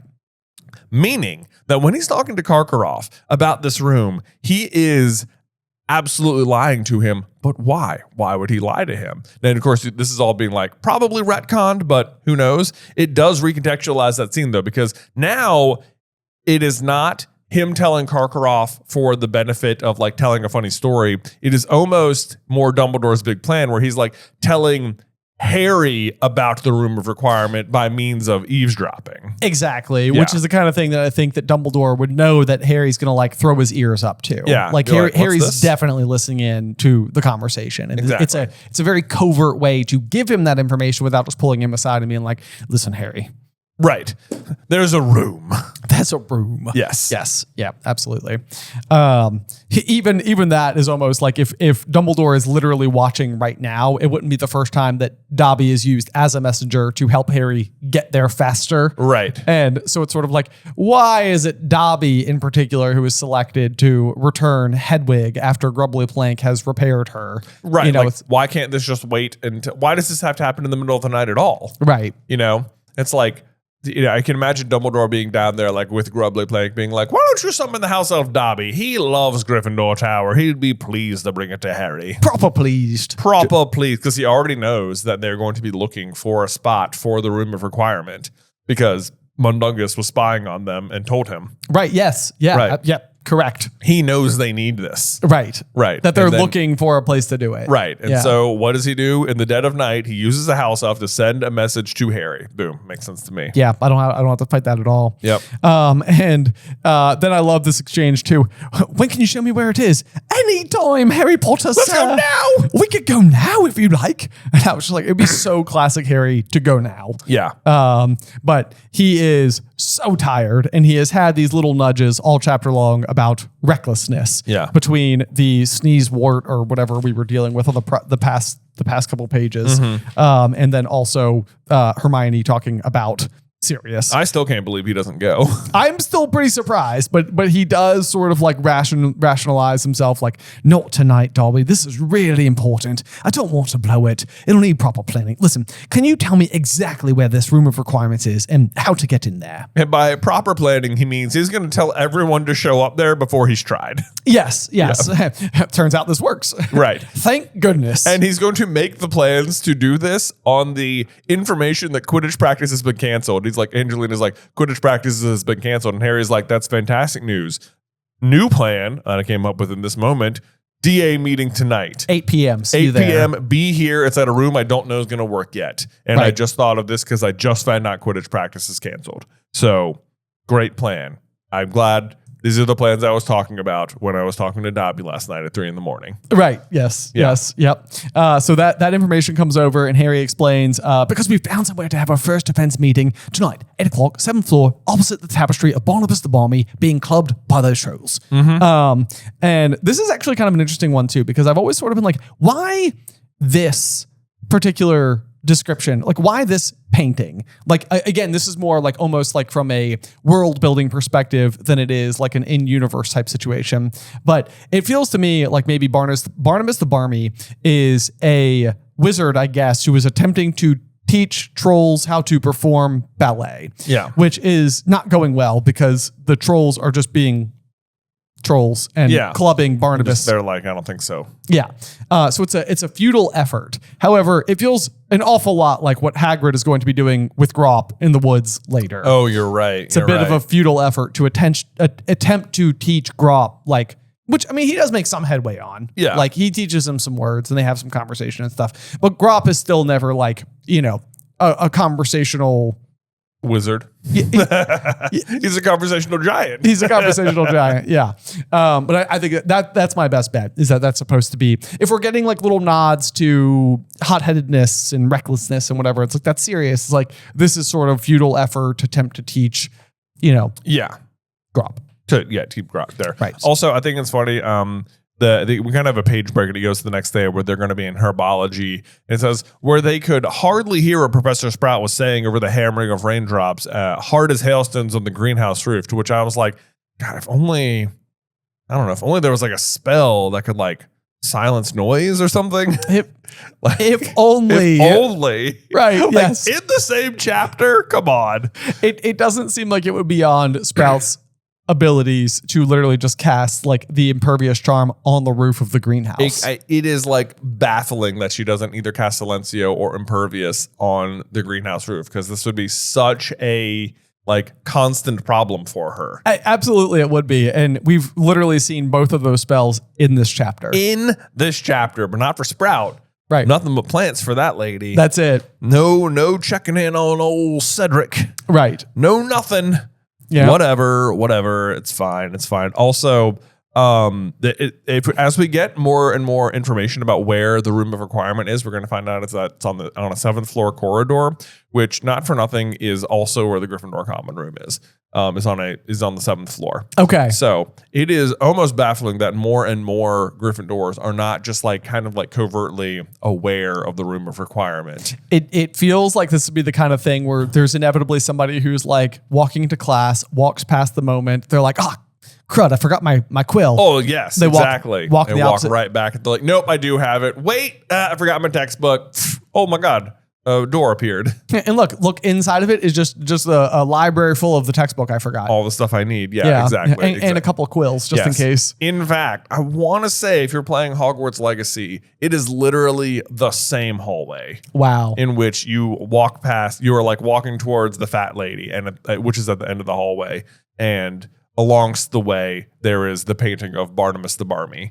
So like even at the end of the chapter, when he's going to be watching the Gryffindors head back to their room on the map, it's like Gryffindors headed down the corridor to the common room. Right. It's like, I think it is on the hallway. Wow. Which then makes it really surprising that the Marauders didn't find it. That is. Because it's right outside the Gryffindor common room. Couldn't see the forest for the trees. Exactly. They're like, we got to get past. There's nothing right in front of us, Exactly. Yeah. Yes. That's it. Yeah. Then it's kind of funny as well, because Harry is setting up this plan for the first, defense meeting, because we haven't called it the DA yet. And he's like talking to Angelina about it, asks her to tell Katie and Alicia, and then he finds Hermione watching him. He's like, what? And well, it's just that Dobby's plans aren't always that safe. Hermione! I know. And it's like, oh my gosh. Hermione, I think more than anything, is not liking the outside council. Right. Because Hermione is going to be very leadery in the upcoming DA meeting. And she's like, what if we do DA meetings? And Harry's like, I don't know. She's like, please. And he's like, okay, board of directors, Dobby the house elf, Sirius Black. And she's like, well, hold on now. It's like, I made you secretary of SPEW. Yeah. I was sort of expecting a similar, Right. Similar thing. Similar thing. He's like, that's fine, Hermione. I have other people, though, that I also trust. Okay. Right. All right. Yeah. You know them. All their plans are good. Always. Always. Dobby, serious. Dobby. It works out constantly. Yeah. Let's see here. This room isn't just some mad idea of Dobby's. Dumbledore knows about it too. He mentioned it to me at the Yule Ball. Hermione's expression cleared. Dumbledore told you about it? Just in passing. Well, there you go. Look at that. I know. It is, even from Harry's perspective, even though Dumbledore was talking to Karkaroff, he told Harry. Yeah, exactly. Yeah. Yes. It's like, that was for me. That was for me. Right. Yeah. Yep. It's a little bit of a stretch that he said it in passing, but he sort of did. Then it says that somewhat to Harry's disappointment is Ginny, who managed to find Cho Chang and her friend first to let them know about the upcoming defense meeting. And this is like a 4D chess move by Ginny, if you ask me. Yeah. Right? Because on the one hand, if you could very easily be like, if you're Ginny and your goal is to date Harry, Right. to be like, hey, maybe we don't tell Cho and she just doesn't show up at all. Right. Right. Ginny, on the other hand, is like, no. The real problem is that Harry's about to go talk to Cho. She's coming anyway. That's going to happen. Right. Like, we know Harry likes her. He wants to go talk to her. Cut him off. Yeah. Like, Yeah. I'll go do it so there's not one more point of contact. Exactly. Yeah. Exactly. And it's a way for Ginny to almost be like diverting the relationship between Cho and Harry without actively even doing anything like super foul play towards Michael Corner either. Oh, yeah. Like, she's not flirting with Harry. She's just preventing Harry from flirting with Cho. Exactly. That's exactly what she's doing. Yes. Yeah. And in the name of getting the girl he likes to come to his club. Exactly. Right. Yeah. It's very. This is Ginny is playing a different kind of, like, Ron's good at regular chess. Ginny over here is like, look, y'all don't even know what you're doing. Yeah, Okay? add another axis. See what happens then. See what happens then, Ron. Okay. Yeah. I'm going to marry that guy. You just watch. Right. Yep. But I also think it's interesting because we are going to continue to have more of this, like when we talked about it last chapter as well, like Ginny and Cho, and like very, like, it feels like their commentaries are going to be like butted up against each other rather All the time. consistently. Yeah, like, you don't notice it. Right. You don't. Yeah. But then it starts to stand out once you pay like a little bit more once attention. you're aware of it, yeah, it's like, oh, Ginny managed to go find Cho, and later they're going to have an exchange as well. They are. Yes, Yeah, indeed. yeah, There's yeah. another really good one, and it's a rather important one as well. It is. Yep. So then we get the return of the Marauders map, which is kind of fun. So A certain piece of aged parchment. yes, and then we get the I solemnly swear that I'm up to no good, which if this was being performed on a stage, the entire audience would just absolutely erupt because it's Absolutely. like, yeah, he said the thing. He said did the thing. And of course, so he's trying to make sure that they've got the coast clear so they can go down to the room of requirement and basically do what Dobby has instructed, which is to walk past this bit of wall 3 times, concentrating hard on what we need. No need to try this like a few minutes before the meeting. Right, it'll work out. You know, Dobby. When was the last time Dobby steered us wrong? Yeah. We need somewhere to learn to fight. Just give us a place to practice, somewhere they can't find us. And you know, it's interesting as well because we will eventually learn that Neville is particularly good at operating the room of requirement. Yeah. Like, and he's pretty modest about it. This is in Deathly Hallows when they've kind of like set up their home base in there. But it's also something that I think Harry ends up being pretty good about in time when he's like giving instructions to the house elves. Like, Creature is meant to follow Draco, but he closes all the loopholes, like, and you can't tell him, you Right. know, like there's all these things that like, these are the conditions. And Yeah. so it's like the magic of the room of requirement actually feels somewhat similar to the magic of the room of requirement. The room of requirement magic seems somewhat similar to house elf magic, Right. in a bizarre way. Sure. In terms of like, you need to be very clear about what you're asking Yeah, what for. you're asking for. Yeah. But anyway, then a highly polished door had appeared on the wall. Boom, we have found it. Yes. And they open it, and the walls were lined with wooden bookcases, and instead of chairs, there were large silk cushions on the floor. A set of shelves, at the far end of the room, carried a range of instruments such as sneakoscopes, secrecy sensors, and a large cracked faux glass Harry was sure had hung the previous year in the fake Moody's office. That is such an interesting fact because it kind of confirms that like the room is like using the junk of the castle.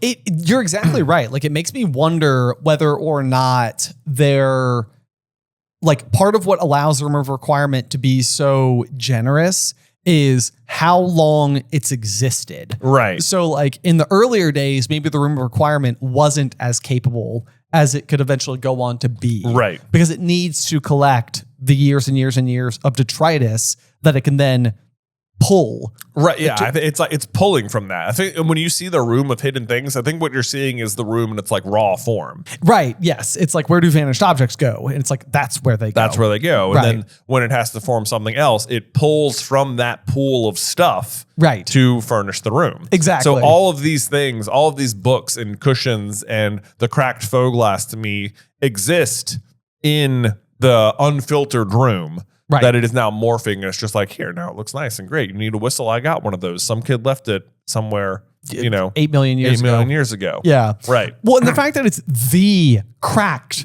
faux glass. Yeah, it's the same one. Right, exactly. Because otherwise, just give them a faux glass that works. Right. You know, like that's no issue. Right. It's like this is the one it has access to, though. Right. Yeah. Right, precisely.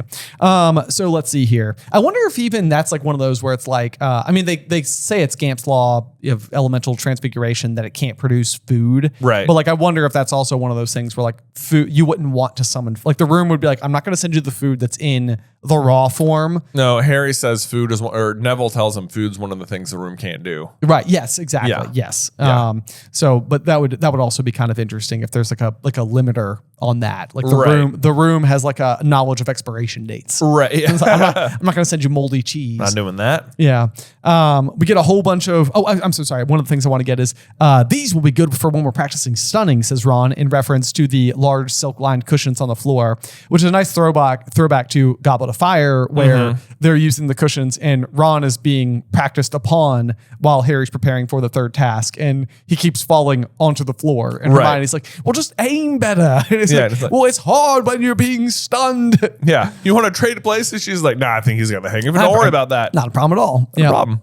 Yep. Um, But then some people start showing up with the very first person there, Ginny. Ginny, Neville, Lavender, Parvati, and Dean. So kind of a good showing of our Gryffindors there. Yes. So Ginny, Lavender, Parvati, and Dean gives us what? Am I doing my math right? That's 5. Ginny, Right. Neville, Lavender, Parvati, and Dean. So Right. 5. Plus, but it's going to be too many Gryffindoros because then you're going to already have Ron and Hermione there. Ron, Hermione, And then Fred and George and Lee. Fred, George, and Alicia, and Alicia Spinnet, and Yeah, Katie Katie Bell, Bell. and Yeah. Angelina Johnson. Right. Yeah, so we're up to 13, I think. Yeah. Okay. So our fun, like, Harry is the one division doesn't work. Darn it. Well, we did our best. We did our best. Not everything works out. That's okay. Nope. Whoa, said Dean, staring around impressed. What is this place?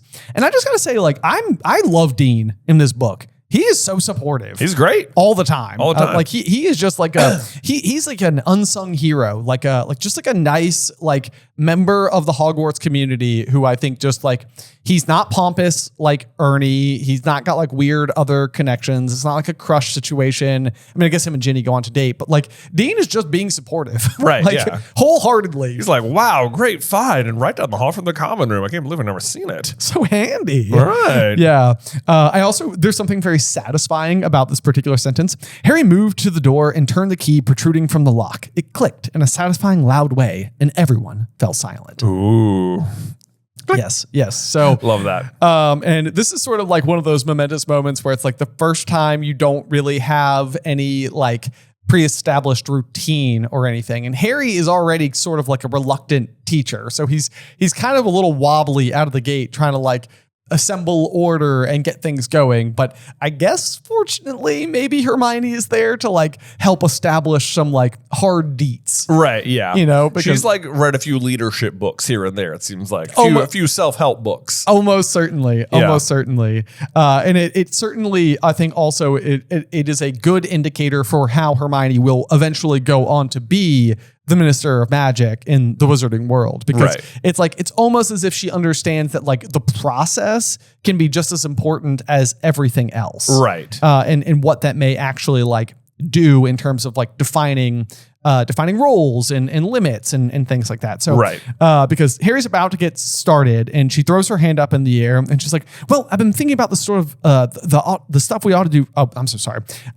Hermione throws her hand up in the air and says, I think we ought to elect a leader. And immediately Cho was like, Harry is leader. I know. I love that Cho is immediately defending him. He's like, what are you talking about, Hermione Granger? It's like Harry's no. the leader. Right. Yeah. Yes, but I think we ought to vote on it properly. It makes it formal and it gives him authority, which I think is like, it's a good point. Like, Yeah. These are the kinds of things that like when you get into like that bureaucratic process, it can feel like, oh my God, who cares? Like, Right. We know Harry's the leader. We don't need to vote on it, but it's sort Right. of like, sometimes it's good to do that. Right. Like Everyone raised their hand and did it. Everyone saw everyone raise their hand and do it. Yeah. right. Now it's established. Now, like even if we get like weeks in and somebody else is good at magic, it's not going to be like, well, wait a second, is Why- Zacharias Smith our leader? Why are we listening to Zacharias? Nope, we've elected resurrected somebody. Yep. Yeah. And so then Harry tries again to get going on things. And once again, Hermione's like, also, I think we ought to have a name. And it's sort of like, oh my gosh, we are not getting anywhere fast. But Hermione clearly has a plan. Can we be the Anti-Umbridge League? Said Angelina, hopefully. The All. AUL. AUL. AUL. A little bit of trivia there as to what Angelina suggests. And then Fred chimes in, or the Ministry of Magic are morons group, which would be The Momagam. Mom MG. Mom MG. Yeah, Mom. the MOMG. Yeah, it rolls right off the tongue. Yeah. Yeah. And then Hermione again, who was like, I think we need a name. And she's like, I was thinking... like, I have a different idea. Let's not do what you suggested. Yeah, I was thinking more of a name that didn't tell everyone what we were up to so we could refer to it safely. And it's like, yeah, but they land on Dumbledore's army, which is pretty much exactly what you're doing. Right. So then we get the inclusion from Cho, who says the Defense Association, the DA for short. So nobody knows what we're talking about. And then Ginny, again, chimes in immediately after. Yeah, the DA is good, said Ginny. Only let's make it stand for Dumbledore's army, because that's the Ministry's worst fear, isn't it? Yes. And it's sort of like, this kind of goes against exactly what Hermione just said. I know. But still. But it also, like, it simultaneously agrees and undercuts Cho. She's like, yes, great idea, girl Harry likes, but I have a better one. I have a better one. Yeah. How about that? How about that? Yeah. How about that, Cho? Right. But again, Cho and Ginny sort of workshop the name together in a way. Right. Yeah. Yes. But just interesting that once again, they're right on the page, physically right next to each other. Right. So then Hermione calls into vote, all in favor of the DA, and that's a majority. Motion has passed. Boom. And then she writes Dumbledore Army across the top of that piece of parchment that everybody signed their names on. And this totally won't come back to haunt them at all. It totally will. It will. Yeah. And Ginny is quite right. It is the Ministry's worst fear. Right. It is the very thing that they are concerned is going to happen. Yeah. And so then finally, Harry has the ability to kind of get his lesson underway. And the thing that he first thinks that they should do is the Expelliarmus spell, which is the disarming spell. Pretty basic, but he's found it to be very useful. Zachariah Smith, my goodness. Oh, please. I don't think Expelliarmus is going to help us against you-know-who, do you? I get chills every time I read this. But yeah, Harry responds, I've used it against him. It saved my life last June. And it's sort of like oh, dang. Take down. Yeah. But I also love this for another reason, which is that it's the first defensive spell that we really witness Harry learn himself. And it's taught by Snape at the dueling club in year 2. Yep. So it's kind of funny because this is not only the first thing that Harry wants to go to, but his first real thing, and kind of goes on to be his signature spell. Yeah. But I love how it just lays down the law on Zacharias. It's like, but if you think it's beneath you, you can leave. Yeah. Okay. Right. Yes. Smith did not move, nor did anyone else. Yep. Yeah. And then Harry kind of does have another kind of familiar detail, which is that it felt very odd to be issuing instructions, but not nearly as odd as seeing them followed. Yeah. Like everyone's listening to me. This is strange. This is also weird. Yeah. That's a strange one to happen. Everybody got to their feet and divided into partners. Predictably, Neville was left partnerless. Darn it. Poor Neville. But Harry, of course, is like, you could practice with me. Although, hold on. So 28 DA members. I mean, I guess 28 includes Harry. Yeah, 28 includes Harry. But I was like, that gives us 14 pairs. Yeah, it gives you 14 pairs, except that Harry himself is the teacher. He's the teacher. So, right. Okay, 27 yes. class members. Right. Okay, Yeah. good point. And so, yeah, right away, the room was suddenly full of shouts of Expelliarmus, and you can see that as much as Zachariah Smith may have wanted to call this sort of like beneath them, it doesn't seem like everybody's got it either. Yeah, lots of shoddy spell work going on. Kind of hard to believe when it feels like all you gotta do is point and say Expelliarmus, you know? Yeah, it doesn't necessarily... How hard could this be? I don't know. I don't know why. Like, this is the part of magic that sometimes I'm sort of like... Maybe it's too complicated to try to like fully explain how complex casting a spell truly is. Right. So like we're only ever given like broad strokes versions of what's going on, because it goes without saying that we see time and time again that students struggle even if they have the wand movement and incantation. It's like that's where like the theory I think comes into play. Yeah. I think so. And Harry clearly understands this one at like an instinctual level because he never has any trouble with it at all. Right. But then Neville also successfully cast it on Harry, which he's very happy about. I did it. I've never done it before. I did it. And Harry's like, yeah, good job. That's not how it would be in real life, but great, Neville. Yes. Because it was very unlikely for your opponent to be staring in the opposite direction with your wand held loosely at your side. Yeah. But you never know. You never know. It could happen. Why not? It would be kind of funny if sometime later in the series, there's just a moment where Neville's like, Expelliarmus. You know, and it's sort of like the wand flew out of their hand. It's sort of like, oh, got him. It came back. But no, that doesn't happen. Yeah. At least as far as I know. It'd be great if he did it on Voldemort when he was like giving his big speech and Neville was just like, Expelliarmus. It's like, what the, who did that? Who did that? Sorry. You were just I just noticed you were holding your wand and you were sort of lazily looking in the other direction.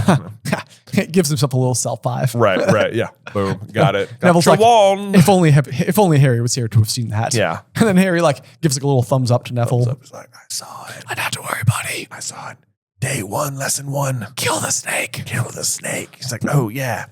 Right. Yeah. If only I had a sword. Yeah. Swing. Anyway, we're off track. Then you've also kind of got this funny scene where Zacharias Smith keeps getting disarmed, but it's because Fred and George are hiding behind him, speaking of facing the wrong direction. I know. And just taking it in turns to point their wands at his back. Sorry, Harry. Couldn't resist. I love how they're like, they're doing their regular in-class thing where they don't really listen to the teacher, but then they're like, actually, we probably should listen to Harry, though. Yeah, also true. Yeah. Yep. Then you got to get a description of some of the other pairings. Ginny was teamed up with Michael Corner, who is not... Ginny was doing very well, whereas Michael was either very bad or very unwilling to jinx her. Which is one of those things where... that is not what Ginny wants in a relationship. And I think we see that later where like she gets frustrated with Dean for like helping her through the portrait hole. Right. It's like Ginny is like, look, I can do it. Okay. It's fine. So right. I don't think Ginny would take nicely to Michael being like, well, I'm not going to jinx you. Right. So maybe it would be in his best interest to just be bad at the spell. Right, yeah. Then you got Ernie Macmillan being very over-flourishing, being pompous as usual. Classic. Yep. The Creevy brothers are super enthusiastic, but not good at aiming at all. And then Luna Lovegood has paired with Jeff, Justin Finch Fletchley. Yeah. And this one's kind of funny because it says that she is similarly patchy, occasionally sending Justin Finch Fletchley's wand spitting out of his hand, and at other times merely causing his hair to stand on end. And this is very like Luna Lovegood. Like Luna, if you were to go on to like, movietropes.com or whatever it's called. Luna is like the shining example of the trope, which is referred to as the Cloud Cuckoo Lander. Yep.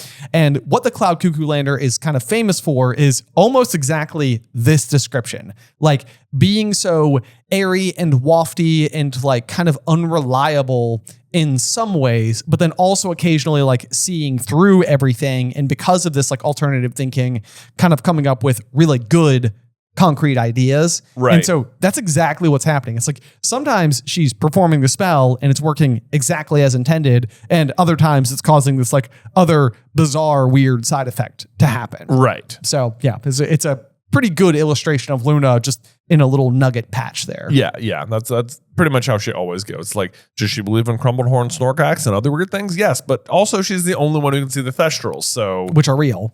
So when to take Luna seriously is always a fun navigational path. That's it. Well quandary. said. Yep. And then you kind of get that funny moment where the room of requirement is clearly able to deliver because it's like, I need a whistle, and then just immediately like spots one. Boom. So this is probably, I wonder how well this would work with anything where if he just thought of any object that he may need in that moment and genuinely needed it, I just suspect the room could deliver it. I suspect you're right. Yeah. But so he stops them, says that wasn't bad. There's room for improvement. And then he goes around the room and starts like actually correcting them and showing them what to do. And there's general improvement. So that's good. Right. And then he finally decides he needs to go inspect Cho because he's been kind of like too nervous to go talk to her. But when he gets too close, she starts like messing up the words. The first one is Expelliarmus. Yeah. Which kind of looks like amor, I think, which is like love, Oh, like amorous. Yeah, like almost. amorous. Yeah, you're right. Okay. Expelliarmus. Yeah. Right. Then Expellimelius. Expellimelius. Oh, sorry, Marietta. Yeah. She catches her on fire. Marietta is like, I hate this group. I hate it. Right. I hate it. Right. Yeah. Great. Don't want to be here. Didn't want to go to the first meeting, and now I'm on fire. And thanks, Cho. Right. To which Marietta is looking at Harry as if this is his fault. And Cho is sort of like, don't mind her. She really doesn't want to be here, but I made her come with me. Her parents have forbidden her to do anything that might upset Umbridge, you see. Her mom works for the ministry. So I looked her up. That's Madam Edgecombe, Department of Magical Transportation. Okay. I don't really have any like major takeaways from that. I just wanted to know who it was. Okay. Yeah, that's good to know. That's who it is. Yeah. Yep. Transportation. Let's see here. And basically, Harry's sort of like, well, what about your parents? And Cho's like, well, they've forbidden me to get on the wrong side of Umbridge too. But if they think I'm not going to fight, you know who, after what happened to Cedric. And this is sort of like where that, like Hermione will eventually go on to explain it rather eloquently. But this is where like Cho has these complicated feelings for Harry, and they're complicated because Harry survived when Cedric didn't, and she was dating Cedric, who died. And right, but like, before that, she liked Harry, but now she can only date Harry because Cedric died. And yeah, right, yeah. So it's sort of like, I don't know. It's like I'm here, like, because that's the other thing. It's like Cho, I think, is somewhat there because of Harry, right? But she's also there because of Cedric, which so it's like it's you've got several paths leading her to the same destination, right? And it's all tied up together. And yeah, it's confusing to say the least. Right. And it won't end super well in the end. Yeah. But then Luna is also kind of like listening in here. And this is another one of those kind of just like funny Luna moments, because she's like, well, my father is very supportive of any anti-ministry action, said Luna Lovegood. He's always saying he believe anything of Fudge. I mean, the number of goblins Fudge has had assassinated. I mean, for real, though. For real. And of course, he uses the Department of Mysteries to develop terrible poisons. Which is sort of like, maybe. I think that's really just supposed to like remind you of the Department of Mysteries. Right, yeah. Kind of float that back to the top of your brain. Yeah. And then there's his umgubular slash kilter. Right. Which I have no idea what that is. The umgubular slash kilter. I mean, just the umglobular kind of like, it reminds you of the spelling of Umbridge. It's got the and the B. Yeah, right there. That's true. Umgubular slash kilter. Right. Yes. Umgubular. So maybe that is like a situation where like somebody was like almost like speaking in code about like Dolores Umbridge or something. And yeah. It's almost like whatever has telephone gamed its way to Xenophilius Lovegood, it ends up as umgubular instead of Umbridge. Right. You know, but that was like, you know, like any good telephone game. It's like wherever it starts, it ends up somewhere else. Right, exactly. And now it looks different. So that's his like secret weapon, the umgubular slash kilter. Right. Which is Umbridge. Which is, yes, exactly. But then we also get Hermione, who is sort of like, have you seen the time? Because we've gone long. And Harry announces, well, that was pretty good, but we've overrun. We better leave it here. Same time, same place next week. And then Dean is like, sooner. He's been such a good ally. I know. Yeah. Good for Dean. Right. Trying to get on that board, you know? That's it. Yeah. Let's see here. So, but then we've got the classic, like, well, the Quidditch season's about to start. We need team practices too. And Harry's just sort of like, let's just say next Wednesday night then. Yeah. We'll decide on additional. We'll figure it out. Right. Yeah. Yeah. Push that off to the future. Yeah. And then here we go. Harry is watching them on the map. The Hufflepuffs to the basement corridor that also led to the kitchens. The Ravenclaws to a tower on the west side of the castle. And the Gryffindors along the corridor to the 7th floor and the Fat Lady's portrait. But they're already on the 7th floor. So it's just along the corridor to the Fat Lady's portrait. Yeah, it's definitely on the same floor. Yeah. 100%. I mean, I guess this is like where I don't really know that much architecture of castles, or especially magical castles where things are like so weird. Maybe they could be further apart than they seem, but the Gryffindors definitely have an advantage here. Yeah. Yeah. It's closer. They're to right them. there. Right. Yeah. It's embarrassing no one's found it. It is. Yeah. That was really, really good, Harry, said Hermione when finally it was just her, Harry, and Ron left. Yeah, it was, said Ron enthusiastically. Did you see me disarm Hermione, Harry? Only once, said Hermione, stung. I got you loads more than you got me. I did not only get you once, I got you at least 3 times. Well, not if you're counting the one where you tripped over your own feet and knocked the wand out of my hand. Classic Ron and Hermione. Classic Ron and Hermione. And this is earlier in the book. It's like Ron, it's like Hermione can't stand not being the best at something in a class, right? Especially, yes, because like even earlier, like earlier in the chapter, Ron was like, you know, she was like Silencio, and Ron was like, well, it's harder to do the crow, and she's like, fine, let's switch, and she does it better anyway. Now Ron actually has a win. He's like, I got you, right? And he's like, wow, once, I know, yeah. This, I would say to give you an accolade as an older brother who is better at video games than me. I feel like you were always very encouraging, like in the rare occasions where I was able to like potentially like knock your Smash character off or something, you'd be like, nice one. Nice one. Like you would never be like, that's it. That's it. Now I'm turning on turbocharger. Yeah, mode. right. Yeah. Time to really try. Or maybe that's silently what was happening in your head. That's why I always lose. Oh, I don't it could know. be that. Yeah. I mean, there. I always know there's a moment in video games where like a lot of times I'll be like leaning back, and then if I feel like, oh man, I really need to focus, I like sit up. Right. Yeah. And you're like, okay. All right, hold on now. I need to be about 1 foot closer to the screen. Right. It's like when you're looking for like street signs, you have to turn the volume down on the radio. It's exactly what it's like. It's like, hold on. Okay, no one talk to me now. No distractions. I need to focus. Right. Yep. But speaking of focusing, Harry is not focusing because he's not listening to Ron and Hermione at all. Instead, he was thinking about how Cho said that he made her nervous. Oh. Adorable. Adorable. But that does, with that, bring us to the end of chapter 18 and allows us to look forward to chapter 19, The Lion and the Serpent. But before we close out for today, Jay, do you have a review for us? I sure do, Ben. Today's review comes from Brian Pamela Grace. Whoa, Brian Pamela Grace. I know, it's quite a name. It is indeed. They say, best show ever. Oh, Guys, I'm listening to your latest episode where you were talking about Harry, Ron, and Hermione meeting at the Hogs Head for the very first DA meeting. Ben said he imagined someone doing dishes while asking what Flitwick said to bring, and there I was, doing dishes, holding a glass. Who knew? You were that person, Brian Pamela Grace.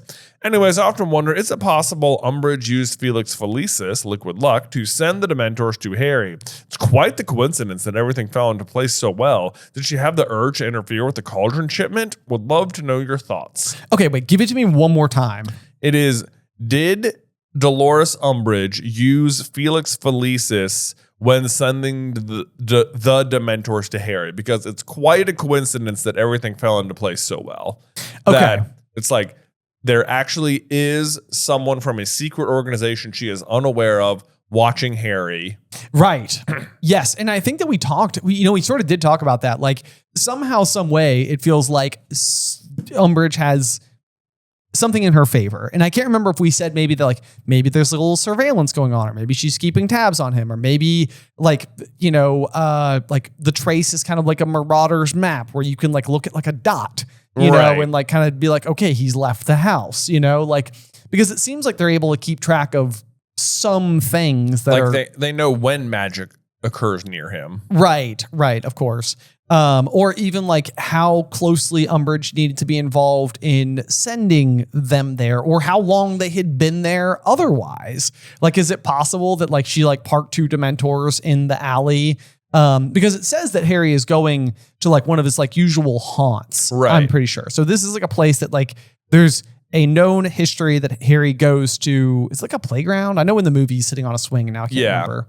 I mean, I think he is sitting on a playground when he sees Dudley and the gang. Okay, because it's the only swing that hadn't been destroyed by Dudley and the gang. And then him and Dudley are walking back down Wisteria Walk. Right, yes. And so I think it's a very good observation, because you do have a lot of things kind of teed up just perfectly. There's nobody else really in the alley. Mundungus has left. Even the cauldron related tip off is the kind of thing where it's like, did Umbridge set that up? Like was she involved? Like, did she knock the cauldrons off the back of the broom so that like Mundungus would have somewhere to go? Right. But it's like, how could she even know Mundungus was there? Right. Yeah. Because it's like if he was doing magic, they could just pin that magic on Harry. Right. Yeah, it's true.